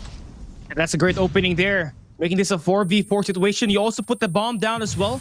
Broke Boys Club did not see the one coming, but now Young J gets a kill onto Death. He opens up the reactor. But there's still 2 ways that Impunity could get these kills. If No Way could spot these players inside, should be able to give his team that even odds. He's just dancing with the salsa. He takes down Z-Man and Young J. No Way is on a roll. 9 eliminations thus far. He definitely was the one that convinced the team to continue playing, even though they were one man down. Yeah. He's like, I got away. Let me deny them all of those opportunities. But 2 snipers now going up against No Way, and No Way doing well against the first one. Static shut down. It's now a 1v1. 7 versus No Way, and CBR4 versus KRM. I think No Way has a CBR4 to play with. I think he picked up the gun off Static there, but we'll find out. 7 has 3 kills compared to No Way, who has been acing it for Impunity. He's got 10 kills to his team. And a potential 1v4 clutch here for No Way. If that bomb gets planted, 7 could get caught in the yak, and he could just go for the elimination. It's all about the timing, but with 40 more seconds to play on the clock, 7 knows he doesn't really need to rush this on just yet. Spots him out. CBR4 gets whipped out. And what a clutch in a 1v4. No Way. Signs of life for Impunity. Yeah, that makes it 11 kills for him, which is the highest by a player in this lobby. And you can really see him lock it down along with his teammate R7K, who's got 10 kills to his name. And you just have to continue up that pace, get that first blood, wait for a few seconds, and play a reset to make this 4v4 equaled up and play for those positions. Good grenade. Does it find a connection though? Players will get tagged up. Static not put out of the equation just yet, but Young J stepping it up as R7K finds a double through the ground. Finds the triple as he punches down Young J as well, but leaving Gurking all alone. Josh taking the plan already. Gurking could not take advantage. Didn't have that information to play with just yet. 1v2 here. What's it? Gurking. 36 seconds. You can defuse that bomb. Oh! Collateral with the KRM and the defusal. Gurking. Impunity. This is what we want to see. Yeah, that's the first time I saw a shotgun, create a collateral. And Gurking takes the 3rd round win for Impunity. And what way to clutch that 1v2 up. Both guys were full HP. Gurking, pinpoint accuracy. I've seen a hit mark out of a KRM. Brother, that's his first collat, and it was a fantastic one in a 4v5 S&D. Impunity proving that they cannot be counted out. I've got so much of hope to see these guys back in action in the next season with so much more to offer. Teffy now circling around alongside No Way. It's a 2v3. 7 not stepping out of the sniper's nest just yet. Teffy, great strike as Static gets dropped. But now No Way, who is a player that you're really relying on to make that pinch play work, is now taken down. Teffy, it's up to you to create this 1v2 play. You spot 7, but you got shot down by Young J with that scope on the long range. That's gonna be Broke Boys Club going up 2-0 on the series. Valiant effort from Impunity. Hats off. I respect, no doubt. Gherkin put a show, but no way stole it away from Gherkin and the Broke Boys with what he could pull off there. That 1v4, absolute perfect. Gherkin's collateral, though, that was the cherry on top of the icing created by Norway. I like that. Even though Impunity only had 4 players there, Norway, R7K, Gherkin, as well as Steffi really stepped up here just to put Broke Boys Club some top fight in this altercations. And yeah, I'll take that as they win. You know, multiple highlights that we just saw there for the side of Impunity, but still couldn't really get a map win at this matchup. But again, we ask that they give us 2 or 3 rounds and they give it to us, even with a better approach. I mean, I love that, man. We asked for it. We got exactly what we were looking for. Impunity, making sure this match didn't turn out to be boring. Because let's face it, that's exactly what that hard point was. It was so one-sided. It was already one-sided even before it started because of the data that they've been able to present. But in a 5v4, I felt a tad bit disappointed with what Impunity showed up with. But this SND has redeemed their honor for sure. A loss they take, but respect they earn. That's it. Now, the tougher task here is to go up against Broke Boys Club on this crossroads strike. It is a very big map that requires all 5 of your members to be inside the game. And for Impunity, they do not have that here right now. And that outman position could just be the same exact thing that we just saw at Hacienda. Broke Boys Club maintaining those power positions and just going in for the beams. Jishan Bill says when he uses the KRM, he gets hit marks to the head. And Gherkin just obliterated 2 players with 1 shot of the KRM. Dude, I mean, if that does not encourage you to go and pick up the KRM, I don't know what will. I think Gherkin has just earned a reputation for himself with just that 1 round. And this is what I'm talking about. When it comes to the underdogs playing these games, yeah, there might not be hope, but you have to show us moments of greatness like that because that's what we all live for as shoutcasters. That's what the audience lives for as they look for some pro plays and a lot of entertainment through these Call of Duty mobile games. That's what the underdogs can offer, and I think Impunity has been the first one to serve it up hot.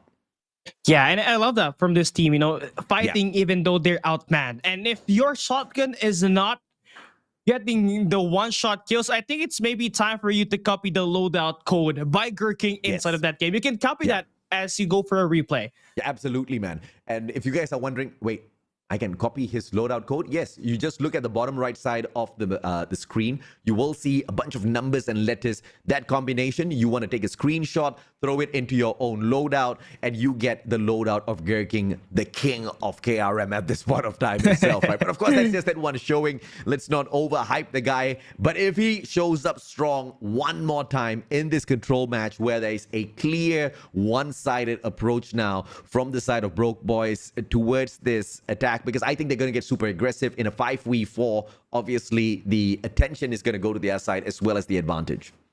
Yeah, and obviously that extra man could just basically go for a spawn trap at this point. They can take over the top fire as well as the patio and that second floor, especially on the defensive side. If you're trying to take down the attackers, it's so much easier to go for the elimination, especially when you have an SMG or an AR. I mean, let's face this, right? A 5v5 spawn trap attempt. The team that is currently getting spawn trapped, they can try to clear out the numbers one after the other and break that attempt to push out of their defenses, to push out of their spawn. But when you are getting spawn trapped by a team that has got 5 members and you only have 4, you can take those numbers, but you have to be really quick with those takedowns. And we've seen a great big disadvantage from the side of Impunity. Their gunfights can't really square off against the Broke Boys in a one-on-one direct fight. So this is going to be a huge disadvantage for Impunity. I mean, hopefully there's a miracle and the 5th guy joins them. But if that's not going to be the case, I anticipate a few spawn traps, even if Broke Boys run a defense. Yeah, I mean, this is going to be the most likely scenario that we're going to be facing here as this crossroads strike opens up And Broke Boys Club starting on the defensive side. You can see them already taking away the catwalks, but Impunity responds back with their own double kill. R7K stepping up big time. It's going to be 2 lives for each side. Impunity just stepping it up once again. They do have the advantage here in terms of attack, so they get to dictate the pace. And for the defending side of Broke Boys, since they've got the man advantage, they can just anchor down the defense on both of these hills and not really push forward. But you can see clearly from the minimap what they want. They want a spawn trap, and they want to keep Impunity right there on the map. And the trailer is where you don't want to be at if you're Impunity here right now. Luckily for R7K, he takes away the guy trying to funnel them down here at this trailer. And that's going to open up the B side for them right now. But Broke Boys Club having this top floor control means that they're going to have an easier time taking away these players. Impunity now down to their final 13 lives, 27 seconds remaining, and Broke Boys are just doing a hell of a job taking these kills. Yeah, Impunity barely can do anything because Broke Boys are pushing the boundaries, pushing the mid-limit of the map towards the spawn of Impunity and keeping it there. Impunity can barely break away from that line that the Broke Boys have developed here. And with that one-man advantage, it just seems to be way too easy. 5 more seconds to go, 5 lives on the side of Impunity. But thank the good Lord, the timer runs out. They at least walk over to the next round with 5 lives intact. Yeah, there we go. That's just what a heavily outmanned team like Impunity will pull through. He just got sponsored by the trailers, and Broke Boys Club just capitalizes on that second floor control to just beam you down with the SMGs, and that is something that's inevitable with the way that this game is being laid out. 7 finds a double here at top fire, pushing through, looking to get the spawns here, even though that's here the attack. They are leaving one objective player to capitalize on the attack here. That one extra man capping that A hill, the rest of them going for the spawn trap. Brilliant plays by Broke Boys. They are taking great advantage of this man advantage, and Impunity can't do much about this. Yeah, I mean, they are right now, their focus here, their main focus should be trying to escape the spawns. And number 3 in Gurking has to take this kill up against Static, but he's gonna try to play this one passive, wait for his teammates to be in his back. And although there's still going to be 2 players here for the side of Impunity, they still get outmanned by the gunfights. Z-Man here activating the spawn trap already by the rocks, investing in that Sparrow, and every time a player spawns for Impunity, it's a guaranteed kill. Yep, R7K is not going to have any time against Z-Man at all. Spots out 2 players on the rotation. Gurking put out instantly. Norway's going to show up a tad bit. Z-Man spots him out. And the Sparrow, super effective in his hand. Spots out the KRM as well. Gurking finally finding the revenge. But as we finish that one good engagement, only 6 lives left now for Impunity. Yeah, I mean, it took them some time to get away from the spawns, and even still, we're seeing pressure from Broke Boys Club in every angle here. They're pushing by the right lane, trying to take away the last 2 players alive here for Impunity, down to the last man in Tefi, and Z-Man there to clean it up with the KRM, marking this to a game point. They just mean business here. They just want to get this one over with. Game point. 1 man down, Impunity in that SND. Perhaps they had a few moments of, I guess, what they could celebrate as a victory, although it was a loss overall. But in this control matchup, seems to be impossible to even break a smile. Jello, Static, they're all popping off, and the investment coming through from the Purifier. Static really capitalizing on that as a whole. Young Jake hitting with the Pretty as well. Back and forth we go, but the lives obviously going to be absorbed here by the boys on the side of Broke. EMP system going to be invested here by Broke Boys Club. 7 just beaming them down with the Alki 24, slicing and dicing with the, and that just provides so much pressure for Impunity that every time they spawn, they immediately get taken down. If it's not for the Alki 24, it's the guys just waiting for you to enter one of these doorways to take it down, and that's going to be Jello with the KRM this time, popping off, getting that double, and that's forcing Impunity to spawn back on towards trailer, where Broke Boys Club can go for the slay once again. Yeah, Broke Boys are not giving a chance at all. They're not trolling this matchup. They're just going for a straightforward annihilation setup. 5 more lives left now on the side of Impunity. Spawn trap for sure. That was the attention that the Broke Boys wanted to give to this side of the map, and that seems to be a sound strategy. 3-0, easy victory over Impunity. And that marks it, like their third straight win here. their third win of the season here. They took one up against Smart Omega. They take down DVK Oblivion, and now that they have taken down Impunity, they're up there at the top 4 of the leaderboard by the time we end this group stage of Group B, day number 5. And wow, I mean, I expected some place where they would like to fool around at that control game mode, but they just mean business there. They take care of Impunity as fast as they can. Either someone has a date after this or someone's hungry. Those are the only two reasonable reasons I can see to finish this match off without giving us much of the laughter through the executions. But Broke Boys, they do respect their opponents for sure. Impunity were putting on a serious fight. Impunity was going all out with just 4 men. And Broke Boys were not going to disrespect the effort that Impunity was putting in. If they were going to go all out, Broke Boys said, we will give you our best. Let's see what we end up with at the end of the series. Valiant effort for sure from Impunity. And I respect Broke Boys for taking them seriously. Yeah, if your opponent is trying to give you like their 100%, you have to give them honor. You have to honor their gameplay. And Broke Boys Club did exactly that.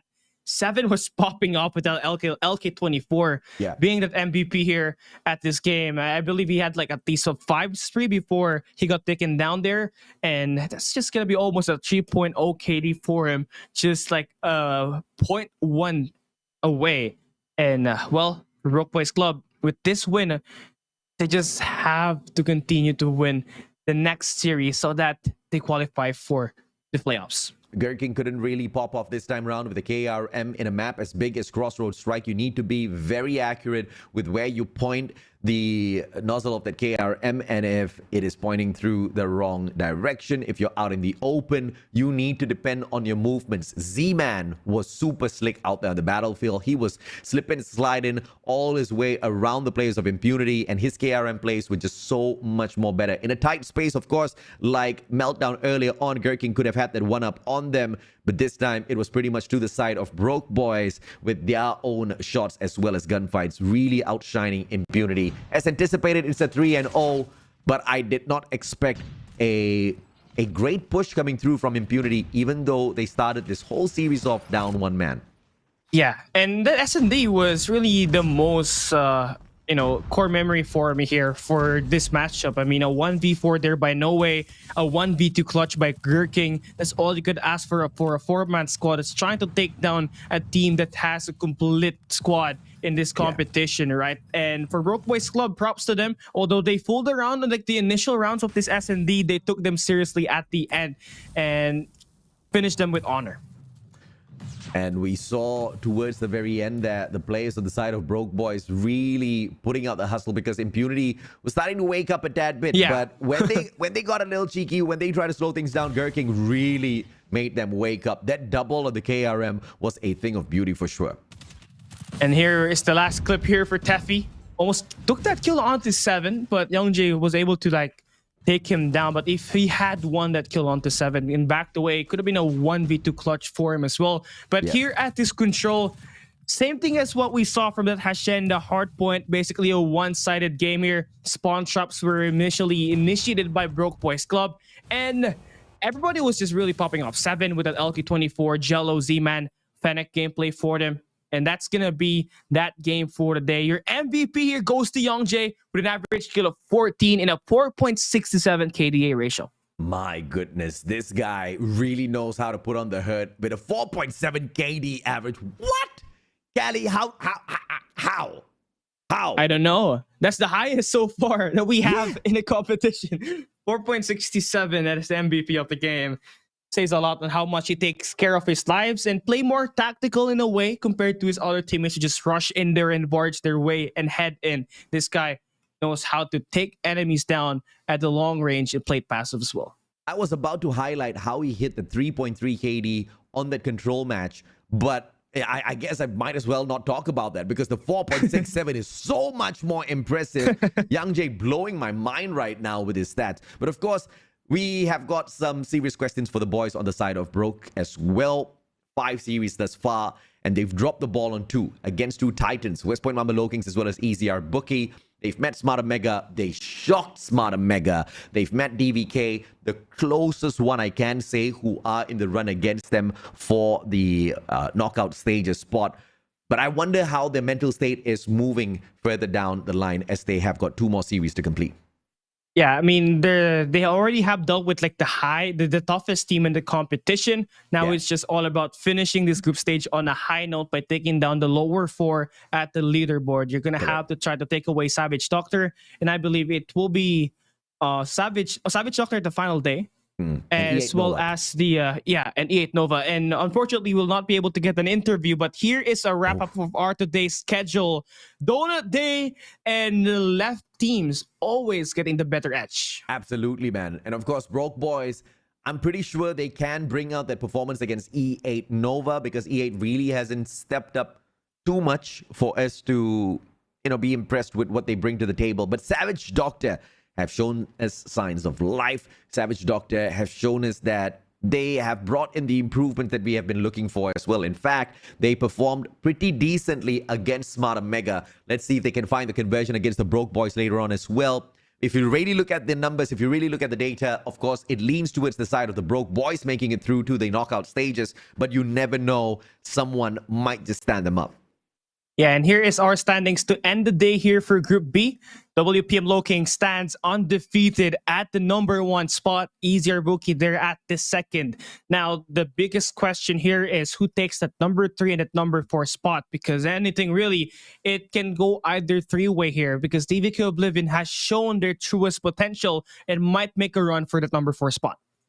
Let's see exactly how the cookie crumbles by the end of the group stage. Thus far, we assumed the Titans were all going to be in Group B, and some matches were going to be pretty predictable, but not all Titans are going to be remaining at the exact same level of tenacity as we spotted them in the previous competitions. It seems like we might just be crowning a new king this time around. West Point Mama LOWKINGS looking pretty decent for that position.